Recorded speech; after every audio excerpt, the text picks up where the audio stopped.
Om Namo Bhagavate Vasudevaya.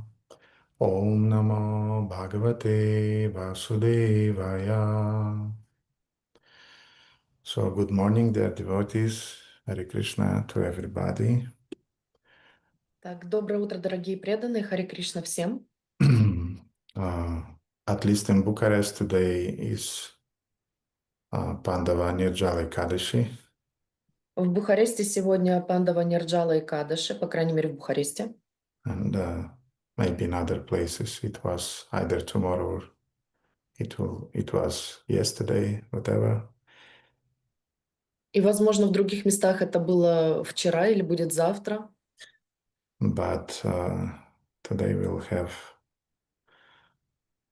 a special meditation that will do this Krishna Katha in this mindset that we'll do something very auspicious or the most auspicious thing that is possible to do in the Ekadashi time will be involved in Krishna Katha. Но мы будем делать эту Кришна Катху в этом особом настроении, что мы делаем что-то самое благотворное из всего возможного, что можно сделать в Экадаши, и это быть вовлеченным в такую Кришна Катху. Because as we spoke recently, I think I was answering the question of either Sergei or I don't remember exactly who was, but I said that we are fasting during the Ekadashi not to torture ourselves, but to have more time for Krishna Katha. Потому что, как я отвечаю в прошлый раз на вопрос то ли Сергея, то ли еще кого-то, я не помню точно, что мы постимся в Экадаши не для того, чтобы мучить себя, а для того, чтобы у нас было дополнительное время для Кришна Катхи. So maybe today's class will be a little bit longer than usually, and those of you who can stay till the end, you're welcome. To those of you who have to go to your work, it's understandable. Поэтому сегодня лекция продлится немного дольше. Те из вас, кто должен идти на работу, вы можете на нее пойти. Те, кто из вас хочет остаться, ну, хорошо, что остаетесь. Okay, so we'll read today Shrimad Bhagavatam 1.9.39.41. Итак, сегодня мы будем читать Шримад Бхагаватам 1.9, 39-41. Vijayaratha kutumba ata totre drita haya rasminita shriyakshinye Bhagavati ratirastu me mumurshor yamiha niriksha hatagata svarupam. At the moment of death, let my ultimate attraction to Sri Krishna, the personality of Godhead, let my ultimate attraction be to Sri Krishna, the personality of Godhead. I concentrate my mind upon the chariot driver of Arjuna, who stood with a whip in his right hand and a bridge rope in his left, who was very careful to give protection to Arjuna's chariot by all means.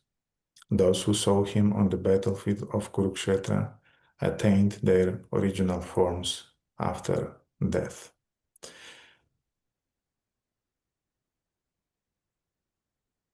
Next verse. Lalita gati vilasa valogasa pranaya nirikshana kalpito rumanaha krita manukrita vatya unmadanaha prakritim agankela yasago pavadva. Let my mind be fixed upon Lord Shri Krishna, whose motions and smiles of love attracted the damsels of Rajadama, the gopis. The damsels imitated the characteristic movements of the Lord after his disappearance from the rasa dance. Moni gana ripavadya sankulenta sadasi yudhishtira rajasuya esham arhanam upapeda ikshanyo mamadrishi gochara esha avir atma. At the Rajasuya Yajna sacrifice performed by Maharaja Yudhishthira, there was the greatest assembly of all the elite men of the world, the royal and learned orders, and in that great assembly Lord Shri Krishna was worshipped by one and all as the most exalted personality of Godhead. This happened during my presence, and I remembered the incident in order to keep my mind upon the Lord. And we'll read the purport by His Divine Grace, A.C. Bhaktivedanta Swami Srila Prabhupada. After gaining victory in the battle of Kurukshetra, Maharaja Yudhishthira, the emperor of the world, performed the Rajasuya sacrificial ceremony.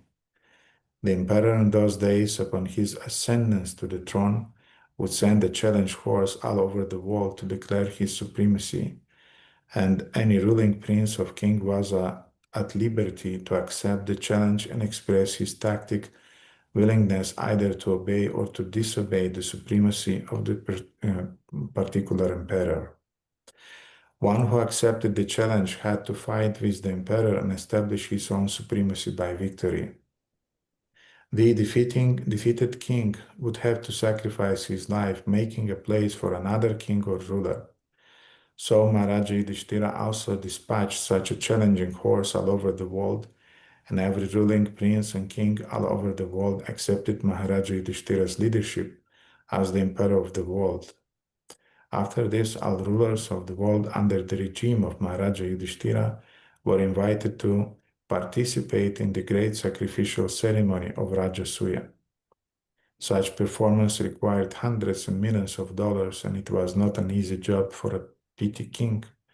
Such a sacrificial ceremony being too expensive and also difficult to perform under present circumstances is now impossible in this age of Kali, nor can anyone secure the required expert priesthood to take charge of the ceremony. So, after being invited, all the kings and great learned sages of the world assembled in the capital of Maharaja Yudhishthira. The learned society, including the great philosophers, religionists, physicians, scientists, and all the great sages, was invited. That is to say, the Brahmanas and the Kshatriyas were the topmost leading men in the society, and they were all invited to participate in the assembly. The Vaishyas and Shudras were unimportant elements in society, and they are not mentioned here. Due to the change of social activities in the modern age, the importance of men has also changed in terms of occupational positions. So, in that great assembly, Lord Sri Krishna was the connoisseur of neighboring eyes. Everyone wanted to see Lord Krishna, and everyone wanted to pay his humble respects to the Lord. Bhishmadevы remembered all this and was glad that his worshipable Lord, the personality of Godhead, was present before him in his actual formal presence. So to meditate on the Supreme Lord is to meditate on the activities, form, pastimes, name, and fame of the Lord.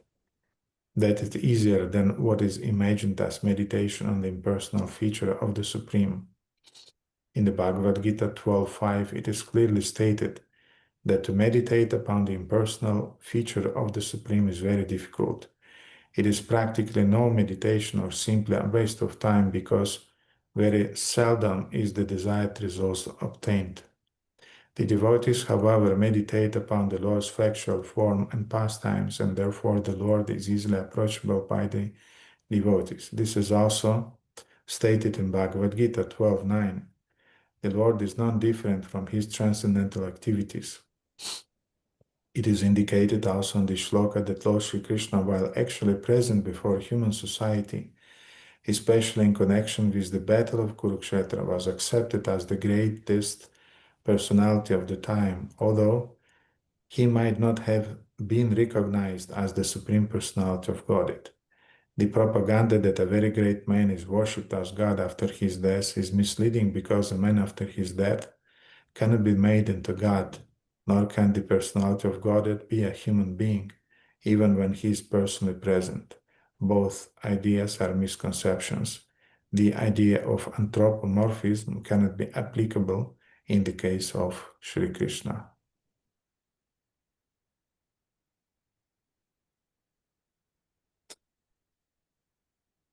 Om Ajnana-timirandasya Jnana-anjana-shalakaya Chakshurunmilitamina Tasmai Shri Gurave Namaha.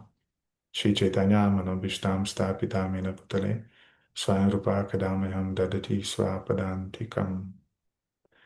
Vanchakalpatarubhyascha kripa sindhubhyaiva cha patitanam pavanibhyo vaishnavibhyo namo namaha.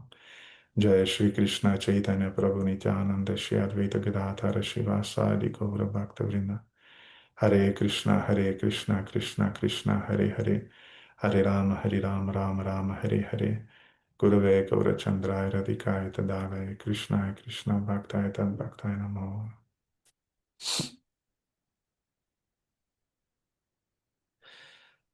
One very beautiful point that we have in the 39th verse is that those who saw Krishna on the battlefield of Kurukshetra attained their original form after death.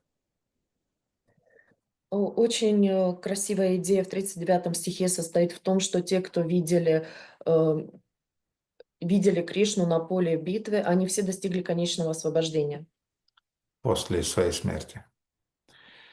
And this is a sign of Krishna's extraordinary mercy upon all of those who are contemplating on him or those who are seeing him. И это признак невероятной милости Кришны для тех, кто его созерцает или кто медитирует на него. There are persons who are doing it consciously, they're trying to meditate in order to attain the shelter of the Supreme Lord. Есть люди, которые медитируют на него осознанно, пытаясь достигнуть прибежища Верховного Господа. And they attain special mercy of the Lord in the form of bhakti or devotional service. И они достигают милости Господа в форме бхакти или преданного служения. And there are people who are unconscious about the special position of the Supreme Lord. И есть люди, которые неосознаны об особом положении Верховного Господа. And many soldiers on the battlefield of Kurukshetra, they were not quite conscious about the divine position of the Supreme Lord Shri Krishna. И многие воины на поле битвы были неосознаны о положении Верховного Господа Шри Кришны. Even after Maharaja Yudhishthira performed this extraordinary Rajasuya yagya in which Krishna was proclaimed the most influential person in the world, the best influencer of the world. Даже после того, как Махарадж Юдхиштира организовал Раджасурья ягью, на которой Шри Кришна был признан самой влиятельной фигурой в того времени. People could not recognize his extraordinary position. Люди не могли признать его невероятного положения. And they then tended to accept the part of Duryodhana during the battle.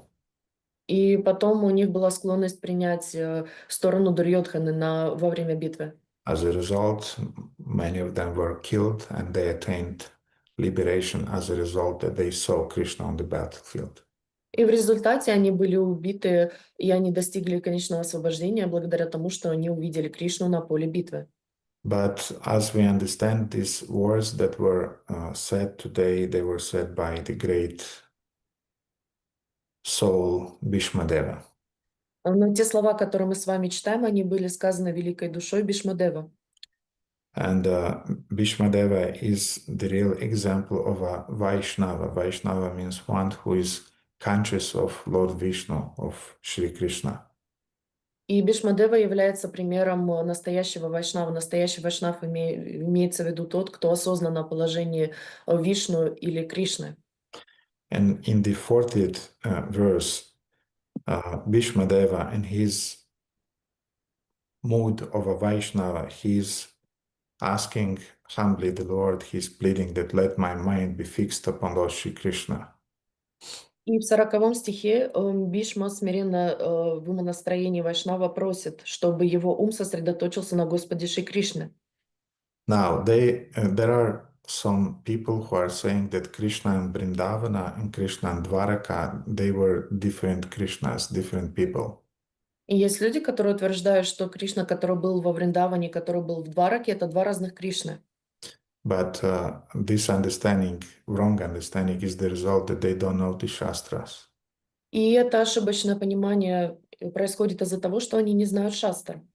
Because here in the 40th verse we can see that Bhishmadeva is meditating on Shri Krishna, whose motions and smiles of love attracted the damsels of Rajadama, the gopis.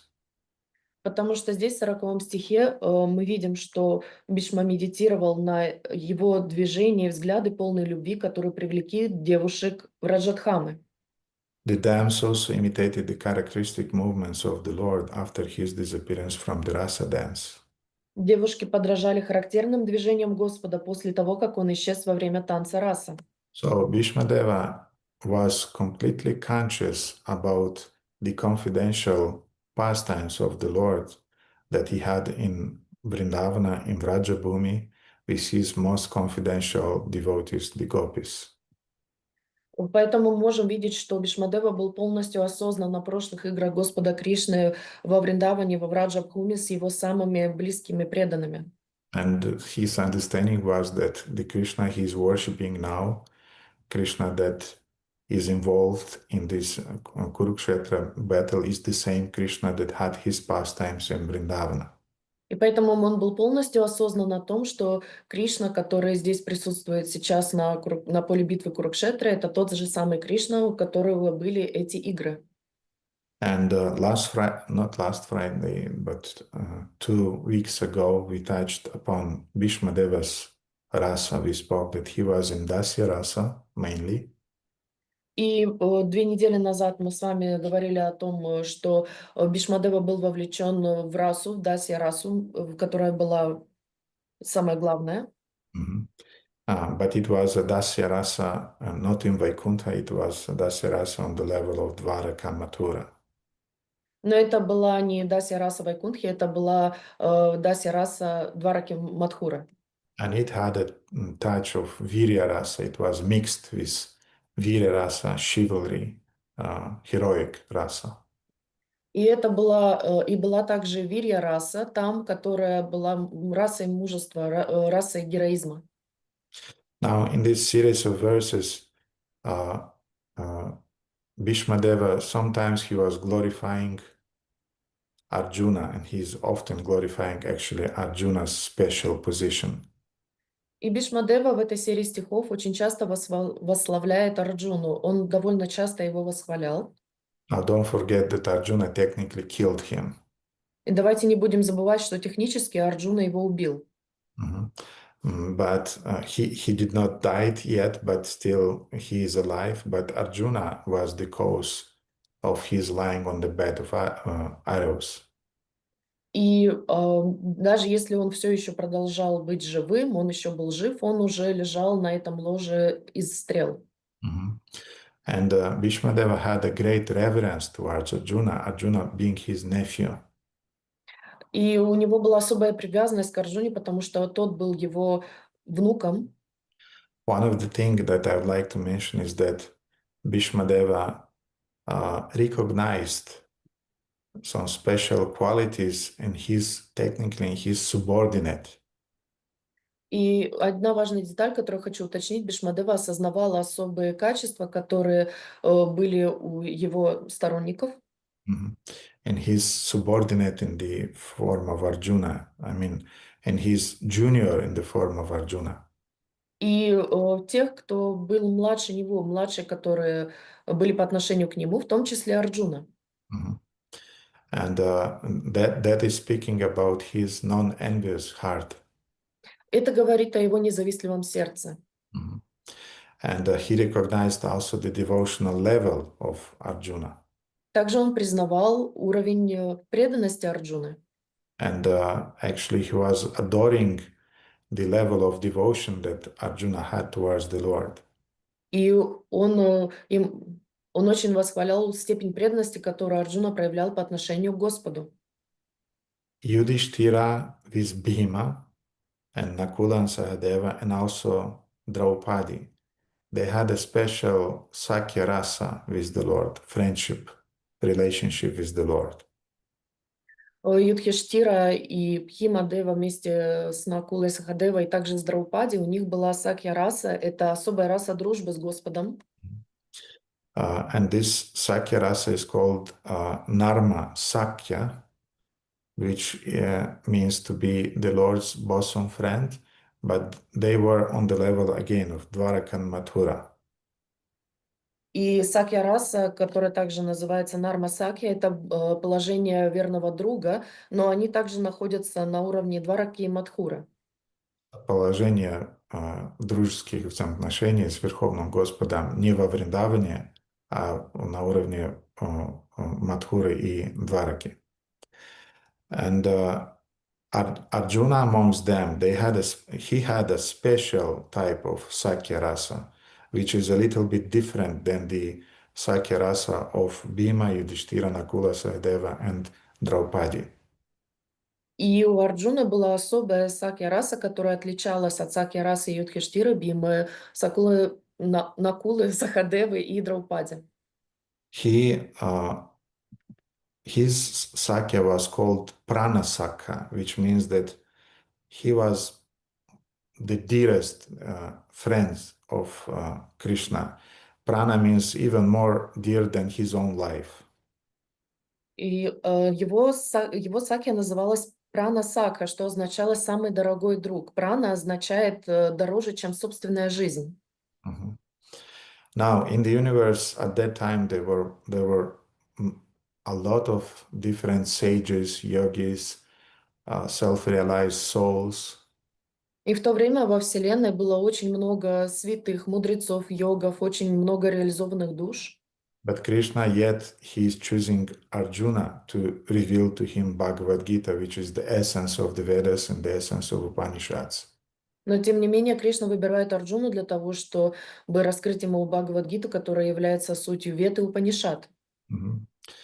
And now, usually we have this tendency to think in the terms of black and white, in the terms of duality of the material world. И у нас есть эта склонность обычно думать в рамках черного и белого, в рамках дуальности этого материального мира. And we have the same perception of different rasas. И у нас есть такое же понимание для различных рас, That Shanta rasa is boo, we don't want that. что Шанта-раса — это мы ее не хотим, And Dasya rasa is a kind of like very low rasa. и Дася-раса, она является такой низкой расой. Then we have friendship, which is already a very good thing. Потом у нас есть дружба, которая уже является чем-то хорошим. Then we have parental rasa, which is already wow. Потом у нас есть родительская раса, которая уже вау.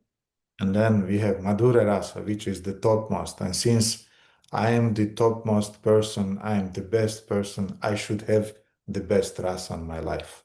И потом у нас есть Мадхурья раса, которая является лучшей из рас, самой лучшей, поскольку я самый лучший человек, у меня будет только Мадхурья раса.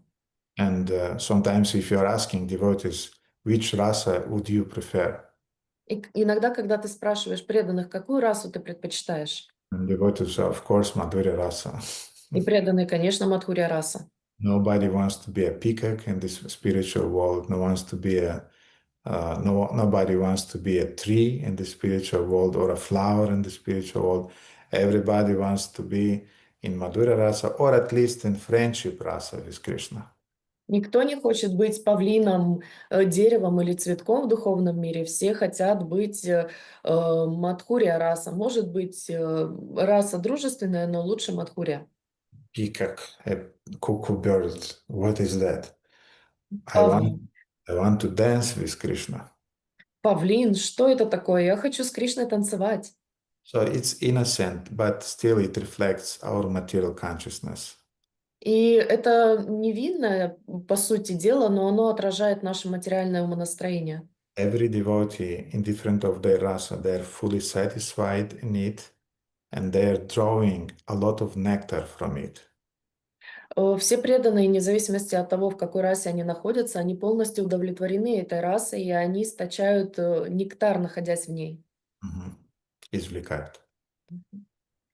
Now, in spite of Arjuna being in this prana sakya rasa, very special friendship, soul-to-soul friendship with Krishna, Несмотря на то, что Арджуна находился в этой прана сакья раса, которая была очень сердечной дружбой, I will demonstrate you how Bhishmadeva was drawing his nectar from his rasa to the full degree.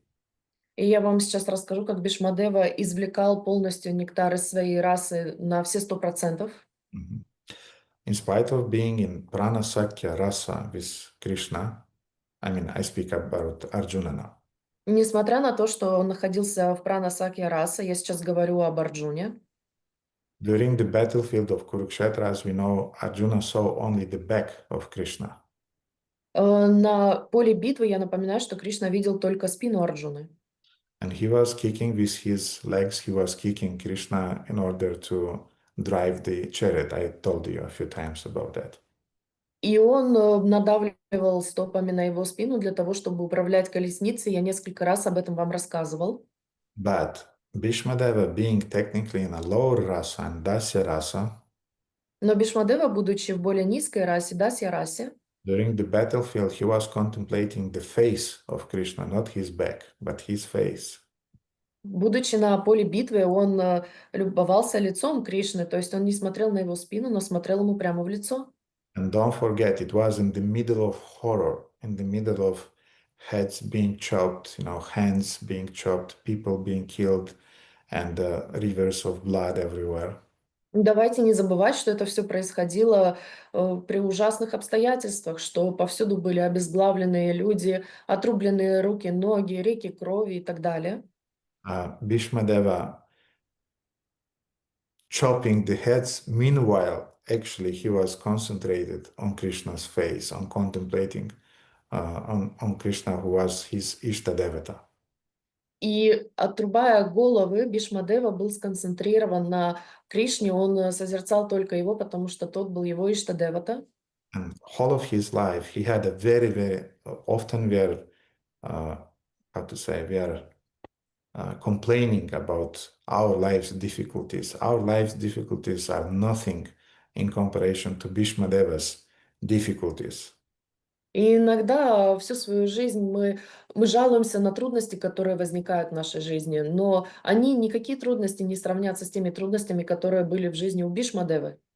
And he was involved he was manipulated, he was put it down, he was abused. He had a lot of things to suffer from. И Бишмадева, он прошел через многое, им манипулировали, его унижали. Он в своей жизни прошел через очень много вещей, его абьюзировали. He was psychologically neglected by Dhritarashtra and Duryodhana. Его психологически отвергали Dhritarashtra и Дурьодана. Mhm. So many things he had to suffer on the subtle level, on the gross level. Через очень много ему пришлось пройти как на тонком, так и на грубом уровне. And now the battle of Kurukshetra, which is the culmination of all those sufferings. А теперь битва на Курукшетре, которая является кульминацией всех этих страданий. And what Bhishmadeva is doing, he is completely focused on contemplating the beauty of Lord Krishna's face. И что делает Бишмадева? Он полностью поглощен созерцанием прекрасного лица Кришны. And he wants to surrender and to serve Shri Krishna. И он был покорен и готов служить Кришне. And he understood the unseen intention of Lord Krishna, who was enjoying the fight. И он увидел на тонком уровне Кришну, который наслаждался этим боем. And he wanted to serve Krishna in his desire to fight. И он хотел послужить Кришне в желании того побиться в битве. And he was showering flowers upon Krishna in the form of his sharp arrows. И он проливал цветочный душ из стрел, которые он пускал в Кришну. So this is Virya Rasa. Такова вирья раса. Now, in one of his lectures, Srila Prabhupada is mentioning that, first of all, we should understand that Arjuna was the best warrior in the world. И Шрила Прабхупада в одной из своих лекций говорит, но сначала мы должны понять, что Арджуна был лучшим воином тех времен. Now, the man, this is for you. You know that in the heavy what is it called? Heavyweight boxing. Now the champion of the world is Usyk. I think his name is Alexander Usyk. He's from Ukraine, so he's considered to be the best boxer in the world. Итак, сейчас информация для мужчин. Вы наверняка знаете, что сейчас в боксе в категории тяжелого веса чемпионом является Александр Усик, который из Украины. And he beat even, what was his name? Tyson Fury, who was really a strong Irish English man who looks like a monster. И он победил даже Тайсона Фьюри, который был очень большим ирландцем, англичанином, которого было очень сложно победить, но он это сделал. Now, Arjuna was strong, not from only the physical point of view, the strongest man of the world at that time, И Арджуна был не только самым сильным мужчиной того времени с физической точки зрения, but he was the strongest also from the point of view of his skills. He was the best archer. но он также был силен с точки зрения своих умений. Он был самым опытным лучником того времени. He could fight with any weapons. He was expert in any weapons, but especially in the shooting of arrows, in archery. И он владел всем оружием того времени, он был искусен во всех видах оружия, но самым опытным он был лучником, он пускал стрелы. He could do it at night, he could do it at day, he could do it with closed eyes, he could do it just by hearing the sound of the enemy. He was expert. Он мог стрелять днем, ночью, он мог делать это с закрытыми глазами, он мог это делать только слыша шаги своего противника. Он был экспертом в этом деле. He could do it with right hand, with left hand, no difference. Он стрелял левой рукой, правой рукой, никакой разницы не было. Everybody in the world knew Arjuna is the best warrior in our historical segment of time. Все в мире знали, Арджуна является самым сильным воином в нашем историческом сегменте времени.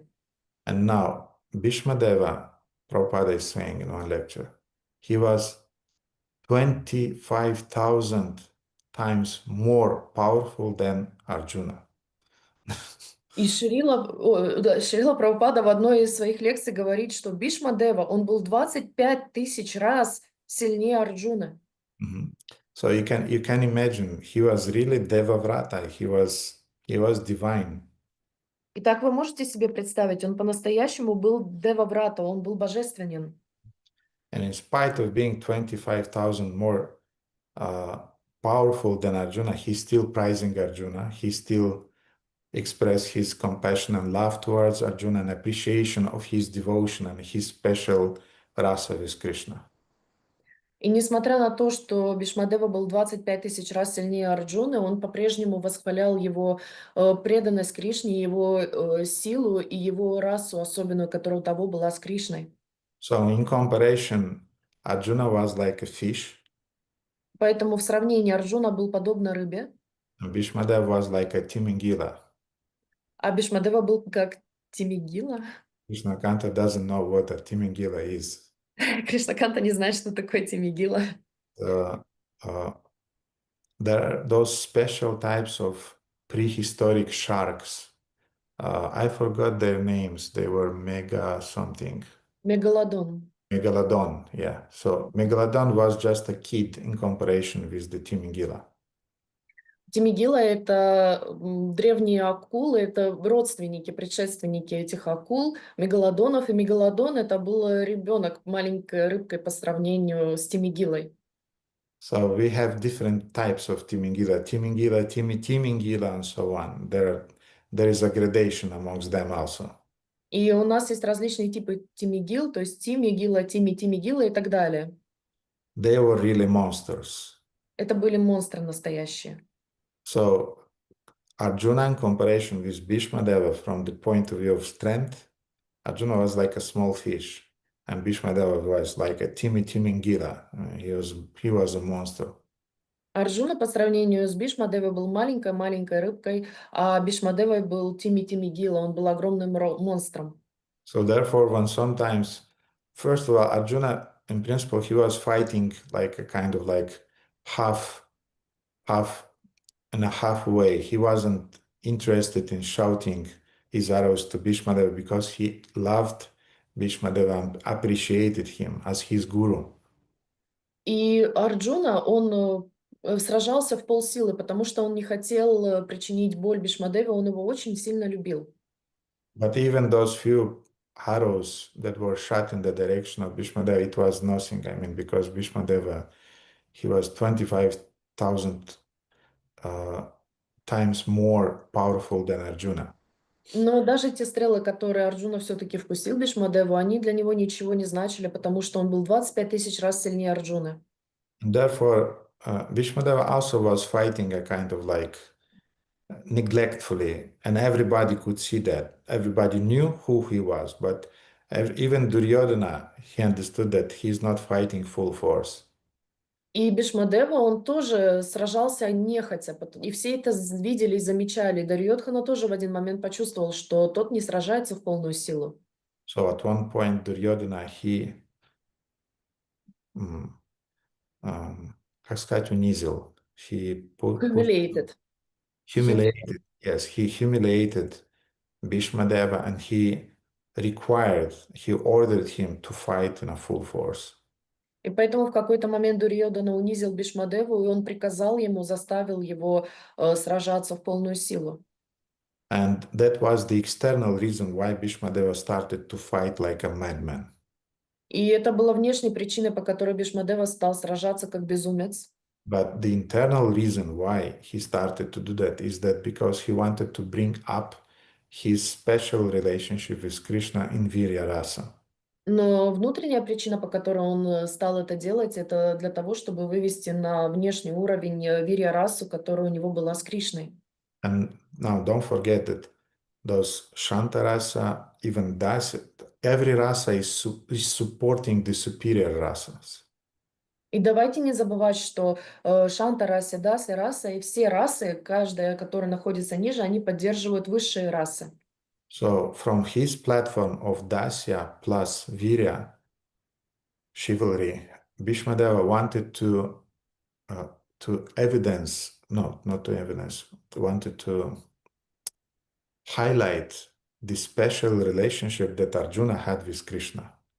И тогда со своей позиции Дасья расы, Вирья расы Бхишмадева хотел высветить отношения Арджуны, которые были у него с Кришной. Mhm. So he started to attack Arjuna practically in full force, and he covered Arjuna with a shower of arrows. И поэтому он стал сражаться с Арджуной в полную силу и покрыл его дождем стрел. And a lot of those arrows, they were piercing Krishna's body. И многие из этих стрел, они пронизали тело Кришны. Mhm. And when Krishna saw that Arjuna is about to be killed, И когда Кришна увидел, что Арджуна вот-вот убьют, then he jumped from his chariot and he took the wheel and he rushed towards Bhishmadeva. тогда он соскочил с колесницы, взял колесо и ринулся в сторону Бхишмадевы. And that was exactly what Bhishmadeva provoked Krishna to do. И это было именно то, что спровоцировал Бхишмадеву Кришна, чтобы он это сделал. And Bhishmadeva in slow motion, he saw how Krishna is roaring in anger, how he's picking slowly this chariot wheel and how he's directing it towards him. И Бхишмадева в замедленной съемке просто увидел, как Кришна соскакивает с этой колесницы, как он берет это колесо, как его лицо взрывается в ярости, и он кидается навстречу к Бхишмадеве. And that picture that we saw last time, Krishna is depicted like very blissful sattvic. И та картинка, на которую мы с вами смотрели в прошлый раз, где Кришна нарисован с блаженным выражением лица. Krishna wasn't at all like that. He was really angry. Кришна совсем таким не был, он был по-настоящему в гневе. He was really protecting his devotee Arjuna. and he was eliminating the threat. Он по-настоящему защищал своего преданного Арджуну, и он устранял опасность. And Bhishmadeva at that time said, yes, that's exactly what I want. I want to be killed by Krishna's hand. И Бхишмадева в тот момент сказал: да, это именно то, чего я желаю. Я хочу, чтобы Кришна убил меня своей рукой. And let the world see that he is the Supreme Personality of Godhead because he could kill the one who is 25,000 times more powerful than even Arjuna. И пускай мир увидит, что он является верховной личностью Господа, потому что он будет тем, кто лишит жизни того, кто в 25 тысяч раз сильнее, чем Арджуна. And meanwhile, Bhishmadeva was enjoying the perspiration on Krishna's face, his hair that was dusty, and his drops of blood that he had on his body. И тем временем Бхишмадева наслаждался каплями пота на лице Кришны, его волосы, покрытые пылью, и каплям крови на его одеждах. He was extracting everything from Virya Rasa. Он извлекал все, что можно извлечь из вирья расы. It's chivalry, it was about honor, it was about power, it was uh, uh, about promises that kshatriyas are taking, about dignity. Everything was there. Это все было про мужество, про достоинство, про слова, которые дают и сдерживают кшатрии. Все это находилось в этот момент, сконцентрировано было там. And the more Krishna was running toward Bhishmadeva, Bhishmadeva was putting his hands down. И чем быстрее Кришна приближался к Бхишмадеве, тем больше Бхишмадева опускал свои руки вниз. Mhm. And as we remember, that gesture from the part of Bhishmadeva meant, now I'm surrendering, you can kill me. И мы помним, что этот жест Бхишмадевы означает, что теперь я тебе покоряюсь, ты можешь лишить меня жизни. And it actually meant that he was giving up his ego. И это на самом деле означало, что он отказывается от своего эго. There is this very, very beautiful statement. I think it was made by Bhaktisiddhanta Saraswati, but especially it was kind of like highlighted by one of his disciples by the name Bhakti Rakshakshidhar Dev Goswami Maharaj, who was speaking about it. Есть одно утверждение очень красивое, скорее всего, оно исходит от Бхактисиддханты Сарасвати, но особенно о нем говорил его ученик Bhakti Rakshakshidhar Dev Goswami Maharaj. So Sridhar Maharaj often was speaking about this concept of die to live. Он часто говорил об этом концепте «умри, чтобы жить». So Bhishmadeva wanted to die in order to live in his eternal relationship with Krishna. Бхишмадева хотел умереть для того, чтобы жить в своих вечных отношениях с Кришной. In the same way, a devotee, has to die. His ego has to die in order to live and to be born in a spiritual relationship with Shri Krishna. И точно так же преданный должен умереть, и потом он должен возродиться для того, чтобы жить в своих духовных взаимоотношениях с Шри Кришной. And many heroes on the battle of Kurukshetra, first of all, their ego was killed by Shri Krishna, and then their bodies. И очень много воинов было убито в первую очередь их эго на поле битвы, а потом уже они умерли своей смертью. Mhm. And Bhishmadeva did exactly the same thing. He showed Krishna that now I don't have any ego anymore. You can do whatever you like with me. И Бхишмадева сделал то же самое. Он показал Кришне, что теперь у него нет никакого эго, и ты можешь делать со мной все, что угодно. And then, as we know, Arjuna ran towards Shri Krishna. He embraced him and said, "My dear Lord, I promise to you. Now, please don't break your vow. I will fight in a full force. Don't do that, please." И потом мы помним, как Арджуна бросился к Кришне и начал его удерживать, говоря: «О мой Господь, пожалуйста, не нарушай свою клятву. Я даю тебе слово, что я исполню свой долг. Пожалуйста, остановись». But Krishna was very determined to kill Bhishmadeva. Но Кришна был очень устремлен до того, чтобы лишить жизни Бхишмадеву. And thus he was showing that he is going to protect his devotee. Таким образом, он показывал, что он будет защищать своего преданного, Like eyelids is protecting the eyes. так же, как веки защищают глаза. Krishna is protecting his devotees. Кришна защищает своих преданных. That's how Bhishmadeva highlighted the Krishna's mood and the special relationship of Arjuna with Krishna. И так Бхишмадева высветил, показал особые взаимоотношения Кришны и Арджуны, и их особые взаимоотношения, и особое отношение Кришны к Арджуне. Now, a takeaway from this situation. Так что мы должны вынести из этой ситуации? A senior devotee is one who is highlighting the service of junior devotees. Старший преданный, который высвечивает преданное служение младшего преданного. Старший преданный — это тот, кто высвечивает.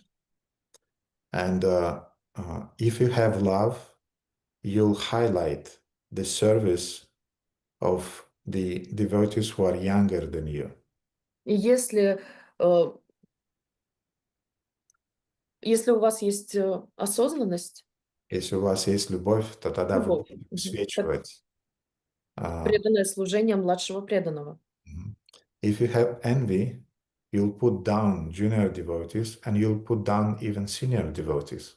А если у вас есть зависть, то вы будете принижать как младших преданных, так и старших преданных.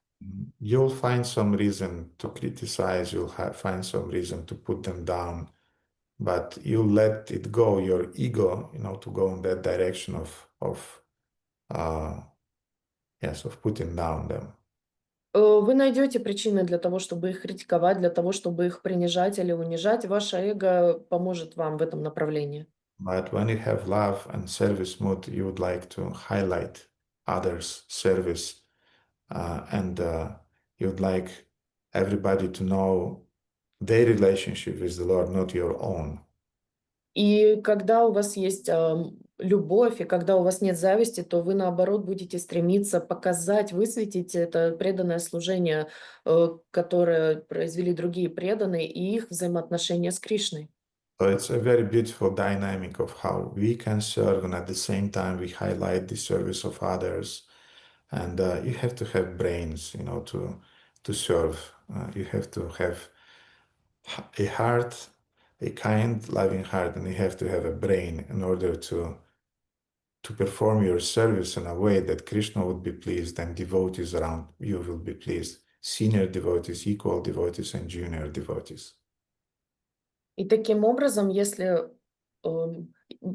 вы знаете, как служить преданно, то вы сможете и преданно служить, и удовлетворить Кришну своим преданным служением, и при этом помочь и высветить служение других преданных. И тогда, если у вас есть мозги, а для того, чтобы по-настоящему преданно служить, они у вас должны быть, вы сможете и своим служением заниматься, удовлетворяя Кришну, и делать так, что преданные вокруг вас будут удовлетворены, как старшие, так и равные, так и младшие преданные. Mhm. So these were a few additional thoughts that I had regarding Bhishmadeva's special dasya plus virya rasa that he had with the Lord.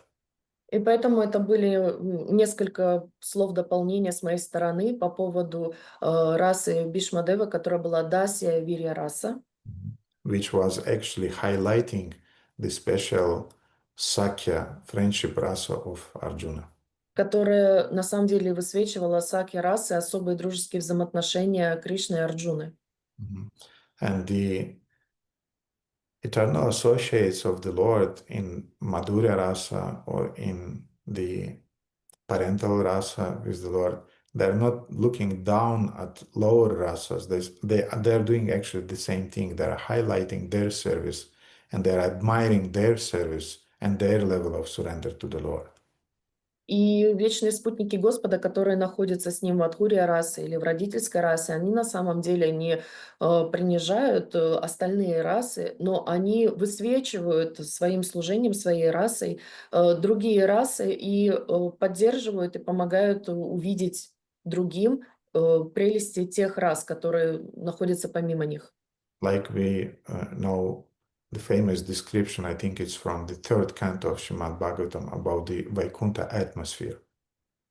Как, например, описано в 3 главе Шримад Бхагаватам атмосфера на Вайкунтхе, Mhm. When a uh, uh, bee is zooming and is glorifying Shri Krishna, когда пчела жужжит и прославляет Кришну, in his own way. и он летит, Uh, he's doing it in his own way according to his own capabilities, capacity. capacities. И он делает это в соответствии со своими способностями и возможностями, то, как он это умеет делать. And all those birds who are singing very beautifully, like cuckoo birds and others, they're remaining quiet. И те птицы, которые очень красиво поют, кукушки, они все замирают, замолкают. They're not looking at the bee in a derogatory way, saying, "You bee, shut up. We are singing now. We are glorifying now the Lord." И они не смотрят уничижительно в сторону этой пчелы, говоря: «Заткнись, пчела, сейчас мы поем». You're zooming there something, you're not even, you're not able to sing. Жужжишь там какую-то свою ерунду, ты даже не способна петь. No, they are appreciating the devotion of that bee who wants to glorify the Lord in according to his capacities. Нет, они уважают эту пчелу, которая восхваляет Господа в соответствии со своими возможностями. So what I wanted to say is that all the rasas, they're supporting each other. They're not putting down each other. И что я хочу сказать, что все эти расы, они поддерживают друг друга, они не принижают друг друга. They're highlighting their devotion, mutual devotion. Они высвечивают преданное служение взаимное. Okay, now let's go back to Bhishmadeva. А теперь давайте вернемся к Бхишмадеве. As we know, finally, Bhishmadeva, he was neutralized by Arjuna Как мы знаем, в итоге Арджуна нейтрализовал Бхишмадеву with the help of Shikandi, who was Amba in her past с life. с помощью Шиканди, которая была Амба в своей прошлой жизни. Mhm. And we know that I'll not go back to those little stories that I told you about what happened when Bhishmadeva was lying on the arrows of beds and with the water and with the pillow and all of those. И я не буду возвращаться к тем небольшим историям, которые я вам рассказывал, когда Бхишмадева лежал на ложе из стрел, про воду, подушку и так далее. Mhm. But when Bhishmadeva was lying on the bed of arrows, he was offering different discourses and teachings about different important topics for human society. Но когда Бхишмадева был на этом ложе стрел, он предлагал различные э, учения, которые будут использованы на благо всего мира. And he was doing this in the presence of different great realized souls, rishis, yogis, sages. И он делал это в присутствии великих освобожденных душ, э, святых, йогов, мистиков. And he was doing that consciously with the intention to help Maharaja Yudhishthira to see a broader picture of what happened during the Kurukshetra war. И он делал это с целью того, чтобы помочь Юдхиштире увидеть картину в целом и расширить его сознание. And we remember that at the highlight of those topics, presentations that Bhishmadeva made, И мы помним, что в свете тех тем, которые обсуждал Бхишмадева, then at some point Yudhishthira is asking Bhishmadeva, he's asking, who is the greatest Lord in the world? Юдхиштира спрашивает Бхишмадеву, кто является величайшим Господом в мире. Daivata, which means who is the greatest divine force in the universe. Дайва там, что означает, кто является самой великой божественной силой во Вселенной. By glorifying whom can a man reach auspiciousness? Прославляя кого человек может достичь благоприятного. By doing japa, what can humanity go beyond the bonds of samsara? Выполняя джапу, чего человечество может выйти за пределы оков сансары? And Bhishmadeva started to answer. И Бишмадева начал отвечать. And he's saying, Anadi Nidanam Vishnum Sarva Lokam Maheshwaram Lokadya Kasham Stuvantyam Sarva Dukatito Bhavet. The highest religion, Dharma, is the worship of Lord Vishnu, who has no beginning, Anadi, and no end, Nidanam, and who is the Supreme Lord of the world. Высшая религия Дхарма– это поклонение Господу Вишну, который не имеет начала, анади, и конца, нидханам, и который является Верховным Господом мира. Now, here Bhishmadeva is saying that Vishnu is the Supreme Lord. Итак, здесь Бишмадева говорит, что Вишну является Верховным Господом. Same time, we hear today's verses from Bhagavatam, in which he is saying that I want to meditate on Shri Krishna. И в то же самое время мы видим строки Шримад Бхагаватам, где он говорит, что я хочу медитировать на Шри Кришну.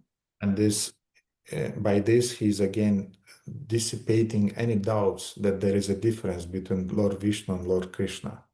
И здесь он рассеивает любые сомнения по поводу того, что Вишну и Кришна являются чем-то раздельным. Mhm.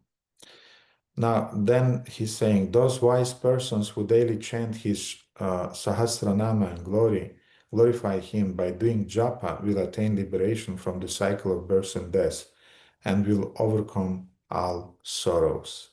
И затем он говорит, что те мудрецы, которые ежедневно воспевают его шасранаму и прославляют его, совершая джапу, достигнут освобождения от цикла рождений и смертей и преодолеют все печали.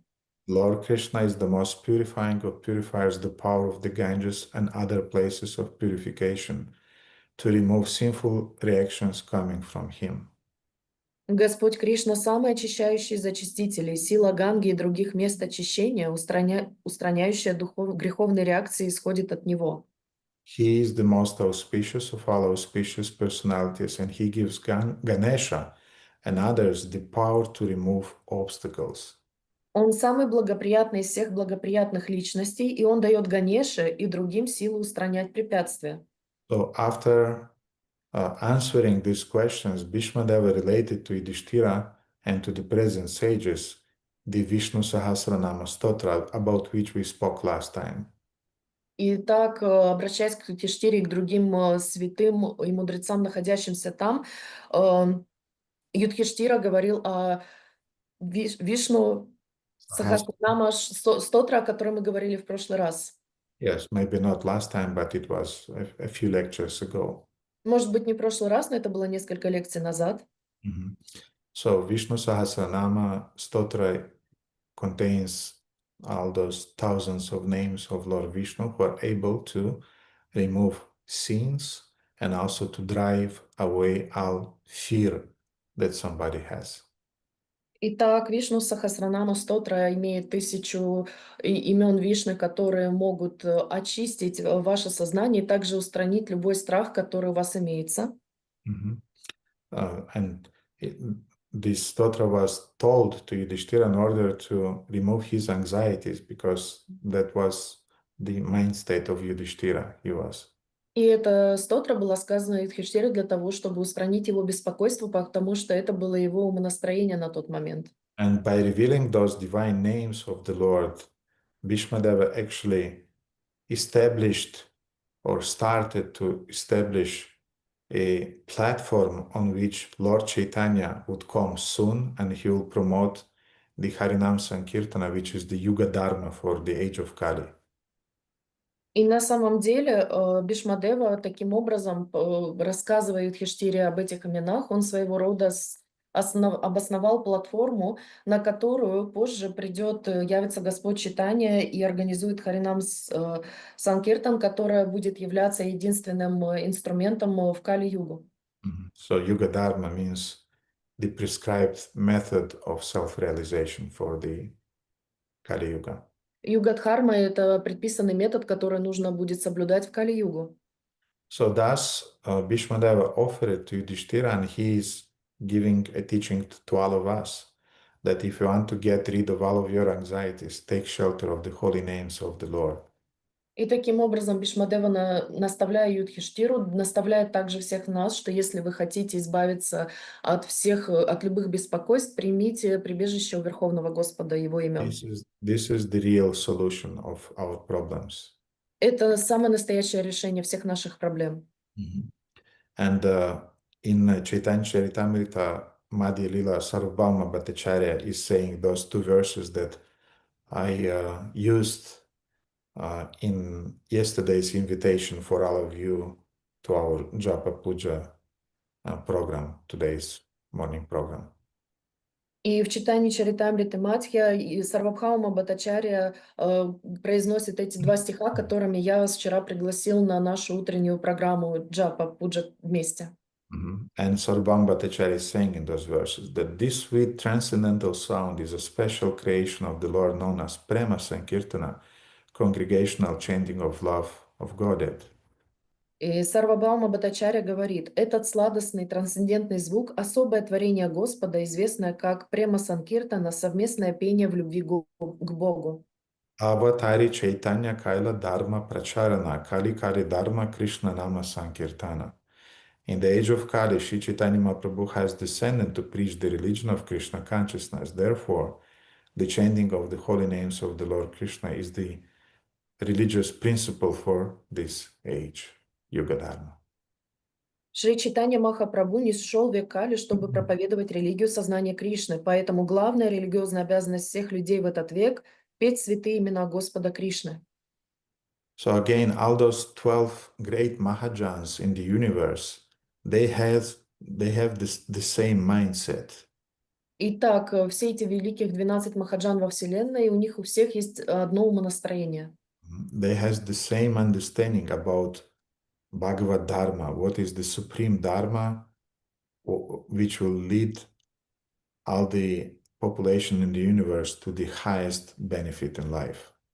У них есть объединенное понимание о том, что является Бхагавад-дхармой, высшей дхармой, которая возвысит все население Земли на новый уровень. And Bhishmadeva was sharing his understanding about the supreme highest Bhagavad Dharma. И Бхишмадева делился своим пониманием и восприятием Бхагавад-дхармы, высшей дхармы. So during his speech, as we remember, different sages were there present, different yogis, a lot of, with their disciples. I mean, there were thousands of them, all surrounded around Bhishmadeva, who was lying on this bed of arrows and he was just speaking. И мы помним, что Бхишмадева, когда он делился этими сокровенными знаниями, его окружали великие святые, мудрецы, йоги, их было тысячи, и они окружали его, пока он лежал на этом ложе из стрел и говорил. And now you can imagine when an elderly person who is the highest authority and he has a special power, special deep realization when he's talking, then the atmosphere is very, very solemn. И вы можете себе представить, что когда человек преклонного возраста, который имеет огромное уважение у всех, кто находится рядом с ним в тот момент, и он начинает говорить, вы можете представить, насколько торжественна эта атмосфера. And now he's not just speaking, but he's lying on the arrow or on the bed of arrows. И And он не, и он не просто говорит, он лежит на этом ложе из стрел, которые его пронизывают. so the atmosphere was very, very serious, grave. Поэтому атмосфера была очень тяжелой, трагичной. But at some point, Bhishmadeva saw how Draupadi is smiling in a kind of sarcastic way. Но в какой-то момент Бхишмадева увидел, что Драупади улыбается весьма саркастичным образом. And Bhishmadeva looked at her and asked, "My dear daughter, can you tell me why are you smiling?" И Бхишмадева посмотрел на нее и спросил, дочь моя, почему ты улыбаешься? And then perhaps Draupadi became conscious that she's smiling. И Драупади тогда в тот момент, возможно, она осознала, что она улыбается. Because seems to be it was a kind of like unconscious smile on her face. Потому что казалось, что это была неосознанная улыбка на ее лице. And she said that our dear grandfather, you are enlightening us now with different deep moral and spiritual instructions.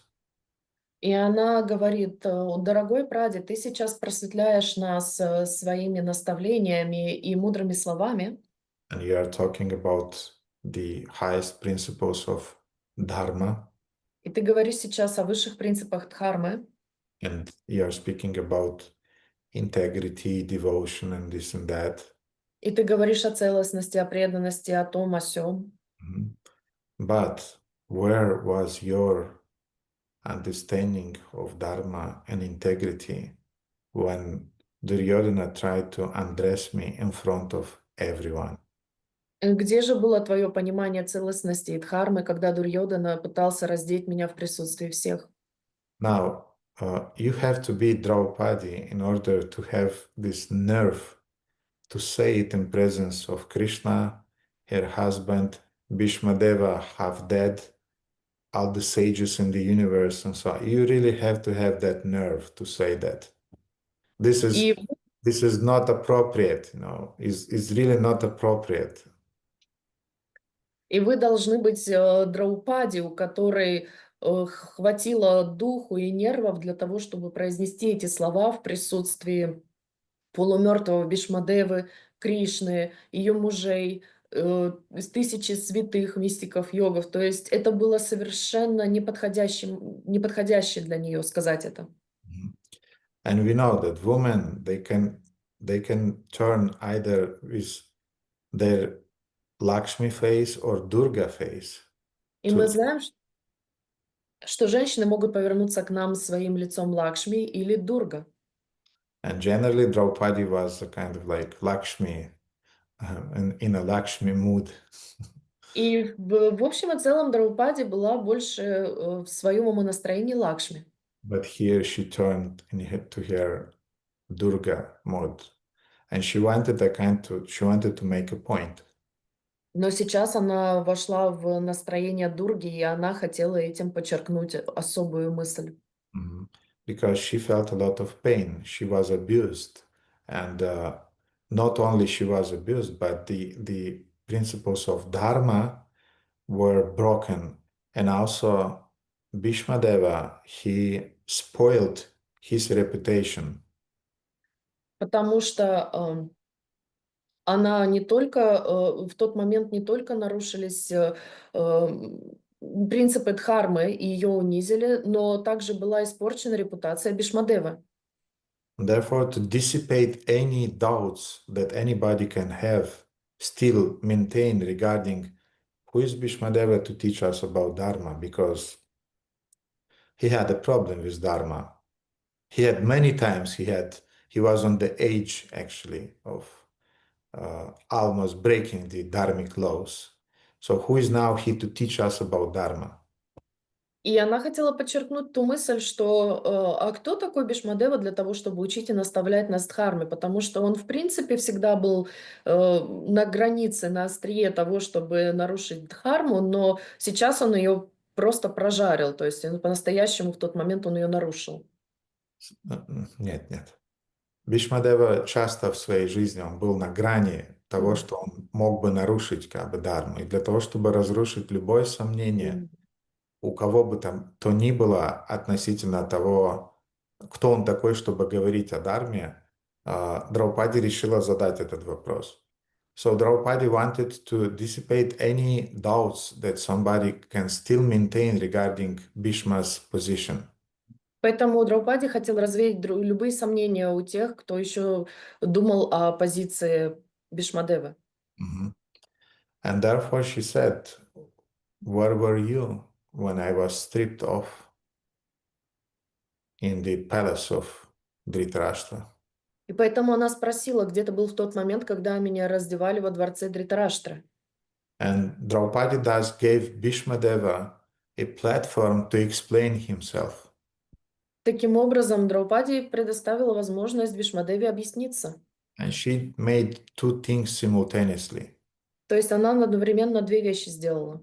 She revenged towards Bhishmadeva, who was keeping quiet, Она отомстила Бишмадеве, который не сказал ни слова, And at the same time, she gave him the platform to explain himself and to confess himself before departing from this world. Но она также дала ему возможность объясниться и извиниться перед тем, как он покинет этот мир. Исповедоваться перед Исповед- тем. Mhm. So Bhishmadeva started to confess. И поэтому Бишмадева начал исповедоваться. And he said that, my dear daughter, the fact is that during that period of my life, when I was serving the royal palace, И он говорит, что, дорогая моя дочь, в то время, когда я служил в дворцу, I was forced to accept the food offered to me by the greatest demon that existed on our earth recently in the form of Duryodhana. я получал пищу из рук величайшего демона, который присутствует на нашей земле в форме Дурьёданы. And that food had a demonic influence on my heart. И у этой пищи было демоническое влияние на мое сердце. Now, do you think that Duryodhana was really spoon feeding Bhishmadeva daily? И вы думаете, что Дурьёдана из ложечки каждый день кормил Бишмадеву? Or that Duryodhana was even cooking that food? Или что Дурьёдана готовил эту пищу? No. Нет. But that food was offered to Bhishmadeva on the basis of Duryodhana's money. Нет, но эта пища была предложена Бишмадеве, и она покупалась за деньги Дурьёданы. So in other words, the implication is even more subtle. На самом деле вовлеченность еще более тонкая, субтильная. Bhishmadeva was sponsored by a demon. Бишмадеву спонсировал демон. He was maintained by a demon. Его поддерживал его жизнь демон. And since Bhishmadeva was using those resources to survive, he was implicated in the karmic reactions for all of this. И поскольку он использовал это все для того, чтобы жить, он был вовлечен в действия Дурьёданы. So two things. Так, две вещи. First of all, be careful who is giving you donations. Будьте внимательны, кто вам дает пожертвования. Be careful from whom you are accepting donations. Будьте осторожны, от кого вы принимаете пожертвования. Be careful what are you doing with those donations. Будьте осторожны, что вы делаете с этими пожертвованиями. You have to be a really advanced devotee in order to be able to digest all the karma that people are offering you in the form of their money. Ты должен быть по-настоящему возвышенным, преданным для того, чтобы быть способным переварить всю ту карму, которую тебе дарят, жертвуют вместе с деньгами. Mhm. And you have to be also advanced in order to be able to digest all that karmic mentality that people are investing in the food they are offering to you. И ты должен также быть достаточно продвинутым и возвышенным для того, чтобы переварить всю ту карму, которую люди предлагают тебе через еду, которую они тебе дают. Therefore, be careful from whom you are eating, Поэтому осторожно, от кого вы едите. because your mind is like a sponge. It will immediately imbibe the mentality of the cook. Потому что ваш ум, он как губка, он немедленно впитает в себя умонастроение повара. Mhm. So now, if you remember from the last time when we were speaking about this part of that story, when Arjuna embraced Krishna and said, "Please don't fight with him. I'll fight." И поэтому, если вы помните, как мы в прошлый раз остановились в моменте этой истории, когда Арджуна схватил Кришну и говорил: пожалуйста, не сражайся, я это сделаю. Mhm.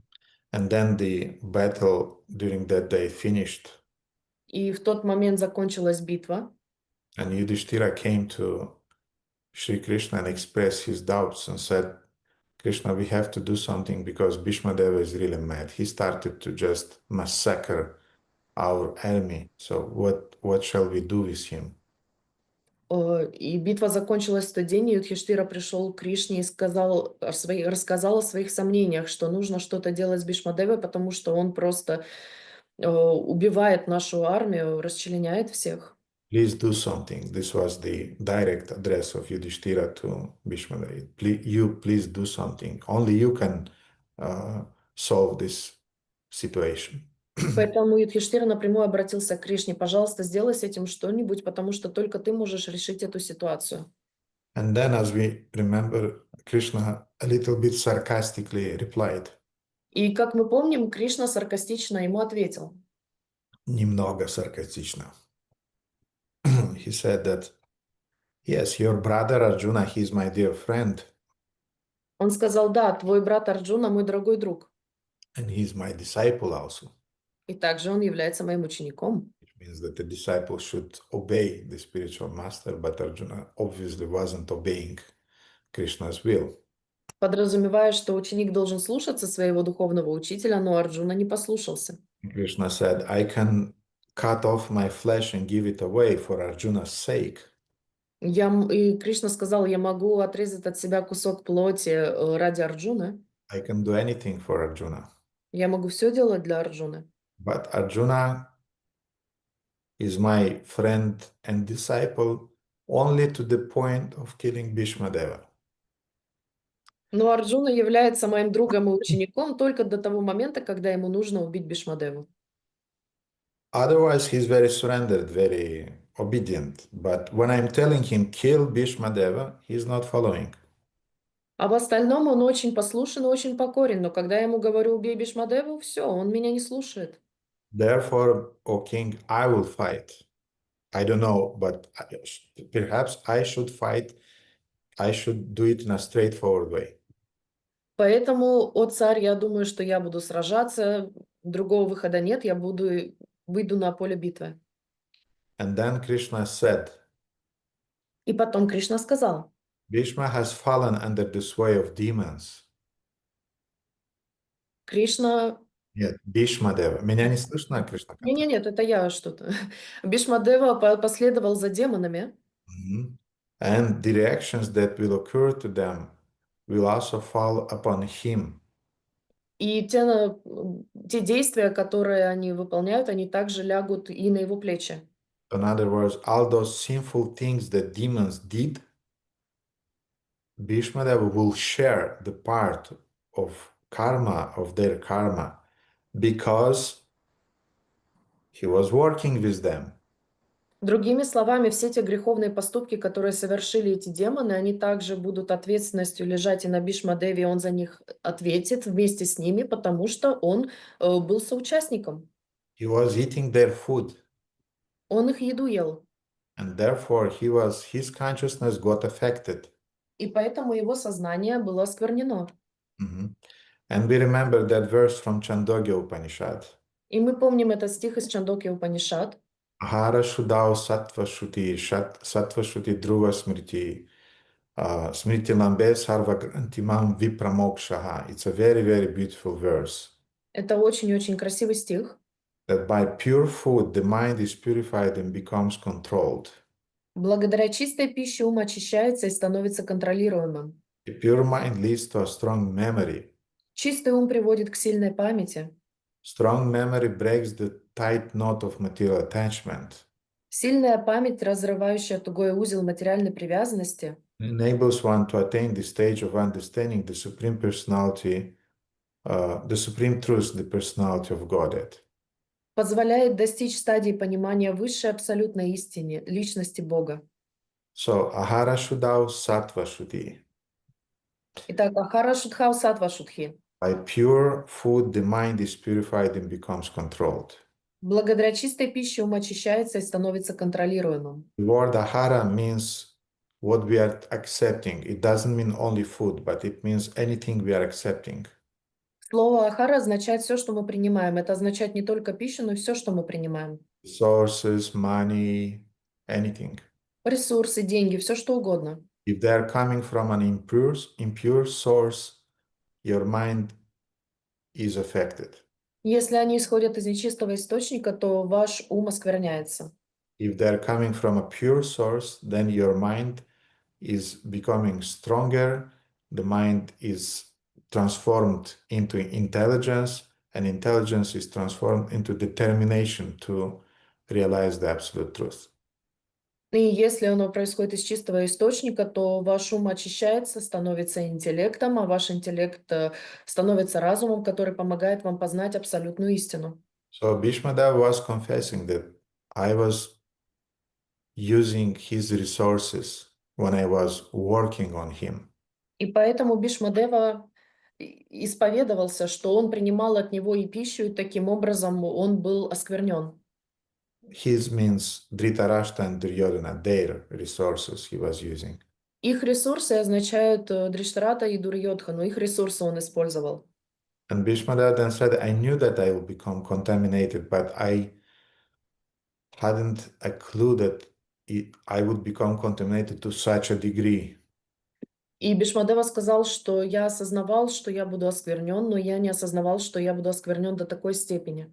But I was bound by my oath of integrity. Но я был связан своей клятвой целостности. Mhm. And as you remember, Bhishmadeva had to follow those three great vows that he took in his life. И мы помним, что Бхишмадеве нужно было следовать тем 3 клятвам, которые он дал в своей жизни. To renounce the claim for the throne, Отказаться от наследия трона, to remain a brahmachari. оставаться брамачари. And in one translation of Mahabharata, it is said that to remain a brahmachari and to live alone. И в одной из интерпретаций Махабхараты сказано оставаться брамачари и жить в одиночестве. So to live alone, which, I mean, everybody knows, is very difficult to live alone. Жить одному, все понимают, что жить одному очень сложно. It wasn't about sex. It was it was much more subtle than that. Это было даже не про секс, это было гораздо более тонко. Mhm. So Bhishma's brahmacharya wasn't about no woman. Брамачария Бишма была не про женщин. Bhishma's brahmacharya was to live alone the whole of his life. Брамачария Бишма означало жить в одиночестве всю свою жизнь. Without any psychological support. Без какой-то психологической поддержки. And the third vow was to take weapons only when he would be directly ordered by the king of the Hastinapura, who is reigning at this point. И 3 клятвой было, что он возьмет в руки оружие только когда ему прикажет царь, который будет править в то время троном Хастинапура. So as we know, Krishna condemned Bhishma for these 3 vows. И, как мы помним, Кришна, он поругал Бишму за эти 3 клятвы. Упрекал. And he said that you are following them. Yes, you had the integrity to follow them. And we all admire this. И он сказал, да, у тебя есть целостность для того, чтобы следовать этим клятвам, и мы все тобой восхищаемся. But you followed them blindly. Но ты следовал им слепо. And when the situation was that you had to break them, you better would break them, but you blindly just stubbornly you followed them. И когда того требовала ситуация, лучше бы ты нарушил эти обеты, но ты продолжал им слепо следовать. Mhm. So again, Bhishmadeva had this mood that I'm the hero and never mind what's happening, I'll do my vows. И Бхишмадева было этому настроение героя, что не важно, что происходит, я буду следовать своим клятвам.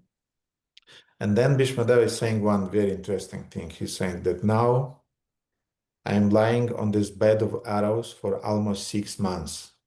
И потом Бхишмадева говорит очень интересную вещь. Сейчас я лежу на этих стрелах уже на протяжении 6 месяцев.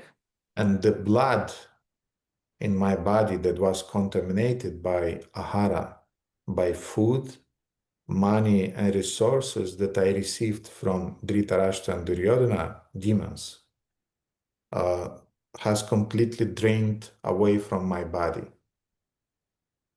Вся кровь, которая была осквернена ахарой, которую он получал ресурсы, деньги и пищу от демонов Дритарашты и Дурьодханы, она покинула мое тело.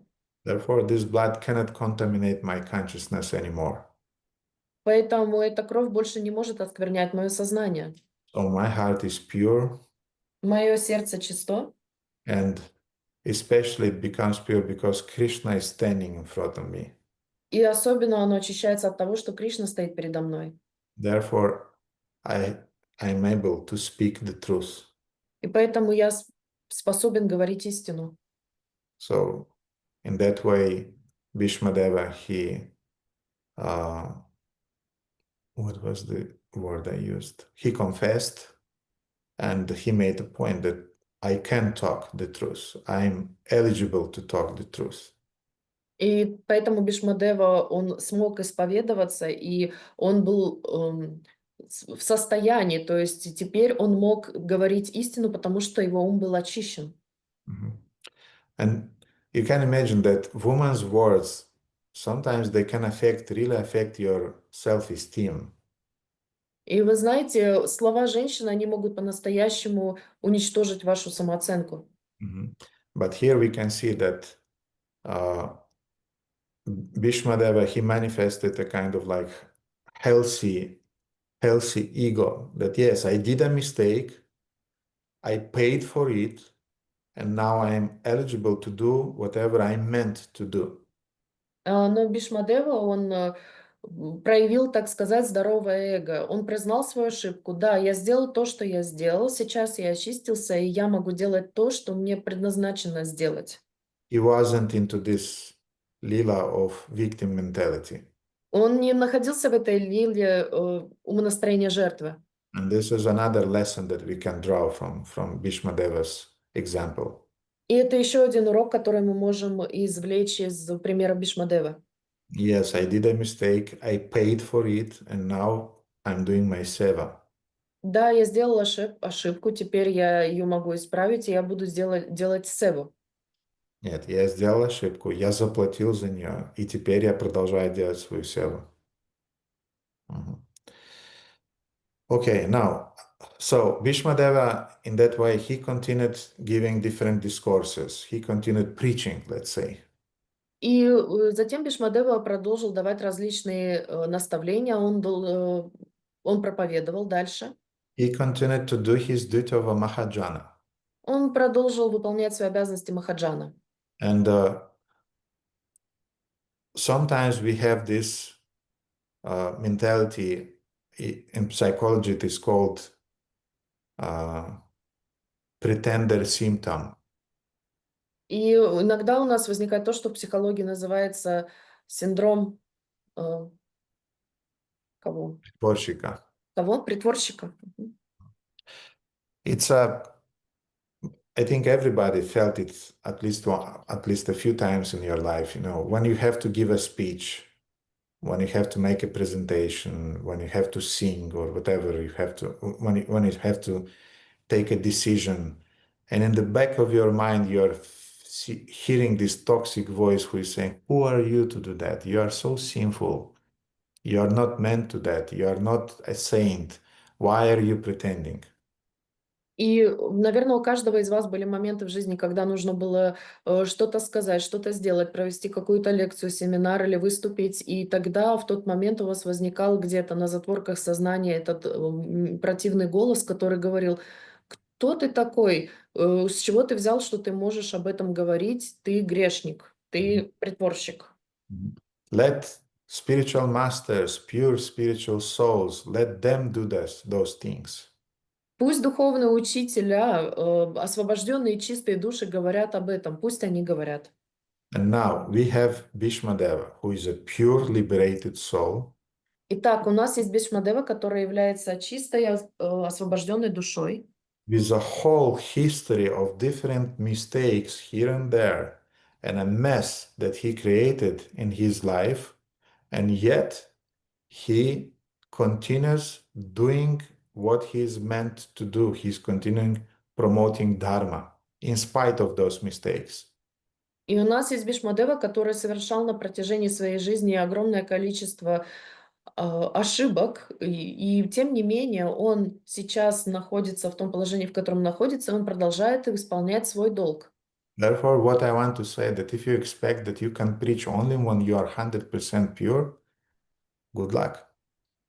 Я хочу сказать, что если вы ожидаете подходящего времени для проповеди, когда вы будете на 100% чисты, удачи вам. This world is arranged in such a way that you'll you'll anyway be involved in some mess here or there, in some to some degree. Мир устроен таким образом, что вы в любом случае будете вовлечены в какую-то неразбериху по одному поводу или по другому. You support the war, you're condemned. Вы поддерживаете войну, вас осуждают. You are not supporting the war and you are speaking straightforwardly against the war, you're also condemned. Вы не поддерживаете войну, и вы осуждаете это прямым образом, вас также будут упрекать. This is the deal in the material world. Такова ситуация в материальном мире. And sometimes this is really demoralizing you. И иногда это по-настоящему вас деморализует. And your this pretender symptom, pretender voice inside is starting to say, you're pretender, you're not meant to do that, let them do that. И тогда этот голос в вашей голове, говорит, что вы самозванец, что вы притворщик, что вы не можете это делать, заставьте его замолчать. But Bhishmadeva is showing us, yes, I did mistakes, because this is the nature of this world. Но Бхишмадева показывает нам, что да, я совершал ошибки, но такова природа этого материального мира. If Bhishmadeva would not take those vows, he would also be condemned. Если бы Бхишмадева не взял тех клятв на себя, он точно так же его бы упрекали и осуждали. But he took the vows and he was condemned. Но он взял на себя эти клятвы, его все равно упрекают.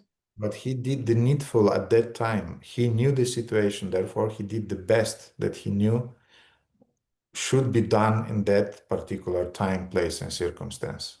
Но он знал ситуацию, он понимал, что происходит, и поэтому он взял на себя эти клятвы, соответственно, времени, месту и обстоятельствам. Now he paid for his mistakes and life must go on. I should do my dharma of a Mahajana and I have to preach the principles of dharma. И тогда жизнь должна продолжаться, течь своим чередом, и поэтому я должен исполнять свою дхарму Махаджана, и поэтому я буду проповедовать и наставлять знания об абсолютной истине. You can condemn Prahlad Maharaj also for being too straightforward in his preaching to his father. Вы можете также осуждать Прохладу Махараджа, что он проповедовал слишком прямолинейно своему отцу. You can condemn also Dhruva Maharaj for wanting a kingdom bigger than his father's kingdom. Вы также можете упрекать Дурву Махараджа, что он хотел царства больше, чем у его отца. You can condemn Yamaraja for punishing daily millions of sinful souls. Вы можете осуждать Ямараджа за то, что он ежедневно наказывает тысячи душ. So what I want to say by that, Ну, что я этим хочу сказать? that every sinner has a future У каждого грешника есть будущее, and every saint have a past. и у каждого святого есть прошлое. So all of those 12 Mahajans, if you look in their history, you'll find some shorts there, some gray shadows there. Если вы посмотрите на истории жизни тех 12 махаджан, то вы увидите там несколько серых теней, несколько пятен в их историях. You'll find, as they say, the skeleton in the shelf, or how do you say, in the Cupboard, не знаю, wardrobe. yes. Мгм. Вы можете, как говорится, вы можете узнать, что у них спрятаны скелеты в шкафу. Our Lord Brahma, Наш Господь Брахма, he is the founder of our sampradaya. он основатель нашей сампрадаи. He did many mistakes. Он сделал много ошибок. One of them was really very strange mistake. Одна из них была по-настоящему странной ошибкой. He was sexually attracted by his daughter. Его сексуально привлекала его собственная дочь. Mhm. Besides stealing Krishna's friends and other things, Brahma did a lot of other mistakes that we are not talking so much about them. И не говоря уже о том, что он похитил друзей Кришны и других ошибках, которые мы не обсуждаем так часто. So what I want to say is that don't judge black and white when you are receiving knowledge. Поэтому что я хочу сказать, не думайте по черно-белому, когда вы получаете какое-то знание. In spite of his mistakes, Bhishmadeva remains an authority for us. Несмотря на свои ошибки, Бхишмадева остается для нас авторитетом. In spite of his mistakes, Brahma remains an authority for us. Несмотря на свои ошибки, Брахма остается для нас авторитетом. Mhm. And this should be our mindset, and we have to interact with them on the basis of love, not on the basis of envy, which is detecting all those mistakes that they have done. И мы должны смотреть на них и воспринимать их с точки зрения любви, а не с точки зрения зависти, из-за которой мы способны видеть все эти ошибки. Mhm. And the same thing is doing, our parents are doing towards us, our spiritual masters are doing towards us, Krishna is doing towards us. They're not perceiving our mistakes or our shadowy reputations. They're looking at our aspirations. Точно так же, как и наши родители, духовные наставники, духовный учитель или Кришна, когда они смотрят на нас, они не смотрят на наши ошибки, они смотрят на наши достижения, на наши стремления стать лучше. Mhm. As Bhaktivinoda Thakur is saying that we have to perceive Vaishnavas not according to the level that they are manifesting now in their spiritual advancement. Как Бхактивинод Такур говорил, что мы должны воспринимать преданных не то, как они находятся в настоящий момент на своем духовном развитии, But we have to perceive them according to their aspirations. но мы должны смотреть на них с точки зрения их устремлений духовных. So whenever you'll have those self-doubts, or you'll hear that voice, toxical voice in your head, which is generating all those complexes and generating all those uh, uh, pretender symptoms in your head. То есть, когда вы в следующий раз услышите этот мерзкий голосок у себя в голове, который заставляет вас развивать в себе комплексы и синдромы самозванца, Give them away and just go on doing your duty. просто не обращайте на них внимания и продолжайте делать свои обязанности. Mhm. Выполнять. So that's another very important lesson that we can draw from Bhishmadeva's life. И это еще один очень важный урок, который мы можем извлечь из жизни Бхишмадевы. 9:30. Okay. There is another point that I would like to make. И уже 9:30, но есть еще одна мысль, которую я хотел бы подчеркнуть. But I don't know. Well, I said the class will be a little bit longer. Does devotees has questions regarding topics that we discussed so far? Но я уже сказал, что лекция будет длиться немного дольше. Есть ли у преданных вопросы по этой теме, которую мы сейчас с вами обсудили?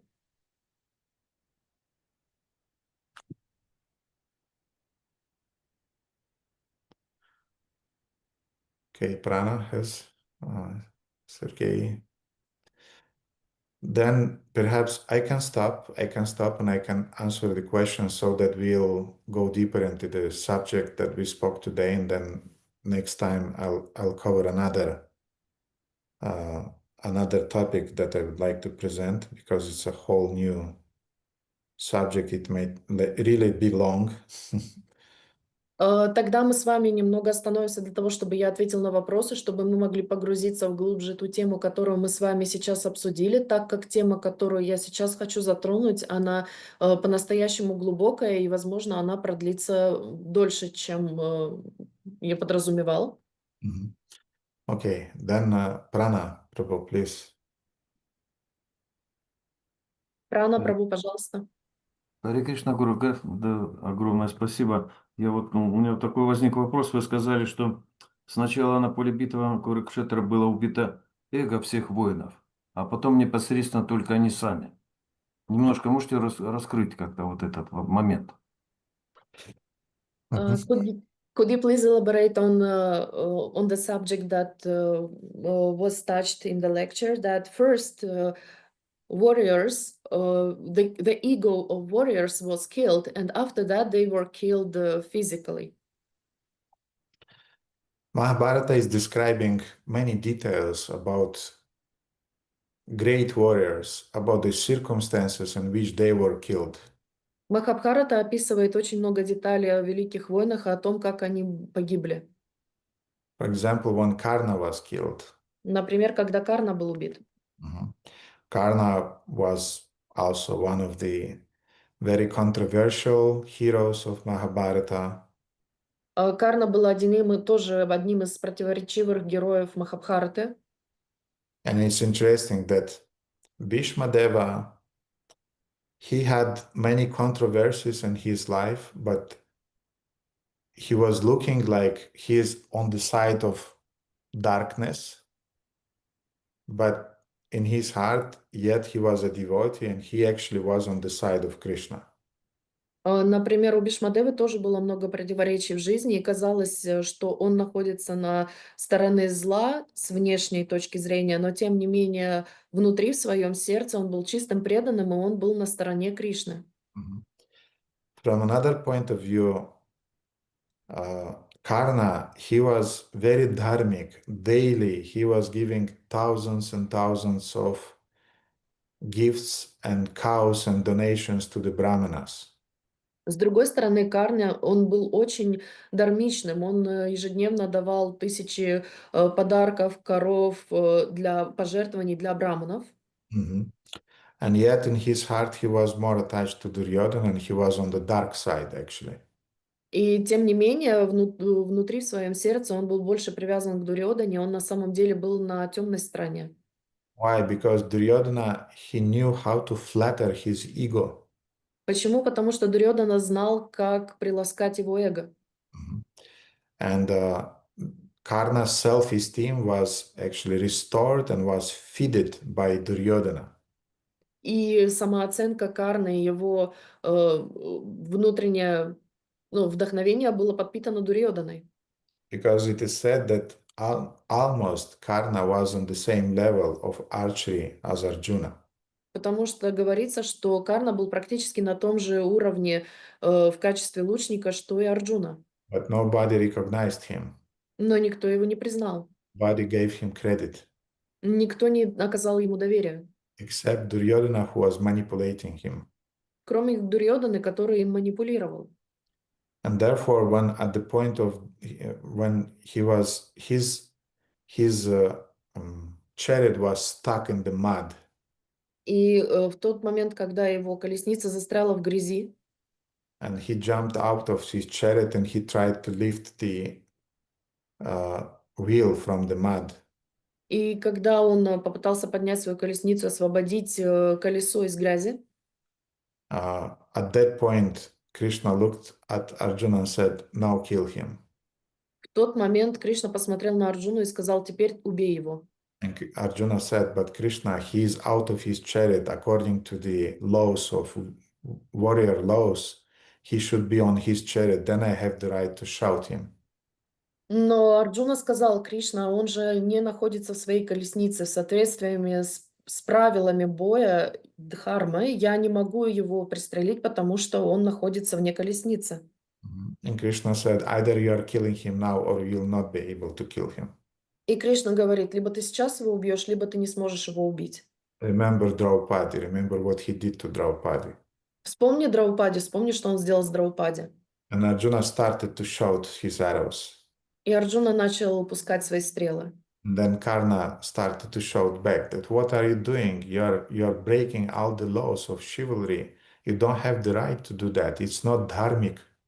И тогда Карна начал кричать ему: «Что ты делаешь? Ты нарушаешь все правила рыцарства, воинов, кодекса. Ты не можешь этого делать». Mhm. And then Arjuna looked at him and said, "You're speaking with me now about dharma. И Арджуна посмотрел на него и сказал: «Ты сейчас мне о Дарме тут говорить будешь? You who are supporting Duryodhana and you who are enjoying when Draupadi was stripped off in the palace, you are speaking now about the dharma."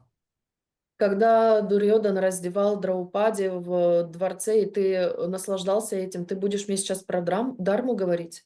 Mhm. And Arjuna decapitated him with his arrow. И Арджун обезглавил его своей стрелой. Mhm. So in that way, what I want to say that their egos was killed. It meant that before they were physically killed, they got a real heavy lesson. И когда я говорю, что сначала их эго было убито, я хочу сказать, что вначале они получили очень серьезный урок, и только потом они были убиты. Mhm. So many of those great warriors, they were before being killed, they were taught a lesson. Все эти великие воины, до того, как их убили, им всем был преподнесен урок очень тяжелый. Which means that their ego was killed in that way, in that sense. Что означает, что их эго было убито в том смысле в тот момент. Mhm. The difference between them and Bhishmadeva is that Bhishmadeva gave up his ego in a voluntary way, in a devotional way. He surrendered.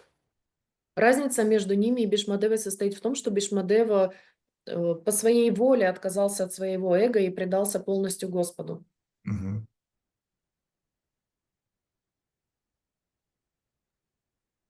Харе Кришна, спасибо огромное. Они, получается, получили сначала, ну, как бы раскаяние, да, а потом уже получили освобождение.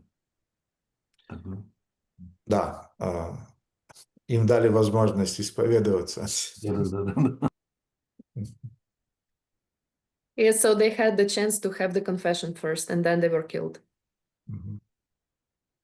Either they were confessioned by force or they felt repentance, but only after that they were killed.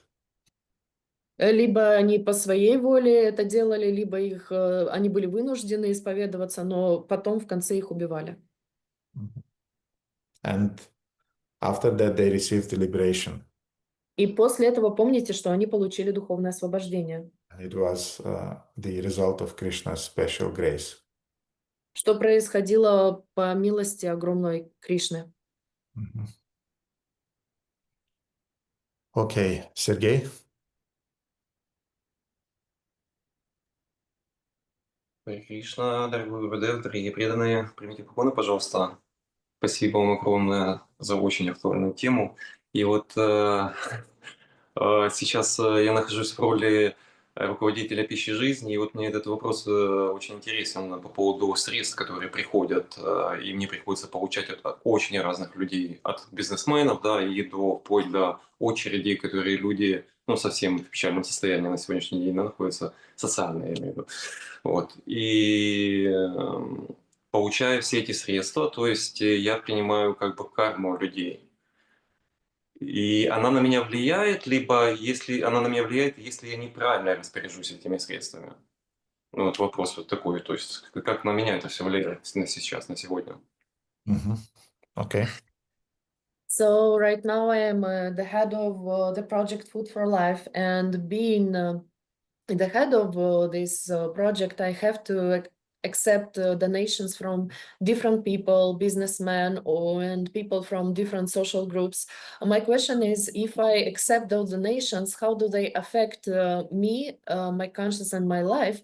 Or do they affect me, my conscience, and my life only if I will use those donations in their own direction? I'll tell you a story. Я вам расскажу историю. Some years back, I told this story during some seminars at the Ukrainian festivals, but I'll tell it again for maybe devotees who did not heard it yet.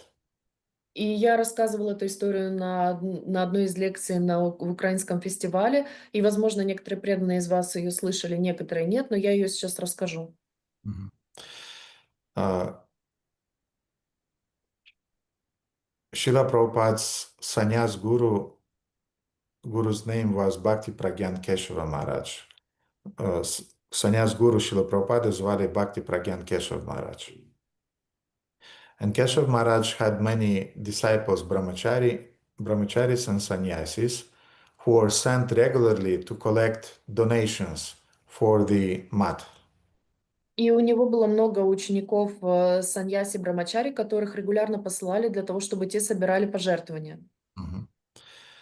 And once a group of two, I don't remember, I think they were two sannyasis. They were sent to collect donations in some villages. И, по-моему, это была группа из 2 саньяси, которых послали в деревню собирать пожертвования. Mhm. And after some weeks, they came back to Bhakti Pragyan Keshav Maharaj to give a report. И после нескольких недель они вернулись к Бхакти Прагьян Кешаву Махараджу для того, чтобы составить отчет. Mhm. And when the first sannyasi entered, and he said that Guru Maharaj, we collected a lot of vegetables, a lot of rice. И когда пришел первый саньяси, он сказал, что мы собрали очень много риса, овощей и так далее. Mhm.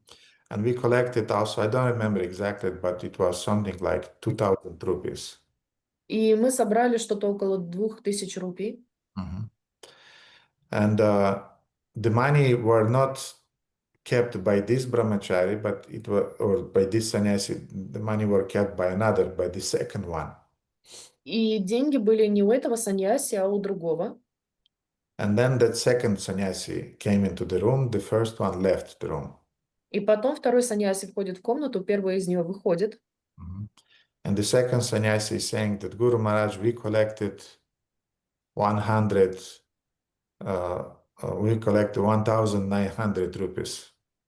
И второй саньяси говорит: Махарадж, мы собрали 1900 рупий. On 1,990 rupees, something like that. So he kept 10 rupees, in other words. 1990 рупий мы собрали. То есть он 10 рупий себе оставил. Mhm. And Keshav Maharaj is saying, what are those 10 rupees that left? И Кешава Махарадж спросил: а где оставшиеся 10 рупий? And Brahmachari, that sannyasi, said that, well, I'm keeping them for me because I need to buy some toothpaste or something. И тогда саньяси сказал: я оставлю их себе, потому что мне нужно купить зубную пасту или что-то еще. Baldeva, I find it difficult to concentrate. Can you switch off the camera of Nila Madhava, please? Because the lady is walking around and it's just difficult to speak when somebody is flying in the universe, you know. Очень трудно сконцентрироваться, Гурудевы, когда на фоне ходят сзади Матаджи, как у Нила Мадавы. Anyway, with all my respect, but it's just difficult. If you need to fly in the universe, just switch off your camera. Со всем уважением, но если вам нужно летать по Вселенной, пожалуйста, выключайте свои камеры. So, and that sannyasi was a little bit irritated. И этот саньяси, он немного раздражился. He said, but Guru Maharaj, I just need those 10 rupees. What's the point? И он сказал: Гуру Махарадж, но мне нужно всего 10 рупий, в чем проблема? I collected almost 2,000 rupees. I collected, hundreds of kilos of rice and vegetables. And what's the problem? Я собрал почти 2000 рупий, я собрал много килограмм риса и овощей, в чем проблема? Mhm. And Keshav Maharaj said, just give me those 10 rupees. И Кешава Махарадж сказал: просто дай мне эти 10 рупий. That sannyasi almost threw those 10 rupees towards Keshava Maharaj. И этот саньяси практически бросил в лицо эти 10 рупий Кешава Махараджу. Keshava Maharaj picked them up, Кешава Махарадж поднял их, put those 10 rupees to his heart, приложил эти 10 рупий к своему сердцу and then gave him back. и затем отдал их ему обратно. Now you can use them. А теперь ты можешь их использовать. And that sannyasi was perplexed. And so only for that gesture you asked me to give those 10 rupees? И саньяси, он был сбит с толку. Только ради этого жеста ты взял у меня эти 10 рупий. And Keshav Maharaj said, yes, because you are not able to digest people's karma. You have to offer everything you collected, you have to offer to your guru first. И Кешава Махарадж сказал: да, потому что ты не находишься на том уровне, на котором ты будешь способен переварить карму людей, которые тебе жертвуют. Ты должен сначала предложить эти деньги своему гуру. And now I accepted those money, I purified them, and I'm giving you back. И теперь я принял эти деньги, я их очистил, и я их даю тебе обратно. Mhm. So he wanted to protect his disciple. Он хотел защитить своего ученика. Mhm. It's a lesson for us, Это урок для нас. and it's a little bit off topic, but we'll come back to the point that I want to make. Это немного вне темы, но мы вернемся к тому, что я хотел подчеркнуть.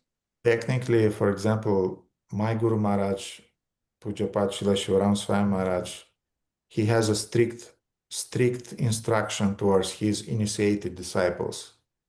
Мой Гуру Махарадж, Пуджапад Шрила Шиврамасвами Махарадж, у него есть очень строгий порядок по отношению к своим ученикам. That all of my initiated disciples, they're giving donations to either the temple or to their spiritual master, but they should do it regularly.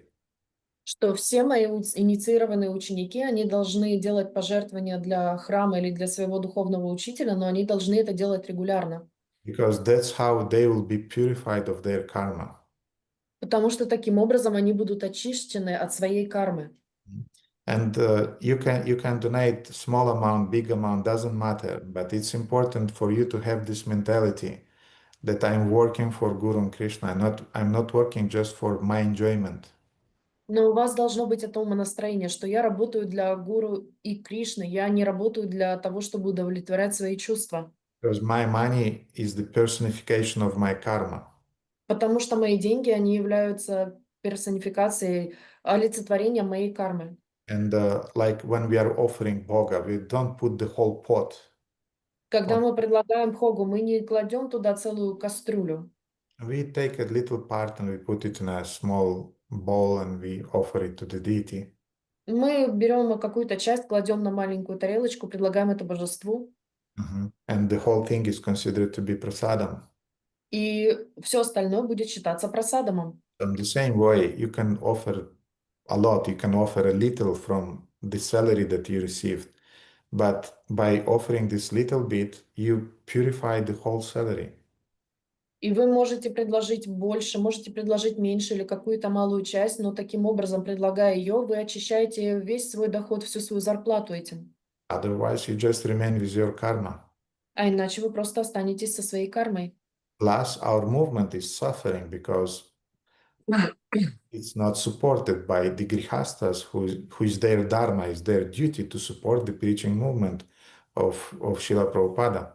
И также наша община, наше движение страдает, потому что грехастки не поддерживают финансово наше движение. Это является дхармой грехастки поддерживать проповедническую деятельность движения Шрилы Прабхупады. And I never said to my disciples that they should donate to me. I mean, if you want, you can do it, no problem. If you don't want, don't do it. But please, at least you should donate to your temples. You can donate, I'll speak in euros now. So you can donate €1, you can donate 50 cents, you can donate 10 euros, you can donate hundreds, you can donate thousands, but you should donate. That's the important thing. Otherwise, you remain stuck in your karma. И я своих учеников не обязываю, чтобы они давали мне, делали мне пожертвования, но если вы даже этого не делаете, то, пожалуйста, жертвуйте своему храму. Я приведу пример. Вы можете давать, например, 1 евро, 2 евро, неважно, но вы должны это делать для того, чтобы оставаться очищенным от своей кармы. Otherwise, you'll just enjoy the fruits of your karma and you'll suffer. Иначе вы будете просто наслаждаться плодами своей кармы и будете страдать. Therefore, it's the duty of initiated grihasta disciples to support Guru Gauranga's movement. Поэтому это является дхармой грехас поддерживать Гуру Гауранга движение. Движение Guru Gauranga. Okay, so this was the off topic that I wanted to touch. Now let's go to the questions of Sergey. Итак, это было вне темы, которую я хотела обсудить и подчеркнуть идею. Давайте вернемся к вопросу, который задал Сергей. If you are as a leader of a project, for example, Food for Life project, Если ты являешься, например, руководителем какого-то проекта, как «Пища для жизни», first of all, you are not collecting money or resources for yourself. You are collecting them for Krishna's service. в первую очередь ты не собираешь пожертвования для себя, ты собираешь пожертвования в служении Кришны. You are just mediator between people and Krishna. Ты просто являешься посредником между людьми и Кришной. And if you have to always remember that you are just transferring that energy towards Krishna. И ты всегда должен помнить о том, что ты просто проводишь энергию для Кришны. Mhm. And you remember that moment when Bhakti Pragyan Keshav Maharaj took those 10 rupees and put to his heart. И ты помнишь этот момент, когда Бхакти Прагьян Кешава Махарадж взял эти 10 рупий и предложил к своему сердцу? In your case, that moment will be symbolized В твоем случае этот момент будет символизироваться by the moment you are accounting all those money, each grivna that you are collecting, it should be accounted and should be reported. Этот момент будет происходить, когда ты будешь описывать каждую гривну, которую ты потратил, на что ты потратил, и ты будешь об этом писать отчет. Mhm. The moment you are reporting it, it's the same like you're offering to the spiritual master, you're offering them those 10 rupees. В тот момент, когда ты производишь отчет бухгалтерский о всех этих деньгах, ты предлагаешь эти деньги своему духовному учителю. Usually managers, they had problems when they were not reporting, they were not making financial reports. Обычно у менеджеров возникали проблемы, когда они не делали отчеты, когда они не предоставляли отчет о том, куда уходят деньги. And when they were keeping some money and they were using according to their own wishes. Когда они сохраняли какое-то количество денег и использовали их по своему усмотрению. So we have to have some integrity when we are working with the money. Поэтому у нас должна быть определенная целостность, когда мы работаем с деньгами. And attention, accountability maintains your integrity. А теперь внимание. Отчетность поддерживает вашу целостность. The moment you don't have accountability, you don't have integrity. В тот момент, когда у вас нет отчетности, у вас теряется и целостность. So if you independently just spend the resources that you are receiving from people, you'll get in trouble. В тот момент, когда вы тратите ресурсы, получаемые от других людей, вы получите последствия. Независимо тратите, Кришнаканта. Будьте внимательны, потому что это ключевые слова. Он должен тратить. You have to spend them, Ты должен их тратить, but you have to spend them under the guidance. но ты должен тратить их под наставлением, You руководством. have to be accountable. Ты должен отчитываться. Because our ISKCON's history has brahmacharis, gurus, sannyasis, grihastas, the history of falling downs, only because they were using money without accountability.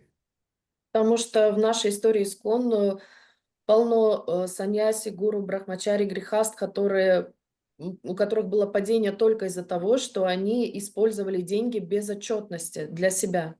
Therefore, just be careful with your с бухгалтерией, как сказать, with your Accountability? no. Кто знает слово бухгалтерия? Аккаунт. Аккаунт, так или иначе. Аккаунт так и переводится. Accounts. Okay. Accounting, да. With your accounting, yes, you have to be very, very meticulous with your accounting. You have to give financial reports to the Food for Life leaders. If they're not asking, you have to do it yourself every month. And then you'll be beyond the influence of people's karmic reactions. Поэтому ты должен быть очень дотошен в своих отчетах и подсчетах, в своей бухгалтерии, когда ты руководишь этим проектом «Пища для жизни». И даже если с тебя не спрашивают этих отчетов, руководящие над тобой преданные, ты все равно должен его делать, и тогда ты будешь находиться за пределами влияния этой кармы.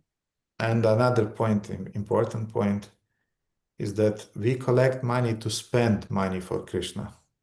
И еще один очень важный момент. Мы собираем деньги для того, чтобы тратить деньги для Кришны. Because sometimes devotees are getting in ecstasy just to collect the money. Потому что иногда преданные входят в экстаз только когда они собирают деньги. The more money I collected, the safer I feel and the more ecstatic I feel. Чем больше денег я накопил, тем больше я рад, и тем больше я в экстазе. Maybe I'm not spending them for myself, but still I'm not spending them for anything. Может быть, я и на себя их не трачу, но я их ни на что не трачу. And this is the problem. Often is the problem of accounters. И это часто проблема бухгалтеров. And I had to confront often this problem with accounters. И я часто сталкивался с этой проблемой бухгалтеров. So I appoint a lady or a Prabhu as an accountant. Я ставлю прабу или женщину Матаджи в качестве бухгалтера. As the temple president, I had this experience that I appointed somebody to be the accountant of the community. Как президент храма я на эту должность ставил какого-то преданного. And I said, you'll keep bookings, you'll keep the money. This is the key from the safe. So just make everything should be paka. Everything should be how many income we have, how many we spent, and so on. И я просто этому человеку говорил, что ты будешь теперь заправлять всеми этими документами, вот тебе ключ от сейфа, вот все бумаги. Твоя задача будет в том, чтобы писать, сколько денег пришло, сколько денег ушло и так далее. And then you have a preaching program and you need some resources, some money, and you're coming to your account that you appointed. И потом тебе нужны деньги для того, для проповеднической программы, которую ты организуешь. И ты приходишь к человеку, которого ты назначил, чтобы он занимался твоими финансами. And you're saying, I need 200 euros now to make the flyers because we'll have the program, we have to advertise it. И ты говоришь, мне нужно 2000 евро, потому что нам нужно сделать флайеры, потому что мы будем проповедовать на этой программе. 200. 200 евро. And he's saying, we don't have money. И он говорит, у нас нет денег. And as a temple president, I know that we have those money И как президент храма я знаю, что у нас есть эти деньги, because I'm seeing the reports. потому что я вижу отчеты. And he's saying, no, we don't have those money. И он говорит, нет, у нас нет таких денег. You're asking, what do you mean?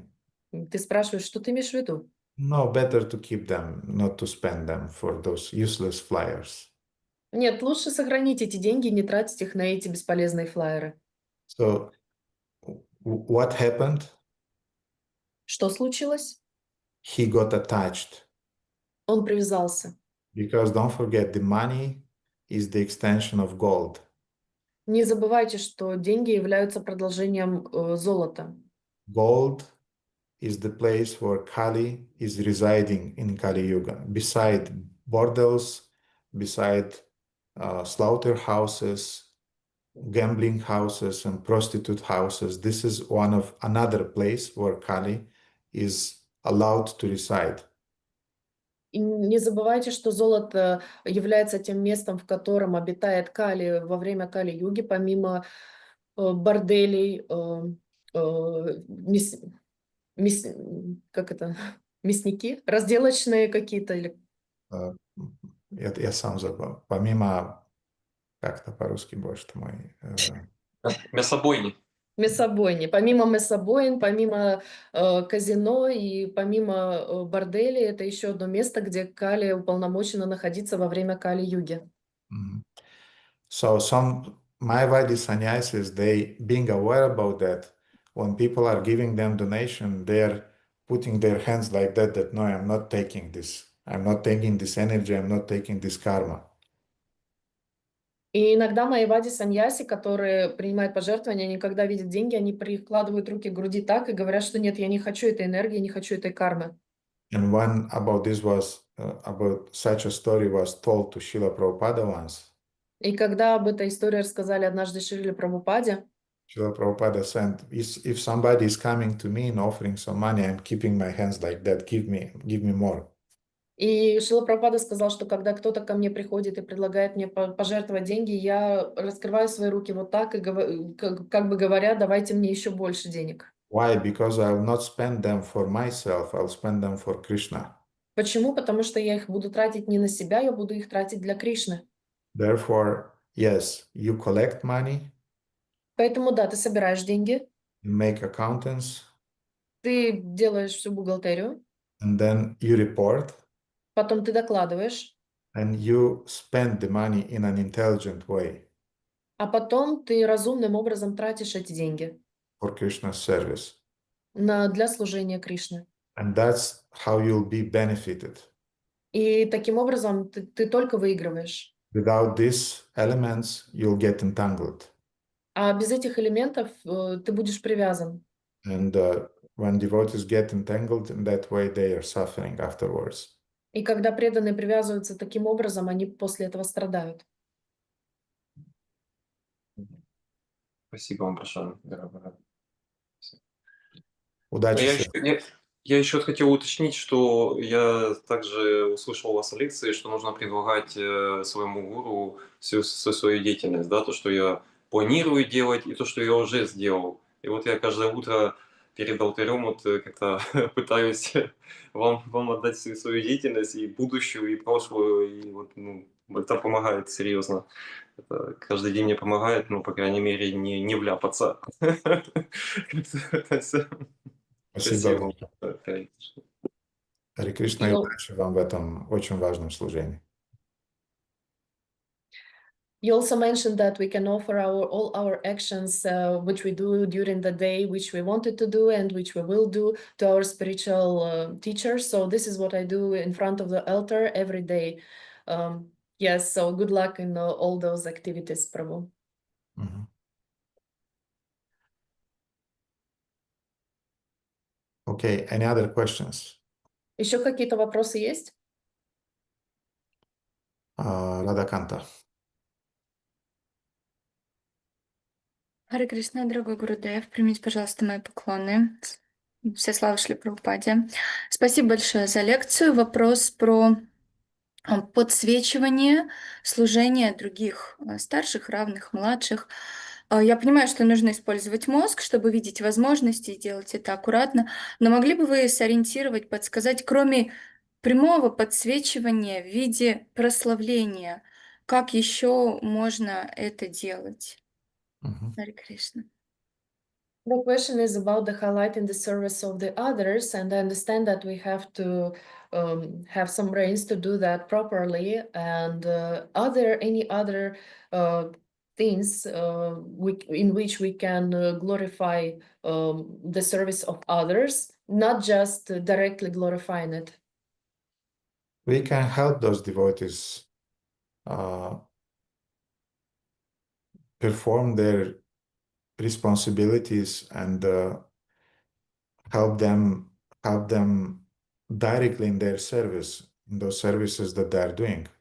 Мы можем напрямую помогать преданным в их служении, которое они выполняют. And devotees, maybe they need some direct involvement in service, some direct help. И, возможно, преданным нужна наша непосредственная вовлеченность и помощь в служении, которое они делают. Or often they need just some encouragement from our part. А иногда им просто необходима поддержка и вдохновение с нашей стороны. Mhm. And sometimes just a few encouraging words are helping a lot devotees. Иногда просто несколько вдохновляющих слов уже помогают достаточно преданным. You can put those devotees as an example when you are talking with other devotees also. Ты можешь также приводить в пример этих преданных, когда ты говоришь с другими преданными об этом. Mhm. And you have to feel in your heart, you have to feel this that you are grateful to those devotees for doing their seva and being stable in their seva. И ты можешь также благодарить от сердца этих преданных за то, что они выполняют эту севу, и за то, что они постоянны в своей севе. Mhm. So this is how we are highlighting the devotees' service. То есть таким образом мы подсвечиваем служение других преданных. Mhm. We can glorify it openly. Мы можем открыто их восхвалять. We can glorify them in private when we are talking with other devotees. Мы можем прославлять их наедине, когда мы говорим с ними вдали от других преданных. Mhm. We can encourage them. Мы можем вдохновлять их и поддерживать. And I often did that. I was telling to the spiritual masters of those devotees about the service that they are doing. И я часто это делал, я говорил духовному учителю этих преданных о служении, которое они выполняют. Mhm. And always remain grateful in your heart for them being stable and being an example for you. И также всегда быть благодарна в своем сердце за то служение, которое они выполняют, и за то, что они постоянны в этом своем служении. And never mind, are there senior devotees, are there equal devotees or junior devotees? И неважно, являются они старшими преданными, равными или младшими. Mhm. You can always remain grateful for their example of dedication. Ты можешь всегда быть благодарна их примеру вовлеченности и преданности. Спасибо большое, Гурудев. Я поняла. Харе Кришна. Харе Кришна. Радhanama. Харе Кришна, дорогой Гурудев, дорогие преданные, примите мои поклоны, пожалуйста, со Шри Прабхупаде.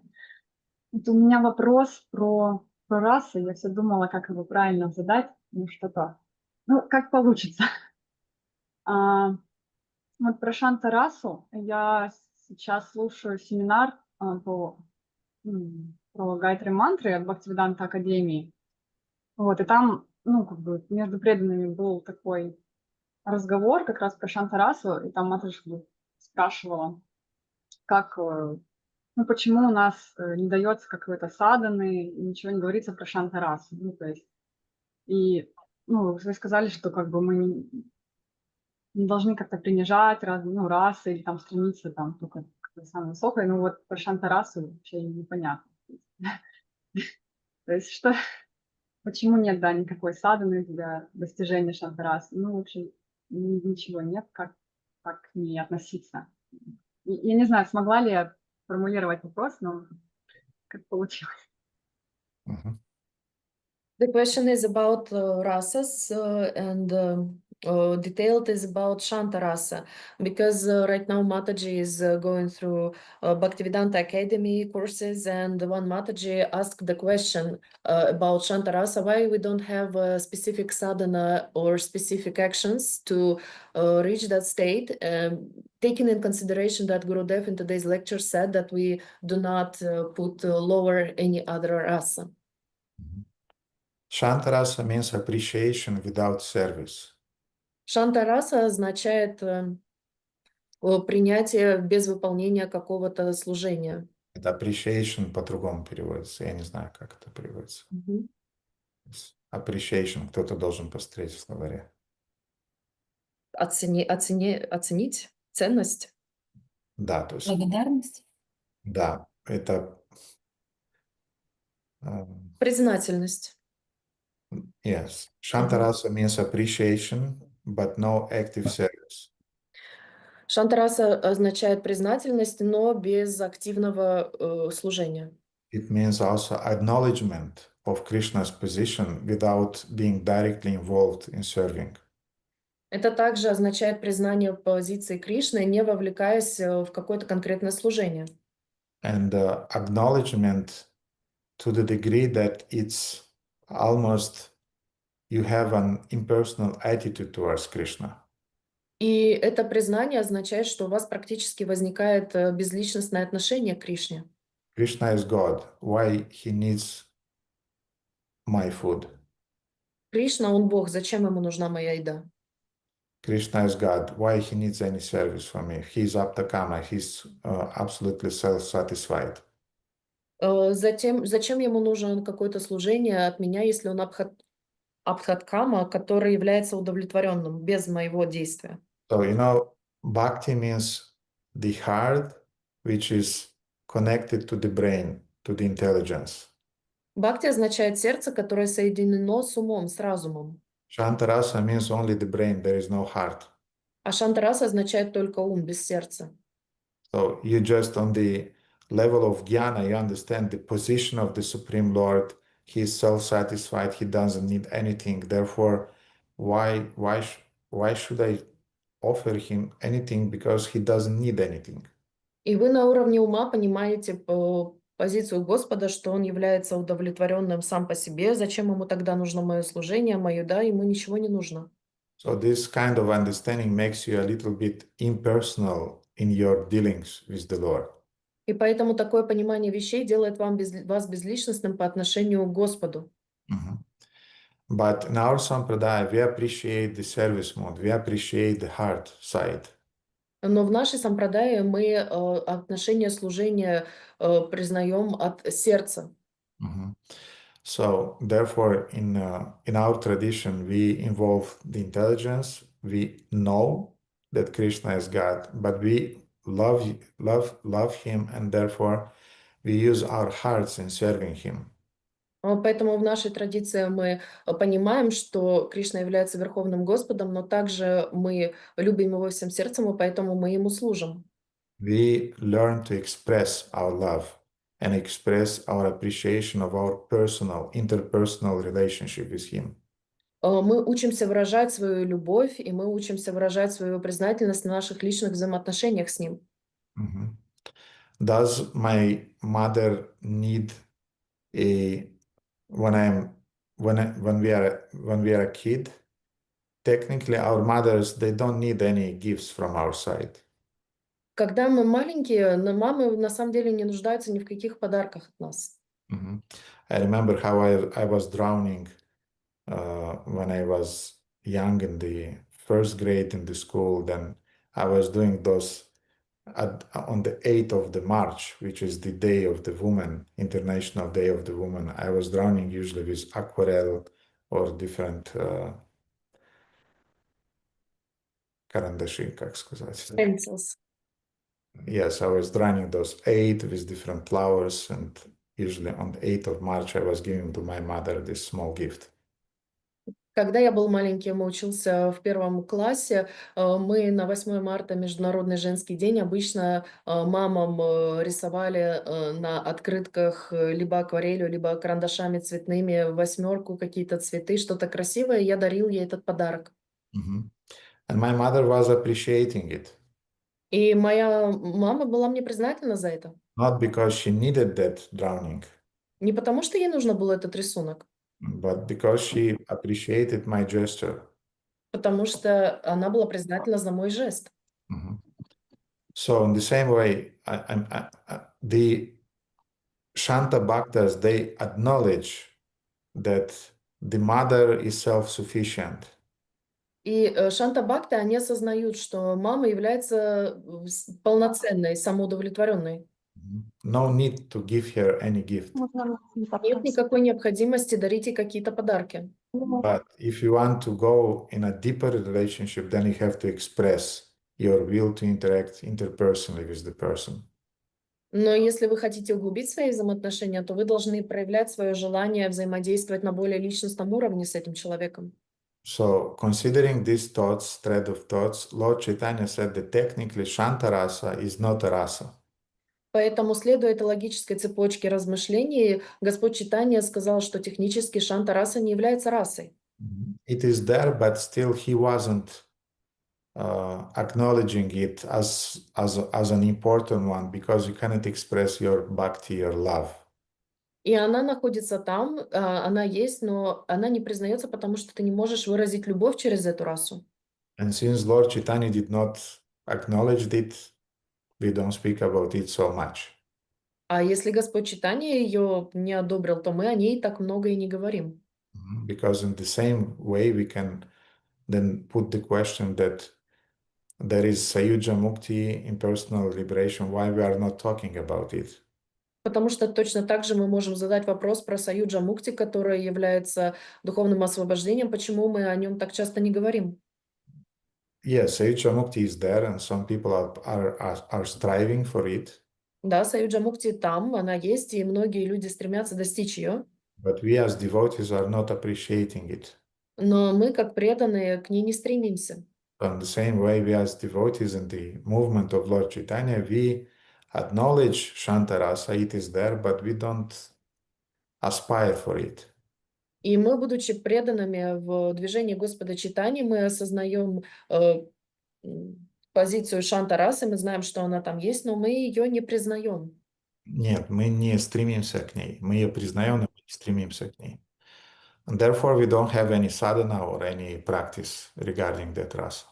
И поэтому у нас нет какой-то садханы или определенной практики для этой расы. And don't forget, Jivara Swarupa Hoya Krishnera Nitya Dasa, И помните, that by its constitutional position, the soul is a Krishna Das. что по своей изначальной позиции душа является Кришна-дас. The soul is not Shantaras, Shantadas, Она не Шанта-дас. or he's not, yes, you understand, he's not Shanta, Shantadasa, he's a Krishna Dasa. Да, вы поняли, что она не Шанта-дас, она является Кришна-даса. Krishnadasa, not Krishna Shanta, is Krishnadasa, servant of Krishna, not admirer of Krishna. Кришна Даса, не Кришна Шанта, то есть он является служителем Кришны, а не просто тот, кто им восхищается. And another angle now. А теперь еще один угол. Bhaktisiddhanta Saraswati in the book Brahmanam Vaishnava is explaining. Бхактисиданта Сарасвати в книге «Браманы и Вайшнавы» объясняет. Now we are going into a controversial topic. А теперь мы в противоречивую тему с вами войдем. He is explaining, don't ask me please, but I'll just say a few words about that and that I'll leave it like that. Пожалуйста, не задавайте мне вопросов, я скажу сейчас несколько слов и оставлю их так. So he is saying that Jiva appears from the Tatastha Shakti of the Supreme Lord.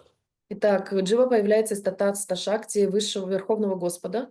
And when the Jiva prefers after so-called his beginning, after his birth, the Jiva prefers to remain in a suspended Shanta mentality towards the Lord. И когда после своего начинания или рождения душа Джива решает оставаться в подвешенном состоянии Шанта по отношению к Господу, that neutrality transforms into ignoring. этот нейтралитет в какой-то момент трансформируется в игнорирование. I love extravertial devotees and introvertial devotees, or how they say in English. We have extroverts and introverts, yes? Мгм. И поэтому есть экстраверты преданные, и есть интроверты преданные. And I love all the devotees, never mind they are introverts or extroverts. И я люблю всех преданных, независимо от того, экстравертны они или интровертны. But technically, it's easier to deal with extravertial devotees. Но технически гораздо проще взаимодействовать с экстравертами преданными. Introverts, they're deep. They're really deep in their thoughts and their inner world. And when you know a key to them, you enrich yourself very much. И интроверты, они по-настоящему духовно богатые люди. Когда ты подбираешь к ним ключик, то ты просто погружаешься в их огромный мир, и ты очень обогащаешься этим. But I remember in the beginning when I just came to our movement, Но я помню, как в начале, когда я только пришел в наше движение, I had a hard time to deal with introverted people. у меня были трудности с тем, чтобы общаться с интровертами. You say 3-4 phrases, Ты говоришь 3-4 фразы, and he or she is replying just yes or no. и он или она отвечает только да или нет. So this is the specific of introverts. Это специфика интровертов. And if the jiva remains too introvert in this kind of like shanta mentality, in which he's not relating in an active way, he becomes neglectful. И если Джива остается в этом умонастроении Шанта, которое является слишком интровертным и не выказывает не показывает какое-то свое проявление активной деятельностью, то она скатывается постепенно в отрицание, в игнорирование. And it took me some years to understand that devotees who are introverted, they are not neglecting you. That's just their mood. И мне заняло несколько лет понять, что преданные интроверты, они тебя не игнорируют и не отрицают, это просто их способ существования. But regarding the jiva, Bhaktisiddhanta Saraswati is saying exactly that if jiva gets stuck into that shanta mentality, then the shanta mentality transforms itself into in negligence. Но Бхактисиданта Сарасвати говорил именно об этом, что когда Джива находится в этом подвешенном состоянии шанты, то она скатывается в отрицание или отвержение. In ignoring the Lord. Игнорирование Господа. And this is transforming into inattention. А потом это трансформируется в невнимание. Then it transforms into offense towards the Lord. А потом и в оскорбление Господа. And then the jiva is going to the material world. А потом Джива скатывается в материальный мир. Therefore, let's say, in the CV of Shantarasa, we have these issues with it. And we as devotees, as bhaktas, we know that it's there, but we don't aspire for it, and we don't practice it, we don't strive for it. Поэтому, поскольку у Шантарасы в резюме есть все эти оговорки, то мы, будучи бхактами, мы знаем, что Шантараса присутствует, она есть, она существует, но мы к ней не стремимся, мы не стараемся ее достичь, и мы не хотим ее иметь в себе. Спасибо, Гурдев. Ну, мне просто всегда казалось, что вот там в Галоке Вриндавана даже трава — это вот просто что-то такое Это очень трава на возвышенное. Галоке Вриндавана. Yes, okay. Translate, Но она please. не в Шанта-расе. Я объясню. It's about the grass on the spiritual world that they have also certain rasa, but it's Gurudev said it's like on Goloka Vrindavana, and he will elaborate on this. So far as I understood, yes, there is Shantarasa on Goloka Vrindavana, Насколько я понял, да, существует Шантараса на Галоке Вриндаване, but it's a special Shantarasa in the mood of Madhurya. но это Шантараса в настроении Мадури. It's not Shantarasa in the mood of Aishwarya. Это не Шантараса в настроении Айшвари. So if you'll speak in a plain language, then we can say that it's a Shantarasa plus the mentality of serving. То есть простым языком мы будем говорить, что это Шантараса плюс умонастроение с преданного служения. Of service to Radha and Krishna and Goloka Vrindavana. So it's a tinge, it's a mix, it's not just pure Shantarasa. Служение Рада Кришне и Галока Вриндаване. То есть это смесь, это не является чистой Шантарасой. Mm-hmm. And those sages and yogis who receive that position of Shantarasa and Goloka Vrindavana, it's a result of them being in contact with Krishna and appreciating him in that exact form of Krishna. И святые йоги, которые получают эту милость умонастроения Шантарасы на Галока Вриндаване, это из-за того, что у них были отношения и их привязанность к Кришне. Mm-hmm. So it's far away from impersonal perception of Krishna. Поэтому это далеко от безличностного взаимоотношения с Кришной. Whereas pure Shantarasa, it's on the edge of impersonal attitude towards Krishna. А чистая Шантараса, она находится на границе с безличностного отношения с Кришной. Therefore, Goloka Shantarasa is different. Поэтому Шантараса на Галоке является чем-то другим. Можно так сказать, что как раз вот на Галока Вриндаване, например, та же травинка, она вот как раз в таком настроении, да, чтобы подсвечивать служение других. То есть можно? Да. So we can say that this grass is just highlighting the service of the more elevated devotees. And don't forget that Madhavendra Puri, he was in Shantarasa, he was a Kalpavriksha in the spiritual world. Давайте не забывать, что Madhavendra Puri. Мадавендра Пури, он находился в этом умонастроении Шантараса, он был Калпаврикша. Деревом желаний в духовном мире. And from him, the whole wave of Vraja Bhakti started and Lord Chaitanya picked it up. И с него началось движение в Раджа Бхакти, и Господь Чайтанья его взял. Mm-hmm. So it's not just pure Shantarasa, it's Vraja Shantarasa, it's something special. Поэтому это не просто чистая Шантараса, это Враджа раса, это является чем-то особенным. But yes, those devotees in Shantarasa, they're highlighting the service and Krishna's mood, and they're highlighting all other rasas. In that sense, they're serving all other, are completing or complementing all other rasas in Goloka Vrindavana. Ну да, таким образом, эти преданные, которые находятся в Шантараса, они подсвечивают, показывают и даже дополняют другие расы своим присутствием в этой Шантарасе. You need a kunja. Radha and Krishna need a kunja for their pastimes. Для своих игр Кришне и Радхе нужна кунджа. Kunja is conceived of different,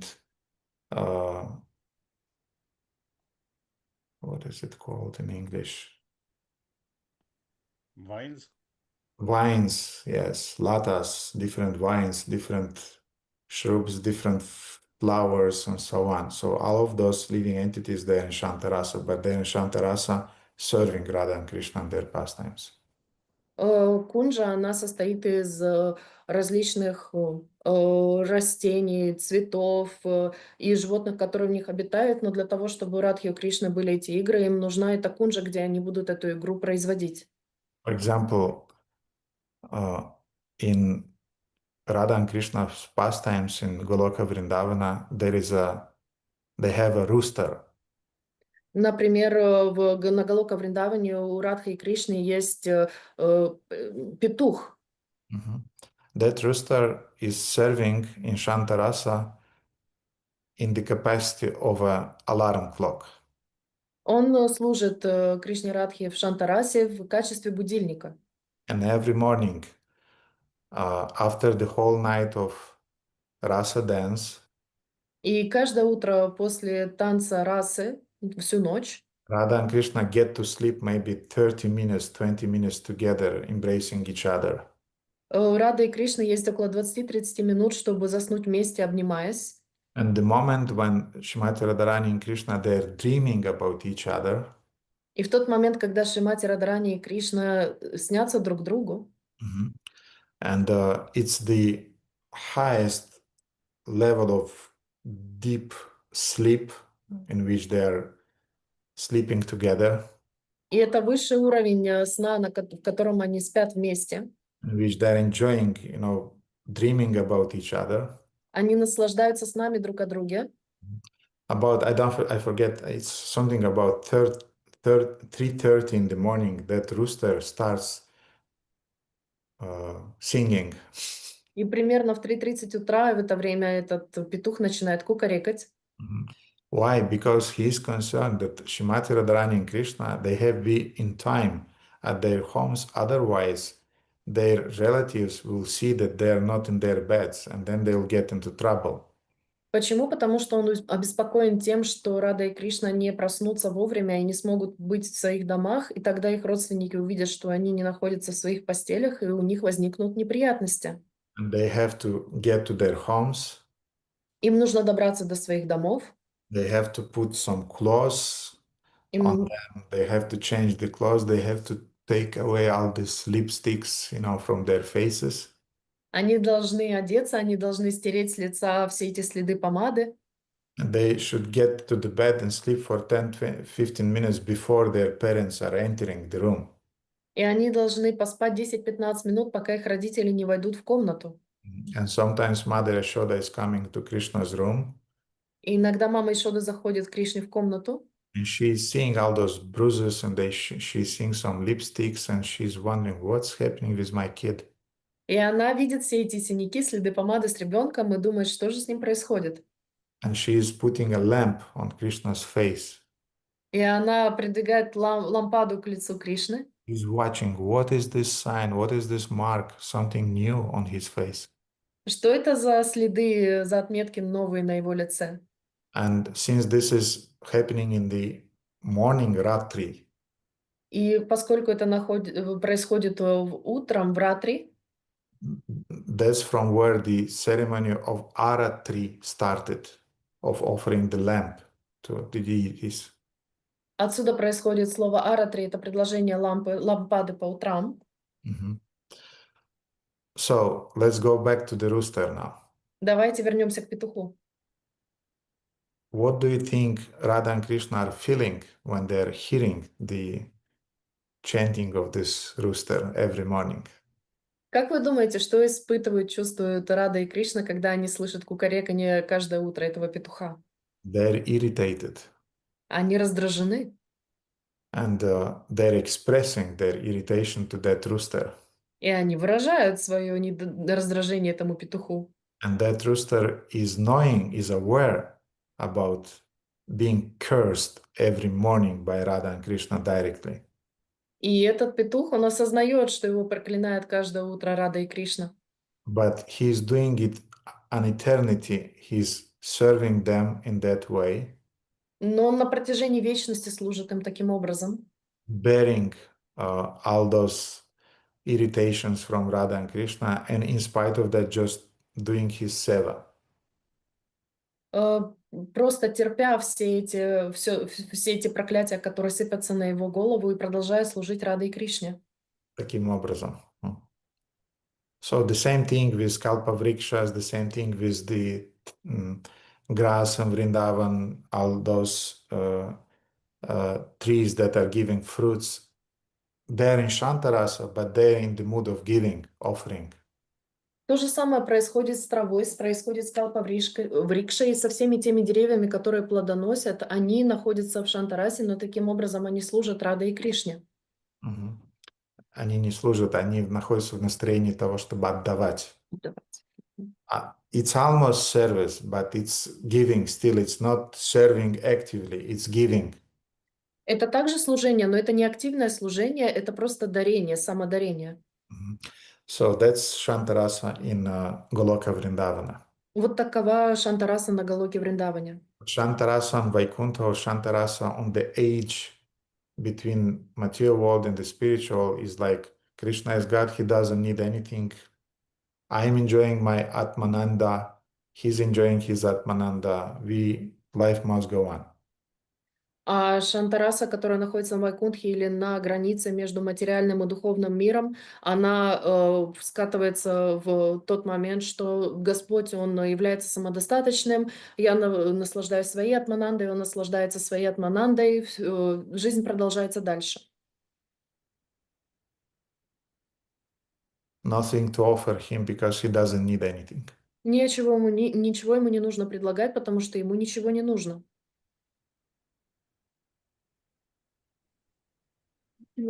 Большой Гурдев очень подробно объяснили интересный вот этот момент, что есть разная градация. У меня еще был вопрос про Югадхарму, уже вы упоминали.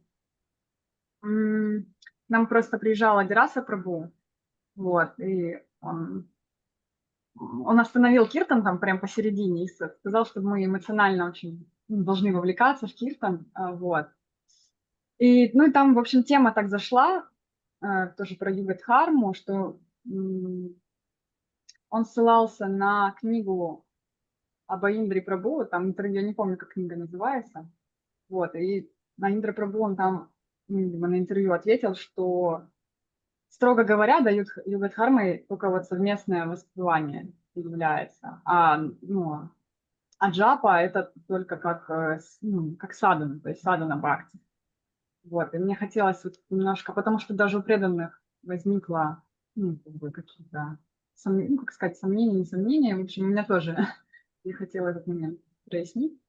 Вот, что именно, да, является Югадхармой, потому что, как я, по крайней мере, понимала, что, Югадхарма — это там, где мы в целом прославляем имя Господа, его рупу, гуны, лилы, в общем, все вот это. То есть это может быть чтение Бхагаватам или что-то такое, в общем, такой момент. Или может быть в какой-то момент наша джапа, она, как бы такого уровня достигает, что она тоже становится Югадхармой. В общем, тоже такой момент.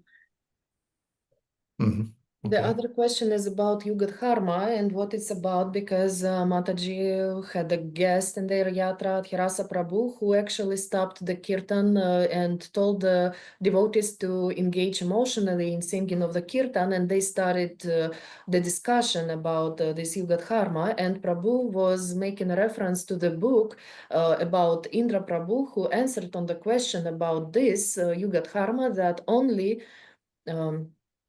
singing names together with someone can be considered Yugadharma, and if you do separately your rounds, it considered to be just your sadhana bhakti. So this is the question actually. If what we have Yugadharma, it's with doing about the name, holy name in general, like we are reading about it, we know about Leelas. Rupa Guna, or it's only when you sing together the name with someone, or your japa can become this Yuga Dharma if you will start to chant properly. So what is the difference there? Jiva Goswami is addressing a similar point in Bhakti Sandarbha.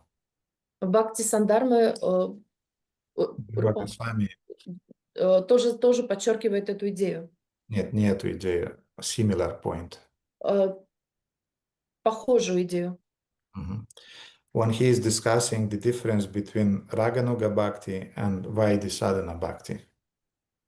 Когда он говорит о разнице между Рагануга Бхакти и Садана Бхакти. Vaidhi Sadhana Bhakti. And he's affirming that technically Raganuga Bhakti is the real Bhakti. И он напрямую говорит, что Рагануга Бхакти является настоящей Бхакти. Raganuga Bhakti means spontaneous devotional service is the real devotional service. Рагануга Бхакти является спонтанным преданным служением, и она является истинным преданным служением. Whereas Vaidhi Sadhana Bhakti is just a kind of like preliminary devotion that we are doing in order to achieve the Raganuga Bhakti. А Вайди Садана Бхакти, которую мы делаем, она является предшествующей для Рагануга Бхакти, к которой мы стремимся. And he is giving the example. И он приводит пример. You want to arrange a fire sacrifice. Вы хотите организовать ягью. And technically the fire sacrifice is the moment when the fire is burning and the ghee is put into the fire, the grains are thrown into the fire. That's the sacrifice. И технически этот жертвенный огонь представляет собой огонь, когда вы туда заливаете гхи, кладете туда рис и так далее. Вот это называется ягей. But let's say we see Vijay Nrsimha Prabhu preparing the fire yagya. Но, например, давайте предположим, что Виджай Нарисимха Прабху, он подготавливает эту ягью. And he's arranging the kunda, he's putting out those cow dung patties, he's making the yantra. И он подготавливает кунду, он туда кладет навоз, он подготавливает мандалу. And let's say, for example, Andrei is asking me, what is Vijay Nrsimha? И Андрей меня, например, спрашивает, кто такой Виджай Нарисимха? And I am saying he's doing the yagya now. Он сейчас делает ягью. Is he doing the yagya or is he preparing the yagya?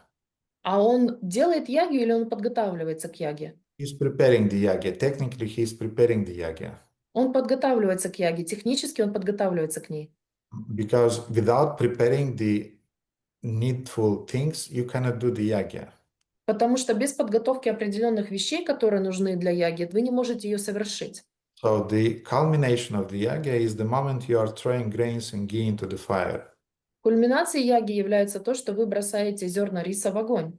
But technically the yagya starts the moment when you are cleaning the place where the yagya will take place. Но с технической точки зрения яги начинается с того момента, когда вы подготавливаете, очищаете пространство для яги.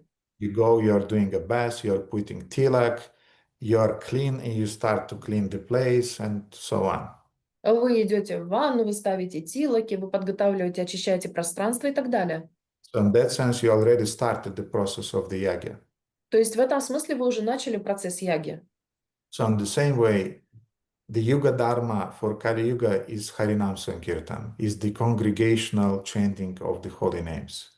Поэтому юга Дхарма является, Харинам Саркинтарна является юга Дхармой в Кали-югу, когда вы вместе воспеваете совместно святое имя.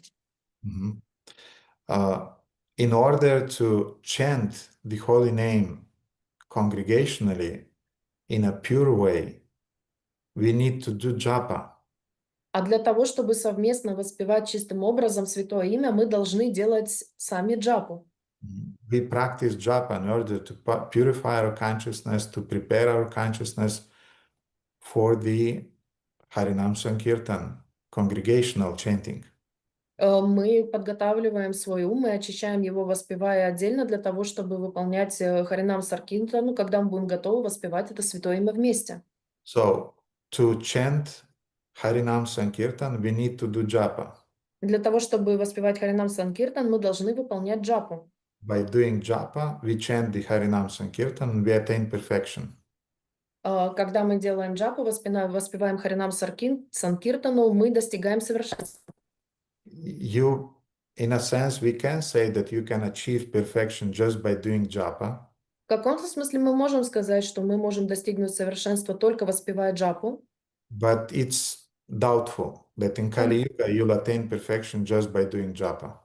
но это сомнительно, что вы достигнете совершенства в Кали-югу, просто воспевая джапу. In Kali Yuga you'll attain perfection definitely if you are doing Harinam Sankirtan or any Guna Kirtan, Lila Kirtan, Rupa Kirtan, Nama Kirtan. Но когда вы делаете Харинам Санкиртан вместе в Кали-югу, вы точно достигнете совершенства или выполняя Рупа Киртан, Гуна Киртан, Нама Киртан, Лила Киртан. That's for sure that by doing this Rupa Kirtan, Nama Kirtan, Lila Kirtan, you attain perfection. То есть наверняка, выполняя все эти Гуна Киртан, Рупа Киртан, Лила Киртан, Нама Киртан, вы достигнете совершенства. By doing just japa, you are not sure that you can attain perfection. А только воспевая джапу, вы не можете быть уверены, что вы достигнете совершенства. Because Yuga Dharma for Kali Yuga is not japa kirtan, is Harinam San Kirtan. Потому что юга-дхарма для Кали-юга это не Нама Киртан, это Харинама Киртан, Сан Киртан. Нет, потому что Yuga Dharma для Кали-юги не является джапа. Джапа. Yuga Dharma для Кали-юги является Харинам совместный киртан, когда мы прославляем имя, форму, качество и лилы Кришны. But again, to perform Harinam San Kirtan, together Kirtan, you have to be pure, and for that we chant japa, we prepare ourselves. Но для того, чтобы быть в состоянии воспевать Харинаму Санкиртан вместе, совместное воспевание делать, мы должны очистить свое сознание джапа. And we are preparing our heart. We can receive because Nama Nami Eka Tattva. There is no difference between Nama and Krishna, and we also receive benefit, definitely. И поэтому, когда мы воспеваем отдельно, мы не только очищаем, но также давайте не забывать, что имя и Господь не отличны друг от друга, поэтому мы получаем там точно так же благословение. And we can receive also bhakti. И также и бхакти мы можем при этом получить. But for sure we receive bhakti and we receive the purification when we are doing it in a congregational way, because this was established by the Lord as the means of achieving perfection. Но мы 100% достигаем этого, когда мы делаем совместное воспевание, потому что так сказал и установил Верховный Господь. Therefore, devotees are doing a stupid thing when they choose to do japa during the time of kirtan. Поэтому преданные совершают глупую ошибку, когда они идут воспевать отдельно святые имена, делать джапу вместо киртана. You receive much more mercy when you are singing with other devotees together in the kirtan than when you are just doing your rounds individually. Вы получаете гораздо больше благословений и милости, когда вы воспеваете святые имена вместе с другими преданными, чем когда вы воспеваете святые имена отдельно.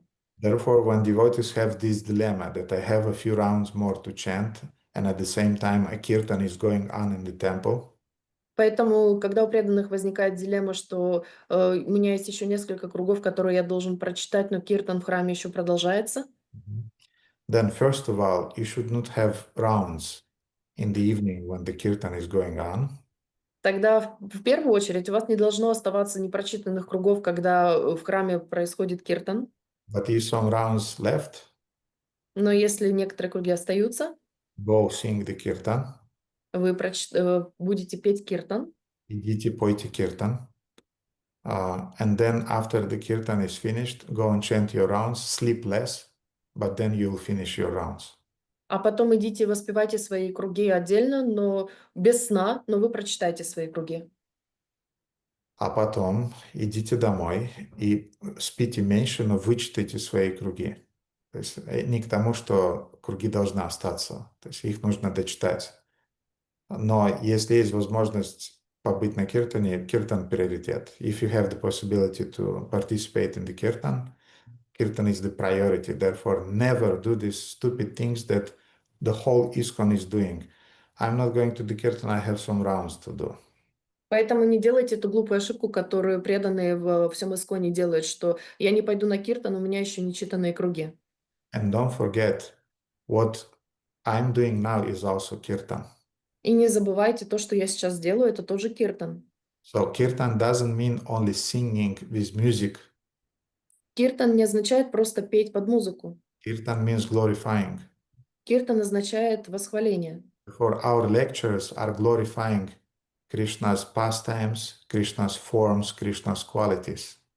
Наши лекции восхваляют прошлые игры Кришны, его черты, его качества. Therefore, what I did now for almost 2 hours, I was glorifying Krishna. This is kirtan. This is Rupa Kirtan, Lila Kirtan, Guna Kirtan of Krishna. Поэтому то, что я сейчас сделал, это восхвалял Кришну почти 2 часа. Это Гуна Киртан, Лила Киртан, Нама Киртан. So sometimes we are glorifying Krishna through music and we are making the accent is on the name of Krishna.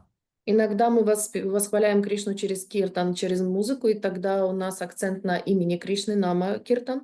And sometimes we are glorifying Krishna without the musical aspect, without the musical component, just by glorifying the qualities, form of Krishna, pastimes of Krishna, like we discussed the pastimes of Bhishmadevы, Arjuna in relation to Krishna from Bhagavatam.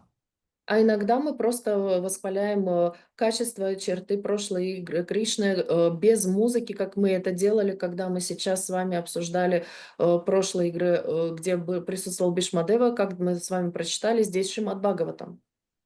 So, yes, I agree with Rajarasa Prabhu that Yuga Dharma for Kali Yuga is Kirtan, not Japa. Поэтому да, я согласен с Адираса Прабhu, что в Кали-югу Югадхарма является киртан, а не джапа. And in that sense, Japa is supporting our Kirtan. И в этом смысле джапа поддерживает наш киртан. It is preparing our consciousness to sing the Kirtan in a pure way. И она подготавливает наше сознание к тому, чтобы мы пели киртан правильным образом. And in that way, for receiving the maximum benefit of our spiritual life. Таким образом, получая самое максимально возможное благословение от нашей духовной жизни. And sometimes devotees are giving the example that japa and kirtan is like inhalation and expiration. И иногда преданные приводят пример, что джапа и киртан являются как вдохом с выдохом. You need both of them in order to breathe, in order to remain alive. Вам оба нужны для того, чтобы оставаться живым и дышать. Mm-hmm. And both of them are important. Оба важны. Mm-hmm. Kirtan may become showy sometimes. Иногда киртан может быть немножко как шоу. So if you are in the proper consciousness, you receive the maximum benefit from kirtan.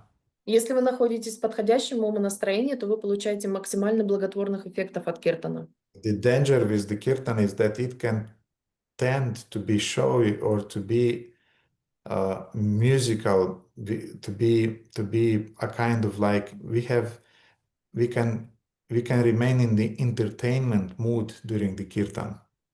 Опасность киртана в том, что иногда это может превращаться в шоу, или он может нам давать умонастроение развлечения от киртана. Mm-hmm. Whereas japa, nobody is watching you, so you cannot make a show. В то время как во время джапа никто на вас не смотрит, поэтому вы не можете сделать из этого шоу. There is no musical aspect, so not much entertainment there. У вас нет музыкального сопровождения, поэтому особых развлечений там не ждите. And you are alone with yourself. Nobody is watching, and you really can understand your spiritual level on which you are situated. И никто на вас не смотрит, вы находитесь в одиночестве, и вы можете четко увидеть свой духовный уровень, на котором вы в данный момент находитесь. If you are getting bored, if you are getting sleepy, если вы засыпаете, вам становится скучно, if you are getting agitated, если вы становитесь беспокойны, it means that you really don't have a relationship with the holy name. Это означает, что у вас на самом деле нет отношений со святым именем. Mhm. Therefore, we prepare our consciousness by building our relationship with the holy name during our japa every morning. Поэтому мы подготавливаем наше сознание, обосновывая дружбу со святым именем каждое утро во время нашей джапы. Mhm. And then that consciousness that we obtain during our face-to-face relationship with the holy name, we apply it to the kirtan and we receive the maximum benefit. А потом эти взаимоотношения, которые мы построили, будучи лицом к лицу, находясь со святым именем, мы приходим на киртан, и там уже можем воспевать это с подходящим умонастроением. So again, devotees are giving this example that inhalation and expiration, they're both important. И поэтому еще раз преданные дают этот пример, что и вдох, и выдох одинаково важны. Mhm. And it's difficult to compare kirtan or japa either to inhalation or to expiration. И очень сложно соотносить киртан и джапа с вдохом или с выдохом. Mhm. And it's an eternal dispute, what is first, the egg or the chicken? И поэтому это вечный спор о том, что было первым, яйцо или курица. Mhm. In the same way, it's an eternal dispute, what is most important, japa or kirtan? Тот же самый диспут, что более важно, джапа или киртан. But yet, from the point of Shastras, the Yuga Dharma for Kali Yuga is kirtan, not japa. Но с точки зрения шастры, юга-дхарма для Кали-юга является киртан, а не джапа. Mhm. Можно глупое уточнение? Почему почему мы тогда не даем дополнительный еще обед, помимо джапы, еще как бы югадхарму? Не помню. Why we don't do additional vow for making yuga-dharma specifically? Why we don't give additional vow to keep the Ekadashi, to read Srimad Bhagavatam, to worship the deities, to take Почему, only Krishna Prasadam? почему мы не даем дополнительных клятв о том, что мы будем соблюдать экадаши, поклоняться божествам, есть просадам? Почему мы этого не делаем? We require common sense. Потому что необходим здравый смысл. Therefore,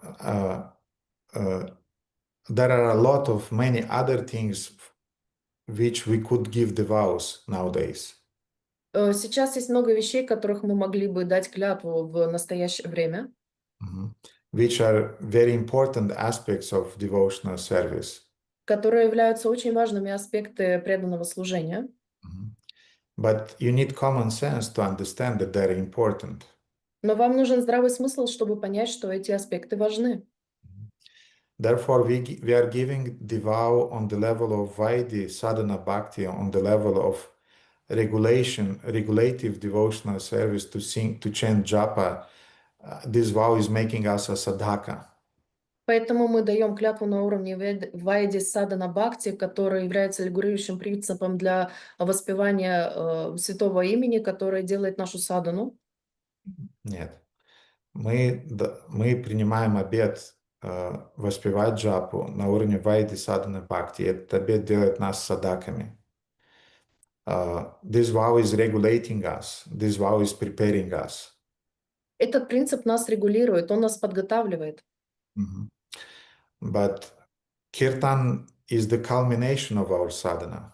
Но киртан является кульминацией нашей саданы.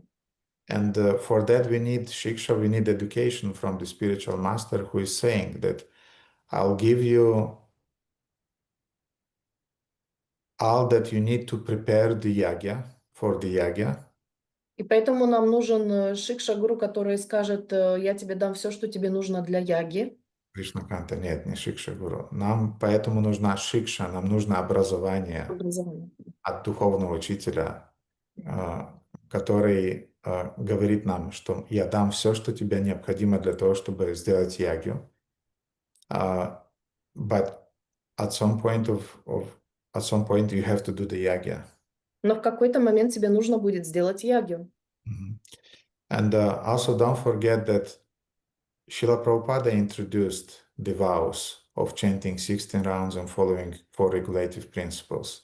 И не забывайте, что Шрила Прабхупада ввел клятвы, обеты на то, чтобы было воспевание 16 кругов и 4 регулирующих принципа. Before Srila Prabhupada, there were no vows. До Шрилы Прабхупады не было этих клятв. Before Srila Prabhupada, during Bhaktisiddhanta Saraswati times, you received initiation. До Шрила Прабхупады во время Бхактисиддханты Сарасвати вы просто получали инициацию. And initiation, first initiation was called Harinama initiation. И первая инициация называлась Харинама инициацией. You did not receive the rounds, you received the holy name during the initiation. Вы получали не количество кругов, а вы получали святое имя во время инициации. This is the problem with our ISKCON devotees.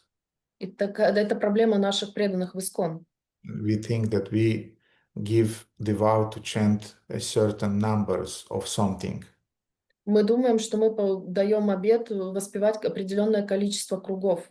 But actually, the Harinama Diksha means the initiation into the holy name. А Харинама Дикша на самом деле означает инициацию в святое имя, Which can be and should be chanted privately and should be chanted together with other devotees. которая может и должна воспеваться как наедине с собой, так и с другими преданными. Harinam Sankirtan together, Kirtan is the most efficient. Харинам Саркиртан, который воспевается вместе, является наиболее эффективным. But you don't have the possibility from morning to evening to chant together with devotees. Но у вас нет возможности воспевать с утра до вечера вместе с другими преданными. What you'll do in that time? Что ты будешь делать в это время? You have a japamala and you can chant for yourself. У тебя есть джапамала, ты можешь воспевать для себя. Mhm. Therefore, initiation meant initiation to Harinam, not initiation to rounds. Поэтому инициация означала инициацию в Харинам, а не обет для прочтения сколько-то кругов. Then Prabhupada introduced because he saw that Western people, especially Romanians, if he would see Romanians, we would have much more additional rounds. Поэтому Шрила Прабхупада, видя западных людей, особенно румын, если бы он увидел румын, у нас было бы больше кругов, на которые мы давали бы обеты. He saw that people are not serious, and in order to bound them to some sadhana practice, daily sadhana practice, Prabhupada introduced those vows. Он увидел, что они несерьезны в своей духовной практике, для того, чтобы привязать их и дать им вкус к этой практике, он дал им определенное количество кругов. Mm-hmm. So this is my understanding that Prabhupada gave us or asked us to give the vow of chanting minimum 16 rounds a day in order to facilitate our singing of kirtan. Поэтому таково мое понимание, что мы получили эти обеты, которые мы даем для воспевания 16 кругов отдельно, чтобы подготовить нас, самих себя, для более хорошего воспевания совместного. But we received, at the time of initiation, we did not receive the rounds, we received the holy name. Therefore, it's called Harinama Diksha. Но во время инициации мы получили не количество кругов, мы получили святое имя, поэтому это называется Харинама Дикша. And it's supposed that you'll do Harinama by japa and by kirtan. И это предполагает, что вы будете делать Харинаму с помощью джапы и с помощью киртана.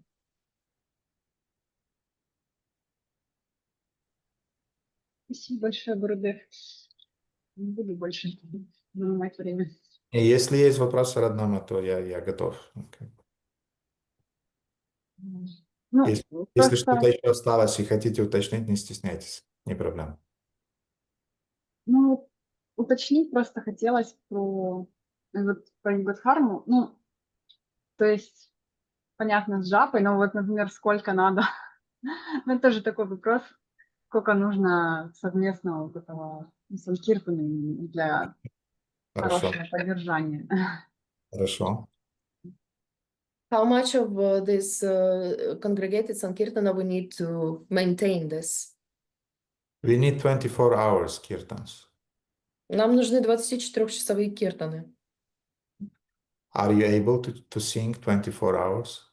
Вы способны петь 24 часа? No. Нет. Mhm. We need to come to that. Мы должны прийти к этому. And now we can sing 2 hours, 3 hours, 4 hours. И теперь сейчас мы можем петь 2, 3, 4 часа. But then you feel pain in your back, А потом, вы знаете, у вас боль в спине возникает. you get hungry, Голодными становитесь. you need to feed your kids Детей надо покормить. or your cats. Кошек. uh, and so on. И так далее. What do you do during that time then? Что вы делаете в это время тогда? Mhm.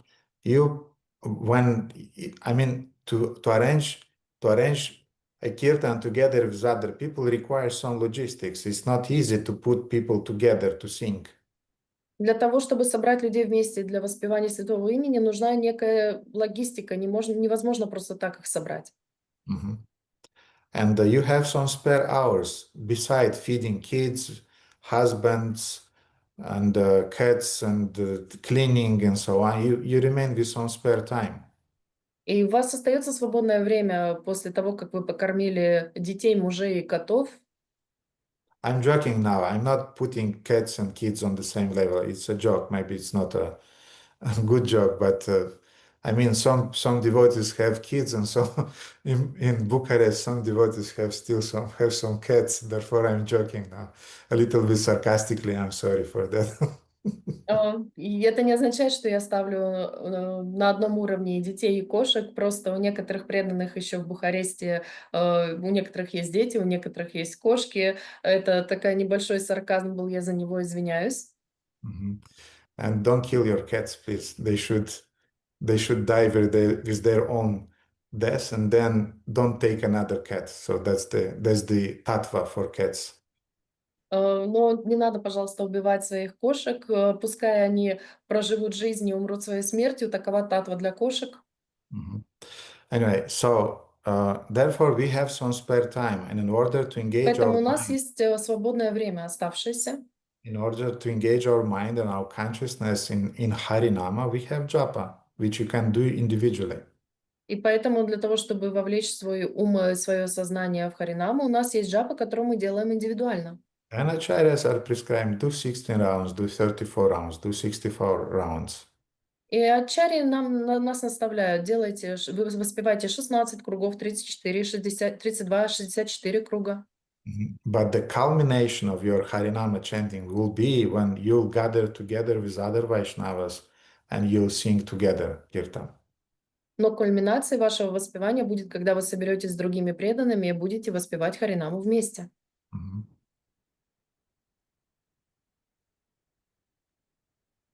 So to remain in touch with the holy name, we have the practice of japa. Оставаясь на связи со святым именем, у нас улучшается воспевание святого имени. Чтобы оставаться на связи со святым именем, мы практикуем джапу. Чтобы углублять свои взаимоотношения с святым именем, мы практикуем джапу. But the culmination of our relationship with the holy name is the relationship with the holy name in the association of other Vaishnavas. Но кульминация воспевания святого имени происходит в совместном воспевании святого имени с другими вайшнавами. Радханама, что еще осталось? Если осталось. Ну, я бы очень хотела попросить напутствие, благословения. Меня назначили в это воскресенье, уже послезавтра, вести воскресную Харинаму 2 часа. Ну, то есть полностью мне ее петь хотелось. Ну, мне немного... И как бы я уже вела Харинамы, но они были гораздо меньше и не шествующие. Или я была помощником, то есть подпевала. Ну, вот полностью самой очень ответственно. So Krishna. I was put to lead the Harinama, which will last longer than usual, like 2 hours, 2 hours and a half. And usually I was the head of the Harinama, but not for such a long time. And now I need blessings to do that. Радханама, будет возможно, would you have the possibility to chant your 16 rounds in the morning during that day? Будет ли у вас возможность воспевать свои 16 кругов, воспеть их утром до Харинамы? So please do that, and then your singing in the street during the Harinam will be a real thing. И тогда, если ты это сделаешь, твое воспевание на улице Харинамы будет чем-то настоящим, искренним. I'm sure you have all of my blessings and the blessings of all other devotees to have a very wonderful Harinama during Sunday. И я And уверена, good luck to you. будь уверена, что у тебя есть все благословения мои и всех преданных, которые находятся здесь, для того, чтобы у тебя была прекрасная Харинама, на которую ты пойдешь. But chant your rounds in the morning, your 16 rounds in the morning, and when you'll be in the streets, you'll not sing music, you'll sing the holy name.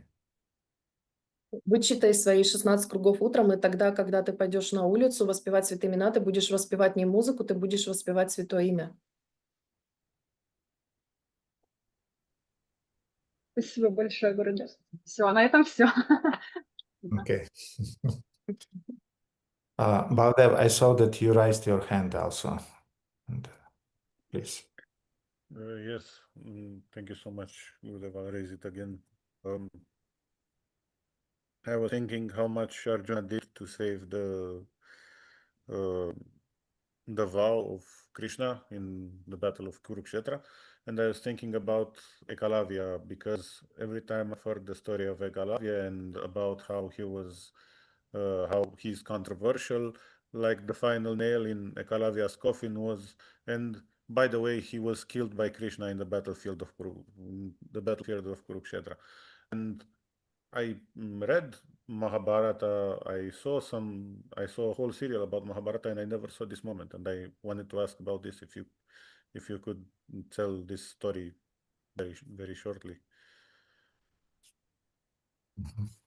Я надеюсь, что я услышала правильно. Прабу говорил про Экалавью и про его отношения, и про его, что конечно, самым последним гвоздем в крышку его гроба было то, что он, Прабу прочитал Махабхарату, и там было сказано, что он был убит на поле Курукшетры, но он не знает эту историю, он хотел бы, чтобы Гурудев эту историю описал.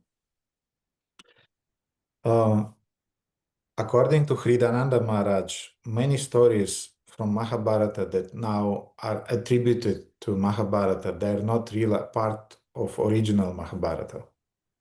Согласно Хридананду Махараджу, истории, которые рассказывают и говорят, что они имеют ссылку на Махабхарату, на самом деле не являются частью оригинальной Махабхараты. He is saying that actually the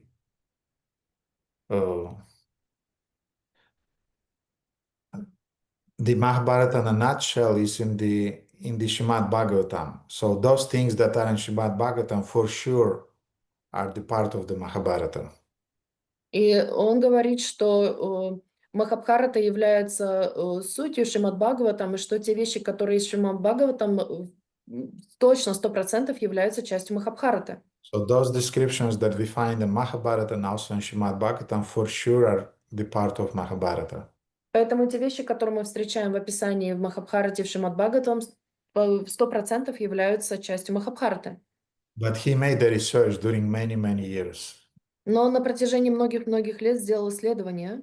And he came to the conclusions that nowadays, technically, we don't have the original Mahabharata. И он пришел к заключению, что в настоящее время у нас нет изначально оригинальной Махабхараты. Because South India has one version of Mahabharata, Western India has another version of Mahabharata. Practically every region of India has its own version of Mahabharata.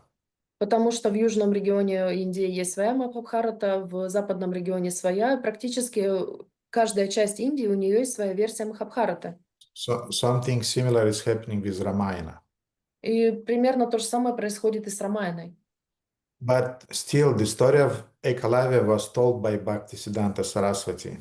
Но, тем не менее, история Экалавьи была рассказана Бхактисиддхантой Сарасвати. Therefore, I mean, even if that story would not be in Mahabharata, I take it completely serious because it just was told by Bhaktisiddhanta Saraswati. И поэтому даже если эта история не была рассказана в Махабхарате, я воспринимаю совершенно серьезно, потому что она была рассказана Бхактисиддхантой Сарасвати. And Bhaktisiddhanta Saraswati, that's what he was saying. He was writing in that article that Ekalavya was later killed by Krishna. И это то, что Бхактисиддханта Сарасвати пишет в своей статье, что Экалавья был убит Кришной. Mhm. What else would you like to know about that regarding that question?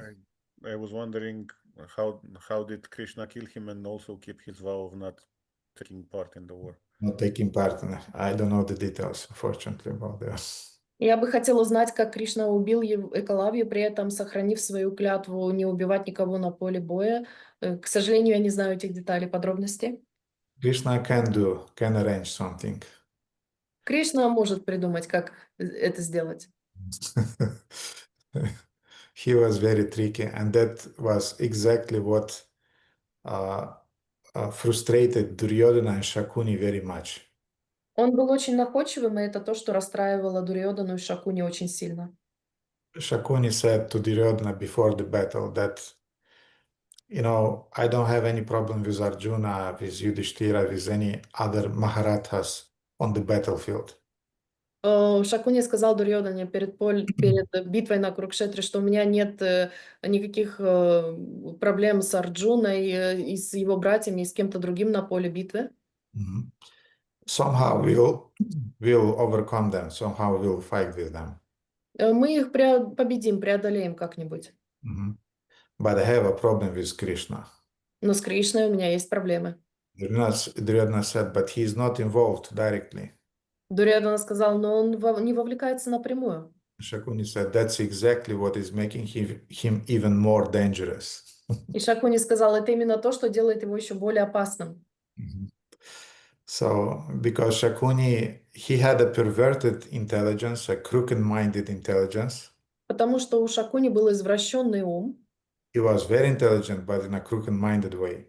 Он был очень умен и хитер, но в очень извращенной форме. Therefore, he could immediately trace all those tricks that Krishna arranged before the battle, during the battlefield, and so on.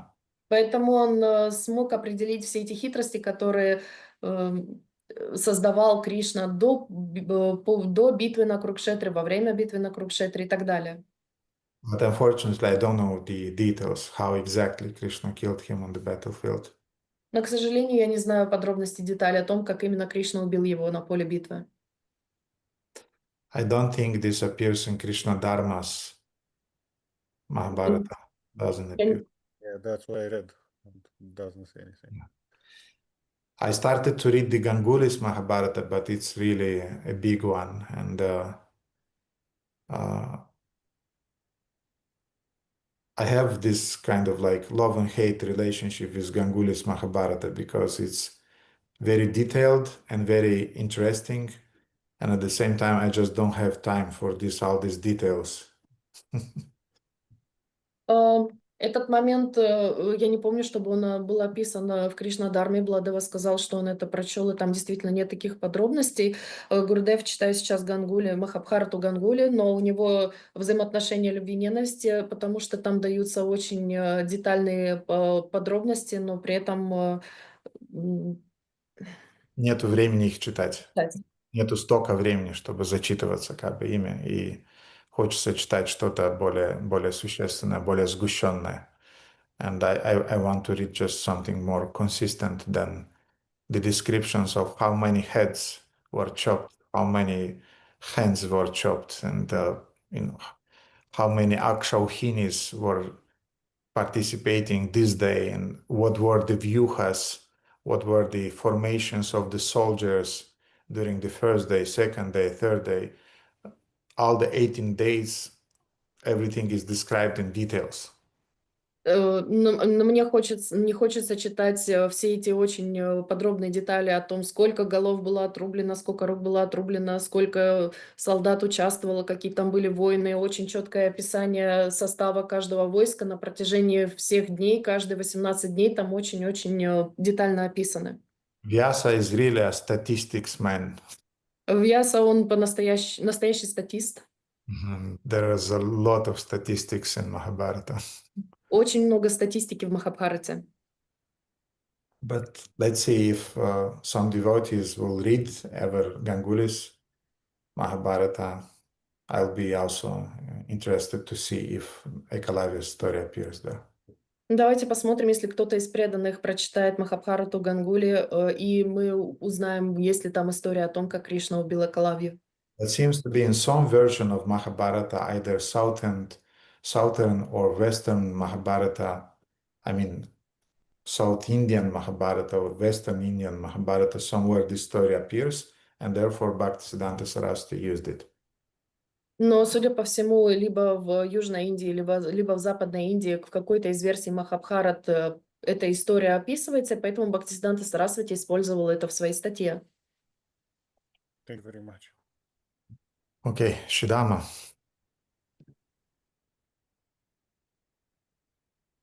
Да, примите мои поклоны. Меня слышно, да? Да. Хоть у Радханамы закончились вопросы, а у меня начались, и там много противоречий. Просто почему тогда, если, Юга-дарма — это киртан, почему Рупа Госвами, он в нектаре преданности, он прям... это самое важное, Юга-дарма, да, Сахаринам Санакиртан. Почему он описывает полностью 4 анги, выделяет именно 5, не один, именно 5 могущественных видов преданного служения, там, мы знаем 5 анг, да, и, допустим, почему, если конкретный пример, мне сразу приводится Госвами Вриндавана, они вот такое чувство, что киртан вот прям, Санакиртан и ягу не совершали, хотя они такой пример, идеал, как бы. Ну ладно, Госвами Вриндавана, но мы возьмем Харидаса Тхакура, он читал джапу, и он нам ачарья. И у меня возникает все время, когда вот вопрос, когда Юга-дарма — это главное, возникают вот эти вопросы, почему вот так, почему вот шастры дают такую градацию огромную, и еще примеры вот такие вот самых возвышенных преданных, они вот такие почему-то. То есть не было примера такого, чтобы они 24 часа пели, киртан, то есть или там вот даже в Махапрабху когда он делал свои киртаны, они же вечером воспевали, и там не было 24-часового киртана, то есть какое-то количество было, но не все прям. Это просто идет к следующему вопросу о Рагануга Садхана Бхакти, что вот говорят, Шидам, что... давай, смотри, давай разберемся с Окей. первым вопросом. Окей. Не делать их длинными, окей? So Radhanama ran out of questions, but my questions has started, said Prabhu, and it's about Yugadharma. And the question is that Rupa Goswami in his book Nectar of Devotion, he says about 5 types of devotional service. And if we are taking the great devotees like Goswamis of Vrindavan or like Haridas Das Thakur, who were like Harinama Acharya, why didn't they sing 24-hour long kirtans, and why do we have this elaboration on the service of devotional service if it was clearly said that in Yugadharma kirtan is the only way? We have different statements by Chaitanya Mahaprabhu. У нас есть различные утверждения читания Махапрабху. Inclusive the statement Sadhu Sangha Nama Kirtan Bhagavat Shravana Madhuravasa Шримуртира Шада Сивана. Sivana. Yes. Включает утверждение. And it doesn't mean that all these statements that Chaitanya Mahaprabhu is making, they become the absolute statement. Это не означает, что все утверждения, которые делает читание Махапрабху, они становятся абсолютными утверждениями. The only one statement. И единственно верными утверждениями. Because finally Mahaprabhu he more often was stressing the importance of Harinama. Harinama, Harinama, Harinama eva kevalam. Потому что он всегда подчеркивал важность Харинама. Харинама, Харинама, Харинама эва кевалам. Now, he was stressing the point of Harinama. Поэтому он подчеркивал идею важности Харинамы. In the Harinam Sankirtan, especially the Harinam Sankirtan, which is chanted congregationally. Особенно Харинам Санкиртана, что является совместным воспеванием. But again, Sankirtan doesn't mean only music kirtan. Но снова сар-киртан не означает просто музыкальный киртан. Because Rupa Goswami was doing kirtan by writing books, Потому что Рупа Госвами выполнял киртан, когда он писал книги. Rupa Goswami was doing kirtan when he was explaining his books, Рупа Госвами выполнял киртан, когда он объяснял содержание своих книг. because kirtan doesn't mean only music kirtan. Потому что киртан не означает только музыкальный киртан. Kirtan is anything that is glorifying either the name, the form, the qualities, or the pastimes of the Lord, or parikars, the associates of the Lord. Потому что киртаном является любое восхваление имени, форм, черт, качеств или вечных спутников Господа. And it's most powerful when it is done in the association of other devotees. И оно является наиболее могущественным, когда выполняется вместе с другими преданными.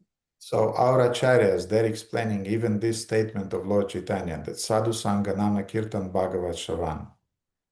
И поэтому наши ачарьи даже в этом смысле упоминают важность харинамы. To do Harinam Sankirtan, you need sadhu sangha. Для того, чтобы делать с харинам санкиртан, тебе нужна садхусанга. To do Harinam Sankirtan, you need to listen to Srimad Bhagavatam to understand the nature of that Sankirtan. Чтобы выполнять харинам санкиртан, ты должен слушать лекции по Шримад Бхагаватам, чтобы понимать смысл харинам санкиртан. To do Harinam Sankirtan, you need a place where you can do that. And that's the best place is the holy dhammas. Тебе нужно место для того, чтобы выполнять харинам санкиртан, и лучшим местом являются святые дхамы, Starting with Mathura, Vrindavan. начиная с Мадхуры. And you need a deity in front of which you'll do the Harinam Sankirtan process. И тебе нужно божество, перед которым ты будешь выполнять процесс харинам санкиртана. So all of our acharyas, they're always stressing this point that we have to do as much as possible Harinam Sankirtan, which implies glorifying the names, forms, qualities, and pastimes of the Lord. Поэтому все наши ачарья подчеркивают необходимость выполнения харинам санкиртаны, которые включают в себя восхваление имени, формы, характеристик прошлых игр Господа. But again, logistically, it's not possible for us as for human beings to chant 24 hours. Но опять же, для нас, как человеческих живых существ, невозможно воспевать на протяжении 24 часов. For human beings, you have to arrange things. Для живого человеческого существа нужно организовывать такие вещи.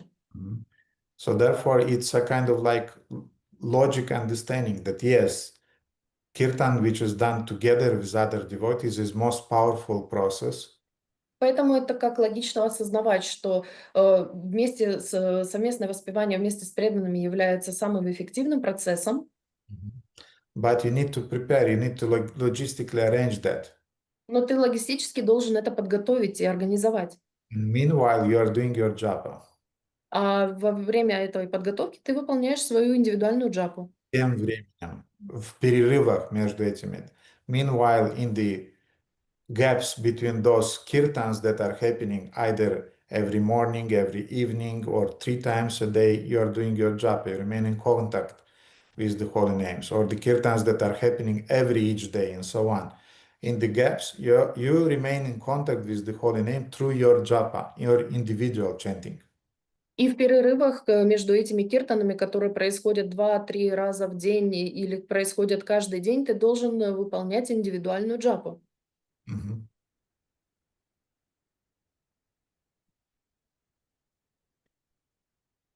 And I lost the thread now because I was thinking about translation. It's very difficult to think and to be aware about how things are translated. Anyway, so what I wanted to say regarding that. Yes, Haridas Thakur. Да, Харидас Такур. We don't know the historical, I mean, we know in general the historical details of Haridas Thakur. Да, у нас есть исторические детали по поводу Харидаса Такура. We don't know many details about Haridas Thakur. У нас нет много подробных деталей о его жизни. And you're saying that Haridas Thakur was doing mainly, he was doing japa. И ты говоришь, что Харидас Такур в большинстве своем воспевал джапу. My question now, in which part of his life Haridas Thakur mainly was doing japa? И мой вопрос к тебе, в какой момент своей жизни он в большем процентном соотношении воспевал именно джапу? Before Lord Chaitanya or after Lord Chaitanya started his pastimes? До Господа Чайтаньи или когда Господь Чайтанья начал свои игры? Before Lord Chaitanya, obviously, he was hiding because he was born in a Muslim family and he wasn't accepted either by the Muslims and neither by the Hindus. And therefore, he had to do his private japa, bhajana, so that nobody is bothering him and he is not bothering anybody in the society.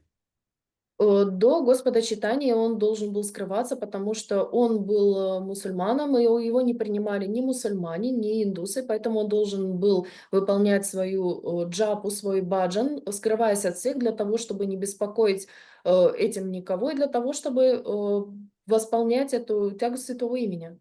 But after Lord Chaitanya started his Sankirtan movement, Haridas Thakur, there are many descriptions when Haridas Thakur was present in the kirtan. And he was dancing, by the way, like a madman, especially Chaitanya Bhagavata's descriptions. Но когда Господь Чайтанья начал свои игры, есть очень много описаний, когда он присутствовал на этих киртанах, и он танцевал как безумец, которые также описаны в Чайтанья Bhagavati. Бхагавате. So Haridas Thakur was preparing the whole life for Lord Chaitanya's descent. And when Lord Chaitanya descended, he just got involved in the Harinam Sankirtan. Поэтому Харидас Такур практически всю свою жизнь подготавливался к тому, чтобы пришел Господь Чайтанья, и когда он все-таки пришел, он полностью начал быть вовлеченным в эти киртаны. But being a self-realized, liberated soul, he continued his vow of chanting those 100,000s of names in parallel. Но, будучи совершенной, самореализованной, освобожденной душой, он продолжал держать свой обет воспевания этих сотен и тысячи святых имен во время джапы. Now, another aspect, А теперь другой аспект, which devotees usually don't talk so much about it. о котором преданные обычно много не говорят. What about singing the Harinam Sankirtan in the association of like-minded devotees? А как же воспевание святого имени с преданными, с которым у вас есть похожее умонастроение? And the maximum of them should be 6 in that kirtan. Максимум должно быть их 6 в таком киртане. That's from the purport of Chaitanya Bhagavata, of Bhaktisiddhanta Saraswati to Chaitanya Bhagavata. Это отрывок из Чайтанья Бхагаваты от Бхактисиддханта Сарасвати. So logistically, it's not so easy to find 6 persons Логистически не так легко найти 6 человек, which are like-minded, которые в том же умонастроении, что и вы, Ajatiya Sasnigde Sadhu Sangha Svatovare, who has the same taste, the same rasa, the same aspirations. у которых тот же вкус, та же раса, те же стремления. Not easy. Нелегко. So what we are doing in the gaps between finding those 6 persons who has the same mentality, same mood, И что вы делаете в промежутках времени, когда вы, между тем, как вы ищете этих 6 человек, у которых будет то же умонастроение, тот же вкус? you are sitting and waiting? Вы сидите и ждете? No, you are remaining in touch with the holy name and you are perfecting your spiritual life by your individual chanting. Нет, вы остаетесь на связи со святым именем, и вы воспеваете свои круги, усовершенствуя свою духовную практику. So, but Harinam Sankirtan definitely remains the Yuga Dharma, the most powerful aspect of the culmination of spiritual life. Но Харинам Санкиртана в любом случае остается юга-дхармой в Кали-югу, которая является самым эффективным инструментом.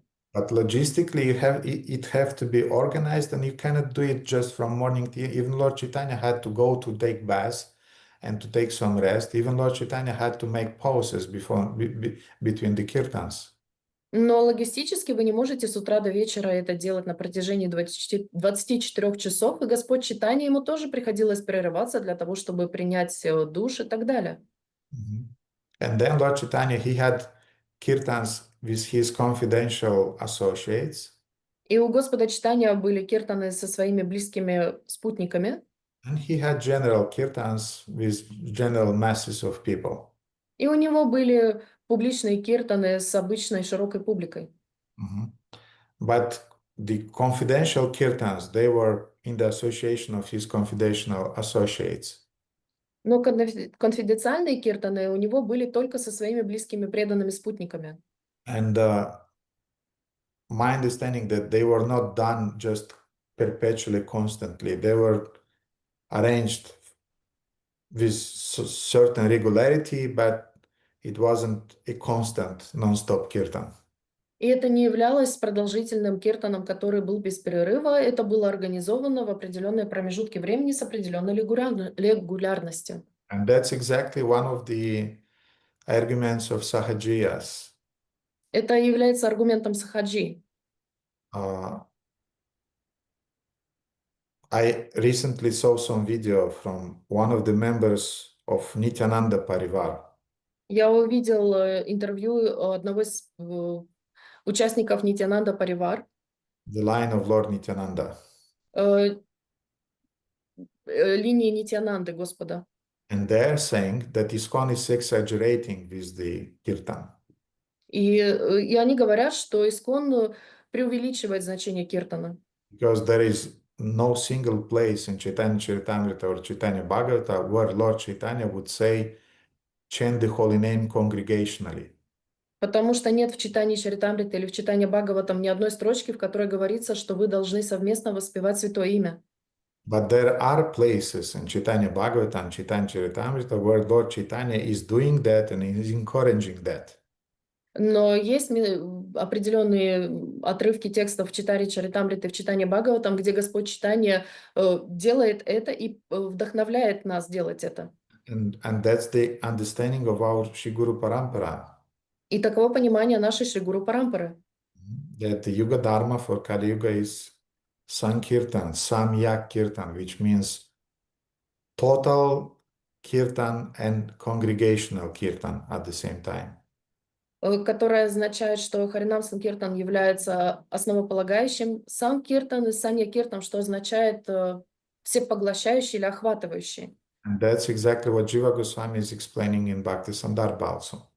И это то же самое, что Джива Госвами объясняет в Bhakti Sandarbha. So, Harinam, let's say again, Harinam Sankirtan is the culmination of the way in which we are chanting the holy name. Итак, Харинам Санкиртан является кульминацией в нашем воспевании святого имени. It's a rare thing, Это редкость, not easy to organize нелегко организовывать, from the point of view of logistic, логистически говоря, from the point of view of like-minded devotees, для того, чтобы найти похожих по умонастроению преданных. but it's the culmination. Но это является кульминацией. When it's happening, you are completely absorbed into that. Когда это происходит, вас это полностью поглощает. Meanwhile, you are doing your japa. А помимо этого вы делаете свою джапу. And besides that, kirtan also means glorification, not just singing. И помимо этого, киртан также означает прославление, а не только воспевание. When devotees are gathering together and they're describing Krishna's pastimes, this is also kirtan. Когда преданные собираются вместе и прославляют прошлые игры Господа, это также является киртаном. Therefore, Rupa Goswami and six Goswamis, they were gathering each evening in the Radha Damodara temple in Vrindavana. Поэтому Рупа Госвами и другие 6 Госвами собирались в Рада Дамодар темпле храме, They were discussing Krishna Katha. и они обсуждали Кришна Катху. This Krishna Katha technically also is a kirtan. Потому что Кришна Катха технически также является киртаном. So technically what they were doing Sankirtan. Поэтому технически что они делали? Они делали санкиртан. Sankirtana meant singing the Nama, the holy name, Санкиртан означало воспевание нама, святого имени, and discussing Ujjvala Nilamani or Bhakti Rasamrita Sindhu with other devotees. It also was a kirtan. или обсуждение Бхакти Расамрита Синдху с другими преданными, это тоже являлось киртаном. Therefore, we cannot say that Rupa Goswami was rarely doing kirtan. Поэтому мы не можем сказать, что Рупа Госвами редко воспевал киртан. But I agree with one thing, Но я согласен с одной вещью, that our devotees, they are more concerned with musical aspects of kirtan than the Krishna Katha aspects of kirtan, and that's a problem. что наши преданные больше обеспокоены музыкальным компонентом киртана, чем самим воспеванием киртана, и это является проблемой. Often devotees are more concerned with the entertainment part of kirtan than with the holy name part of kirtan. Часто преданные больше обеспокоены с развлекательной частью киртана, чем с частью воспевания святого имени во время киртана. Therefore, I told Radhanama to chant her 16 rounds before going to Harinam, and then she will be sure that what she will sing will be real holy name, not just entertainment holy name. Поэтому я сказал Радханаме, чтобы она вычитала свои 16 кругов до того, как она пойдет на Харинаму, потому что если она это сделает, это будет являться по-настоящему воспеванием святого имени, а не просто развлекательной частью.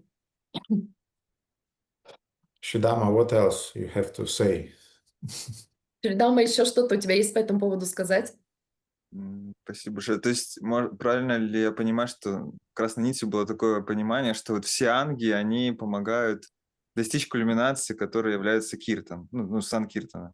This is the direct statement of Jiva Goswami in Sandarbhas. I don't remember, it is either in Bhakti Sandarbha or Tattva Sandarbha, that all the angas of the Bhakti, all those 9 angas, they're supporting Kirtan, they're supportive.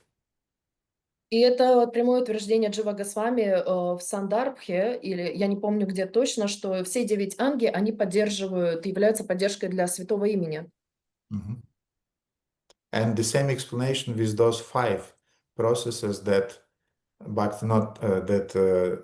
Lord Chaitanya is giving, Sadhu Sangha Nama Kirtan. And the explanation that I offer it to you is the explanation I heard from Shivaram Swami on the basis of explaining it, being explained by Bhaktivinoda Thakur in some of his books. И это тоже утверждение, которое нам дал Господь Чайтанья по поводу тех 5 видов преданного служения, которым дает ссылку также Шрила Шиварама Свами Махарадж к Бхактисиданта Сарасвати или к Бхактивиноду Такуру. Который это объясняет в своих книгах. So, you chant the holy name in the association. Что мы должны воспевать святое имя вместе с преданными. You study Srimad Bhagavatam in order to be conscious during your chanting. Ты изучаешь Шримад Бхагаватам для того, чтобы быть осознанным во время своего воспевания. You need a place to do that. The best is Mathura. Тебе нужно место для этого воспевания. Лучшее место является Мадхура. Or Mayapur or whatever holy place which are non-different from each other. Майяпур или любое другое священное место, которое неотличимо друг от друга. You need a deity. Тебе нужно божество. To remain clean. Чтобы оставаться чистым. And to do it in front of the deity. И делать это перед божеством. Sadhu Sangha Nama Kirtan Bhagavat Shravan Mathura Vasa Shimurtira Shradaya Sivan. So all those sangas you are doing for Kirtan, for Nama Kirtan, others are supportive. Все эти анги ты делаешь для Нама Киртана, остальные являются поддерживающими. Now, we have, for example, the 6 sangas of Sharanagati. Итак, у нас есть 6 анг Шаранагати. Anukulyasya Sankalpa Pratikulyasya Vivarjanam Rakshishatiti Vishwaso Goptritve Varanam Tatha Karpanya Atmanikshepa Shadvidi Sharanagati. Amongst these 6 that devotees should know, Goptritve Varanam, accepting the Lord as your guardian, is the most important. И среди этих 6 преданные должны знать, что самым главным является восприятие своего Верховного Господа как своего защитника. Again, you can ask, where in the Shastra is it stated? И вы снова скажете, где в шастрах это утверждается? Our acharyas are explaining it in that way. Наши ачарьи объясняют это таким образом. That Goptritve Varanam is the most essential, is this Svarupa Lakshana of Sharanagati. Others are Tatasa, they're supportive to that one. Что это является самой главной сутью, а остальные утверждения являются поддерживающими этого главной идеи. Татаста означает поддерживать, сварупа означает основное. So in the same way, we have 9 processes of bhakti, a list of, first of all, we have a list of 64 items of Vaidhi sadhana bhakti, described in Chaitanya Charitamrita, described by Rupa Goswami. Поэтому у нас есть изначально 9 процессов бхакти, но изначально у нас есть 64 процесса, которые описаны в читании Чаритамрите. So we Рупа have Госвами описаны. 64. We have 64 with all those people, trees, and this and that. Worship the Tulasi, do Ekadashi, and a lot of them, which are important.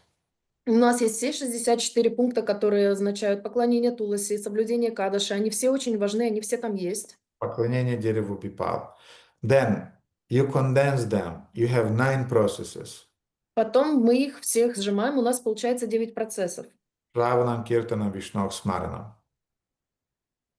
You condense those 9, you remain with 5. Если вы сжимаете эти 9, вы остаетесь с 5 процессами. You condense those 5, you remain with 2. А если вы сжимаете эти 5 процессов, вы остаетесь с 2 процессами. Shravanam, Kirtanam. Шраванам, Киртанам. You condense Shravanam, Kirtanam, you remain with just Kirtanam. А вы сжимаете Шраванам, Киртаном, вы остаетесь только с Киртаном. Now, Kirtana will mean, И Киртан будет означать, first of all, прежде всего, Harinam Sankirtan, chanting together, Харинам Санкиртан – это совместное воспевание, then glorifying Krishna's form, Krishna's activities, затем воспевание форм Кришны, его действий, his qualities, его качеств, and then you have japa. и потом у вас есть джапа. So all of those are kirtans. Все они являются киртаном. There is a direct statement. Prabhupada is saying, my books are my kirtan. Есть прямое утверждение, Шрила Прабхупада говорит, мои книги являются киртаном. So therefore, sometimes, again, devotees have very narrow-minded understanding of what is kirtan. Поэтому еще раз, у преданных есть очень узконаправленное понимание того, чем является на самом деле киртан. Kirtan means just some music, you know. Киртан означает музыку просто. No, kirtan is not just music. Kirtan is much more. Нет, киртан является не просто музыкой, киртан является чем-то большим. And to make us understand the essence of kirtan, we have to do our japa. И для того, чтобы нам понять суть киртана, мы должны выполнять свою джапу. And by the way, we have to do all the other 63 items of devotional service. И, кстати, помимо этого, мы должны выполнять все остальные 63 пункта, которые были описаны. So that we'll be able to make kirtan. Для того, чтобы мы были способны выполнять киртан. Что еще, Шидам? Спасибо большое. Может быть, вы как-то это прокомментируете, либо нет. Просто в ответе, в вопросе, похоже, Адонаму было утверждение, что там преданные говорили, что вот, как это, что садна бхакти это джапа, а рагануга это киртан. Но я вспомнил, что если говорить о рагануге, это вообще процесс смарана. И вот, ну как бы, что с этим делать? Не, окей.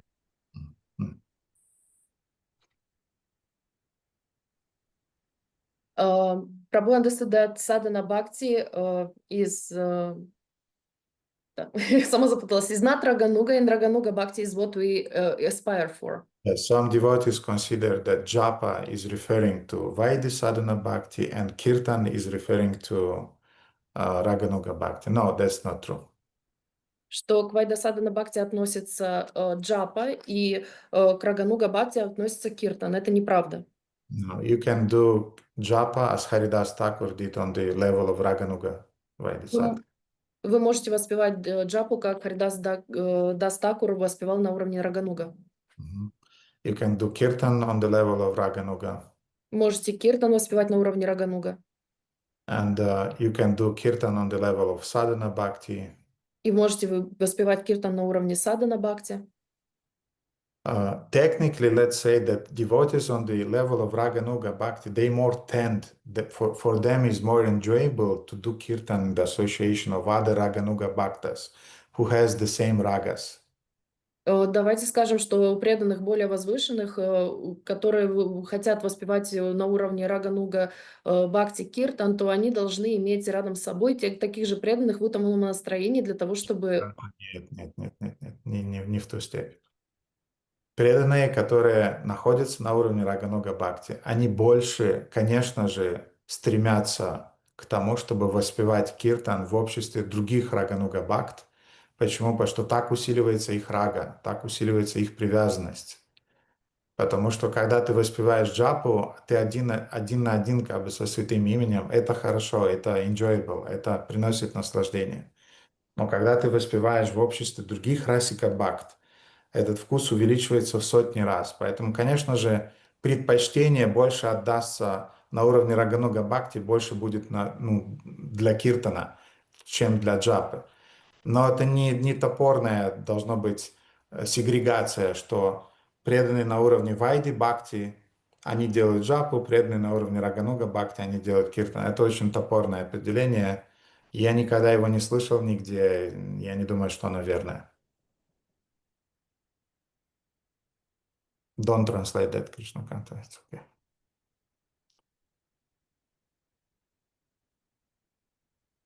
Что-то еще, Шидам, по этому поводу? Спасибо большое, меня Катя. Mhm. Okay, so we have last question from Chandramala, and I'll answer to that and we'll finish. Hare Krishna Gurudev, thank you very much. Please accept my humble obeisances. Algılarız Şile Prabhupada, Şile Shrivam Samaj, and you. And thank you so much. It was an amazing class. And also the question and answer part was very, very useful. I would like to ask a question, but I am afraid also I look stupid by asking it. But it's a practical question for me. So first of all, thank you very much for the clarification of the japa and kirtan and the position of them and the definition of kirtan, not it which is restricted in just the musical aspect. So it shifted so many things in my mind. So it was very useful for me. Thank you very much. And my stupid question is this. How many people we require to call son? You said that 6 persons like-minded for our city is like a dream. So sometimes we get together on Sundays and we try to be together also for Thursdays, but people are busy, so we cannot come together. So if we do kirtan, 2 of us at home in front of our deity, it may call Sankirtan or it's not just kirtan. Thank you very much. Thank you for the lecture and actually the questions segment and for clarifying what is japa and kirtan, and that is not only just musical aspect. And my question is about how many people do you need to call the kirtan Sankirtana, because here in our state... Ой, извините. Прости, пожалуйста, на русском.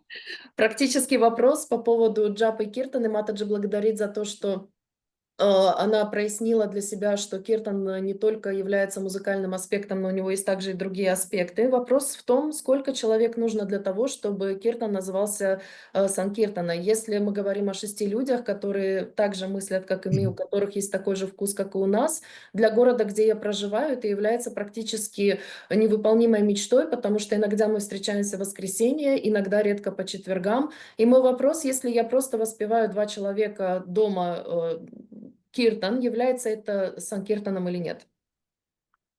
So technically, Sankirtan or congregational kirtan starts with 2 persons. Технически совместное воспевание или санкиртана начинается с 2 человек. Then the more the better. А потом, чем больше, тем лучше. On our level of Vaidhi Sadhana Bhakti. На нашем уровне Вайди Садана Бхакти. I think this statement by Bhaktisiddhanta Saraswati about don't have more than 6 people at the kirtan. Я думаю, что это утверждение Бхактисиддханты Сарасвати о том, что не нужно иметь больше 6 человек во время киртана. It's referring to Raganuga Bhakti, относится к Рагануга Бхакти. to spontaneous devotion that is practiced amongst liberated souls. Это преданное служение, которое практикуется среди освобожденных душ. They have completely another agenda. It's not for us. У них совершенно другое расписание, это не про нас. But for us, mortals, the more people would be engaged, the better. Но для нас, простых смертных, чем больше будет вовлечено людей в Санкиртан, тем лучше.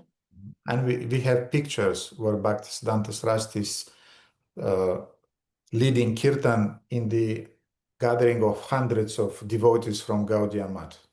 У нас есть фотографии, где Бхактисиддханта Сарасвати ведет киртан, где сотни преданных сидят из Гаудия Мата. These flags and mridangas, calls, karatas, they were doing Nagar Sankirtan. С мридангами, с караталами они выполняли Nagar Sankirtan, which Nagar. means city kirtan. They were doing all together going in the city. Они все вместе выбирались в город. I remember our Guru Maharaj explained once. Я помню, как наш Гуру Махарадж однажды нам рассказал. Kirtan with like-minded, a few like-minded devotees is very good. Киртан с другими преданными, которые по умонастроению вам подходят, это очень хорошо. Then Kirtan festivals is already very good. Фестивали киртанов это уже очень хорошо. But when you are going on the streets to chant, this is the best. Но когда вы выходите на улицу, чтобы воспевать, вот это самое лучшее. Because you are not thinking about only yourself, you are thinking about the conditioned souls also. Потому что вы не думаете только о себе, вы думаете также об обусловленных душах. And in that way, you are really pleasing Lord Chaitanya. И таким образом вы по-настоящему удовлетворяете Господа Чайтанью. Therefore, we have prescriptions for Raganuga Bhakti, we have prescriptions for us, for Vaidhi Sadhana Bhakti. Поэтому у нас есть предписание для Рагануга Бхакти, у нас есть предписание для нас, Вайда Садана Бхакти. For us, Kirtan starts with 2 people to millions of people. That would be Kirtan. No difference. Для нас киртан начинается от 2 людей до 2 миллионов людей, для нас не будет никакой разницы. And I've been in a situation when Guru Maharaj was saying, let's go down to the temple room and we'll sing. И были ситуации, в которых мне Гуру Махарадж говорил, пойдем в храм, будем вместе петь. Let's sing some Kirtan. Воспевать киртан. And we were going down to the temple room in Budapest, and there were only 2 of us. И мы, I and 2 of us. и когда мы проходили в эту комнату храма, было только 2, нас 2 и божество. And it was Kirtan, because Kirtan means 2 persons singing, it's already Kirtan. И это означало киртан, потому что 2 поющих человека — это уже киртан. And the more people involved, the better. И чем больше людей вовлекается, тем лучше. But at the same time, dear devotees, let's do Kirtan not only from the point of view of quantity, but also from the point of view of quality. Но также, дорогие преданные, давайте будем воспевать киртан не с точки зрения количества, но также с точки зрения качества. And quality means 2 things. И качество означает 2 вещи. Quality means, first of all, devotion, the mindset, the inner surrender that you are feeling during the chanting. Первое означает умонастроение, в котором вы и покорность, предание, в котором вы воспеваете этот киртан. And the quality also means the quality of sound or the music that you are doing. А качество также означает звук или качество музыки, которую вы исполняете. And this is a very, very interesting point. И это очень-очень интересная мысль. Because nowadays devotees, they're really into singing those sophisticated Bengali tunes. Потому что в наше время у преданных есть склонность петь эти очень утонченные бенгальские мотивы. A thing that Prabhupada never really approved. Вещь, которую Прабхупада никогда не поддерживал. And Bhaktisiddhanta Saraswati even did not approve the harmonium. А Бхактисиддханта Сарасвати даже гармонь не принимал. Therefore, Prabhupada was doing Nagar Sankirtan, but singing simple tunes. Поэтому Прабхупада делал Наган Санкиртан, да, но он исполнял очень простые мелодии. Tunes that can be easily catched and sing by the public. Мелодии, которые легко могли подхватить и напевать широкая публика. And quality also means organization, И качество также означает организацию. organization of the Sankirtan party. Организацию вечеринки Санкиртаны. You have a good sound system. У вас хорошая звуковая система. You have devotees dressed nicely, not like bums, Преданные, которые одеты прилично, а не как бомжи. and not like arlequinos Или орликины and clowns. и клоуны. They're really dressed like Vaishnavas, И они по-настоящему одеты как вайшнавы. with ironed kurtas and dhotis and so on, С выглаженными куртами, дхоти и так далее. without socks of different colors. Без носков разного цвета. And anyway, I'm not going into that now. You got it. Поэтому не будем углубляться, вы поняли идею. So kirtan requires quality and quantity. Киртану нужно и качество, и количество. Do both. Делайте обе эти вещи. When you don't have the possibility to have a lot of people involved in Sankirtan, Если у вас нет возможности вовлечь много людей в Санкиртану, you can do it just with your husband. вы можете просто с мужем это делать. One or two devotees can come also, Могут прийти также один или два преданных. and put the accent on the quality. И делайте акцент на качество. Like, for example, here in Bucharest, Например, здесь, в Бухаресте. technically we have two main programs during the week. У нас есть две основные программы на неделю. One on Sunday, another on Wednesday. Одна воскресная, другая по средам. On Wednesday, we have maybe 10-12 devotees at those programs.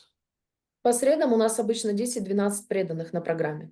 But they're most sweet, most deep, most confidential programs. Но это самые глубокие, самые сладкие, самые конфиденциальные программы. You really go out surcharged spiritually after those programs. Ты по-настоящему выходишь духовно заряженным после этих программ. Because we sing bhajans, Потому что мы поем баджаны, we share the shlokas that we learned during the week. мы делимся шлоками, которые мы выучили на этой неделе. We discuss some questions that devotees have. Мы обсуждаем вопросы, которые появились у преданных. Then some devotees have a presentation that they're prepared and they make. Также преданные делают презентации, которые они подготавливают. Then we have some feedbacks. Again, we are sharing our understanding. Потом у нас есть отклик, фидбэк, которым мы делимся с преданными. A little prasadam in the end. И немножко просадов в конце. And not so many people are there, but there are really seekers, let's say. There are really only those who have thirst for Kirtan and Krishna Katha. They are coming. И там немного людей, но это именно те, которые испытывают жажду к Кришна Катхе и к преданным. And this is much more fulfilling than a full room of people during Sundays, which is also important, is also needed, but it's much more fulfilling for the heart, let's say, when just a few devotees, but like-minded, and you're going deep into Kirtan and Krishna Katha. И это гораздо более наполняюще, чем огромный зал по воскресеньям, хотя это тоже хорошо, но когда есть несколько людей, которые по моему настроению совпадают, у них одно стремление на цель, это по-настоящему наполняет твое сердце. Therefore, no any problem to have a kirtan or sankirtan just with 2 or 3 or 4 devotees. No problem with that. Поэтому никакой проблемы нет в том, чтобы делать киртан или санкиртан только 2, 3 или 4 людям. Many temples in USA were started just because 2 devotees were going on the streets and were singing. Многие храмы в США были созданы только потому, что 2 преданных выходили на улицы и пели. And the most purifying experience of kirtan for me was when we were going in the western part of Romania, Oradea, and we were singing just me and Guru Mata.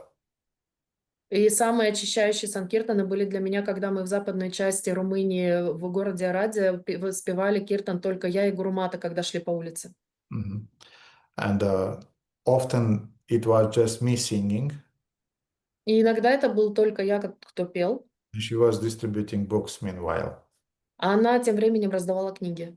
And I was sitting with harmonium just in the middle of the plaza in the downtown of Oradea. And this was heaven. И я просто сидел и играл на гармонии в центре плаца, в центре города, и это был рай. Mhm. But when devotees are coming, you immediately start thinking, okay, you have to beat the karatal in a proper way, you have to keep the mridanga in a proper way. It's a whole another dynamic, very also important. Но когда появляется преданный, ты сразу начинаешь осознавать, что ты должен хорошо играть на караталах, ты должен улавливать хорошо ритм на мриданге. Это совершенно другая ситуация. Mhm. And let's not forget that often Srila Prabhupada was closing his door in his room and he was singing bhajans just alone. He was sitting, playing harmonium and singing. Nobody was there. И давайте не будем забывать, что Шрила Прабхупада закрывал свою дверь на ключ и в одиночестве воспевал баджаны, где не было никого, кроме него. Mhm. Therefore, no any restrictions, no strict rules and regulations for kirtan. Поэтому не существует строгих ограничений или правил для киртана. You can do it alone. You can do it just with 2-3 devotees, your husband, your wife. Можете делать это наедине со своим мужем или женой, с другими 2-3 преданными. It can be hundreds of devotees. Могут быть сотни преданных. But try always to put the accent on quality, not on quantity. Но всегда старайтесь ставить акцент на качестве, а не на количестве. And if you are doing big harinams, do it in a quality way. И если вы делаете большие харинамы, делайте это качественным образом. And Krishna will be pleased. И Кришна будет удовлетворен. Because finally, this is the goal, to do those kirtans for Krishna's pleasure, not for our entertainment or people's entertainment. Потому что помните о главной цели, эти киртаны существуют для того, чтобы удовлетворить Кришну, а не других людей или преданных, или удовлетворить самих себя. Kirtan is that which is pleasing to Krishna. That's kirtan. Киртан — это то, что удовлетворяет Кришну. Вот это называется киртаном.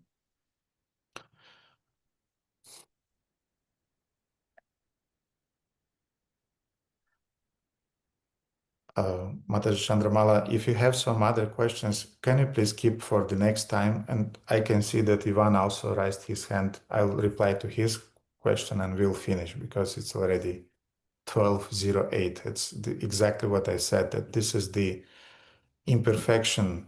The only imperfection in kirtan is that it has to be stopped at some point during the day. Чандрамала, я вижу, у вас есть еще вопросы, не могли бы вы их сохранить до следующего раза? Я вижу, что у Ивана появился вопрос, который мы сейчас обсудим, потому что сейчас уже 12:08. Это единственный недостаток киртана, про который я говорил. Его недостаток в том, что он должен заканчиваться. Thank you so much, Gurudev. Okay, Иван? Дорогой преданный, дорогой Гурудев, примите, пожалуйста, мои смиренные поклоны, все слава Шри Прабхупаде. Меня слышно? Да.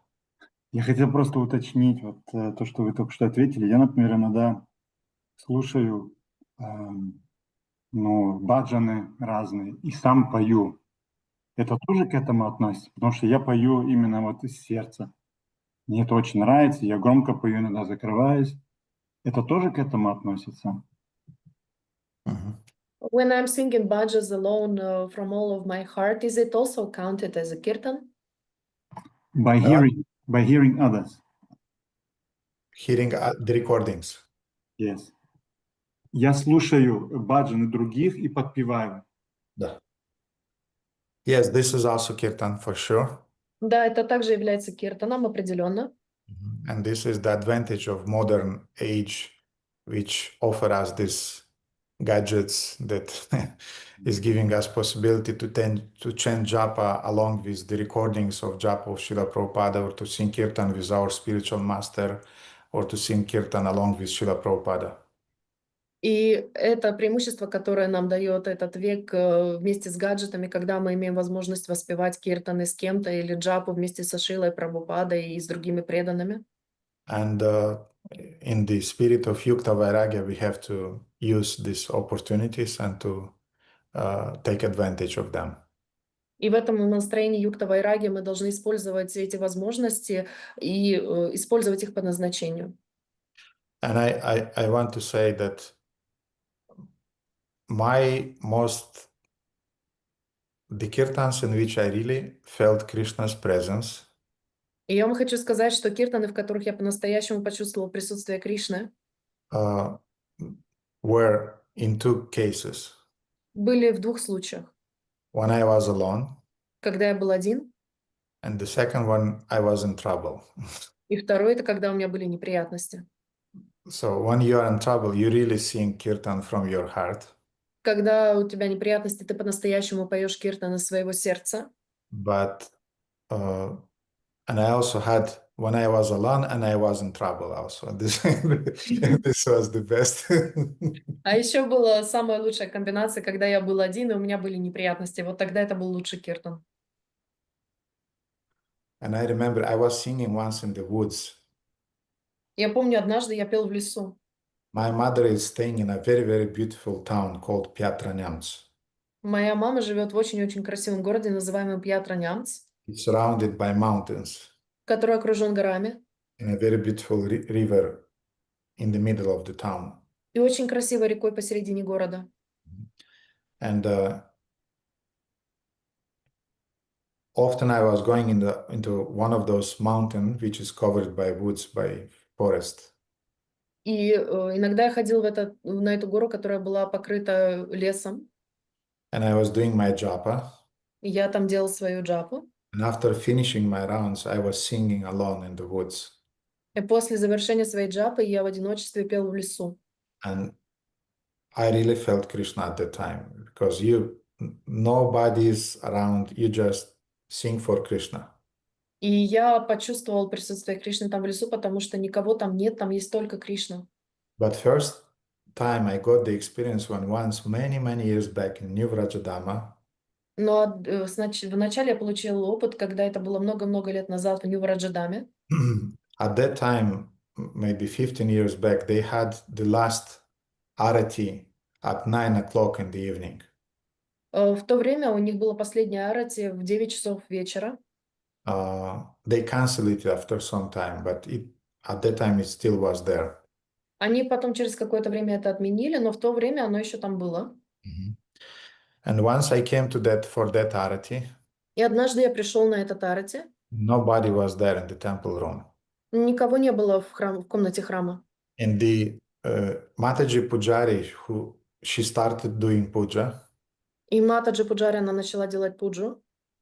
and she kind of like in a panic just gave me the karatas and saying you should sing because Krishna needs to hear some kirtan. We cannot do just arati. И она в панике дала мне караталы и сказала, что ты должен петь, потому что мы не можем просто предлагать пуджу для Кришны, он должен слышать киртан. And it was the first time in my life when I was singing without being aware that somebody is watching, somebody is looking, and you were just front and front, I mean, face to face with Krishna, with Radhisham Sundara. It was real kirtan. It was just prayer without any distraction. И это был первый раз в моей жизни, когда я пел, не оглядываясь ни на кого, потому что не было публики, не было никого рядом, для кого бы я мог петь, кроме Радхи Шьяма Сундара, которому я стояла лицом к лицу. Это был не киртан, это была прямая молитва. And then I came back to Kiev, to Ukraine. Потом я обратно приехал в Киев на Украину. And that's how we started those famous Thursday kirtans that are still going on, as far as I know. И так мы начали эти знаменитые киртаны по четвергам, которые до сих пор продолжаются, насколько я знаю. And it started just because of first-hand experience that I had. И это началось из-за того, что я получил этот изначальный опыт. And I understood kirtan is not about show. И я понял, что киртан, он не про шоу. Kirtan is about holy name, about prayer, about your connection with the Lord. Киртан, он о святом имени, о молитве, о твоих взаимоотношениях с Господом. And when we have some friends who are in the same mindset, then you really get absorbed in the chanting. И если у тебя есть друзья с похожим умонастроением, тогда тебя полностью поглощает этот киртан. So, Ivan, yes, you can sing and should sing along with the recordings of different devotees, Vaishnava, spiritual master, and this is also kirtan. Just do it, and you'll greatly benefit. And you are singing it because you feel something, I'm sure. Поэтому, да, Иван, ты можешь и должен воспевать эти киртаны вместе с другими предами, ачарьями, с которыми ты воспеваешь, потому что ты уже что-то почувствовал, и ты получишь от этого огромное благо, я уверен. Бывает до слез. Да, бывает до слез. Бывает до слез. Sometimes still tears. Yes. Спасибо. Okay, dear devotees, we have to finish, and I'll show you the deities or deities to you. Дорогие преданные, мы должны закончить. Я покажу вам божеств или божеств покажу вам.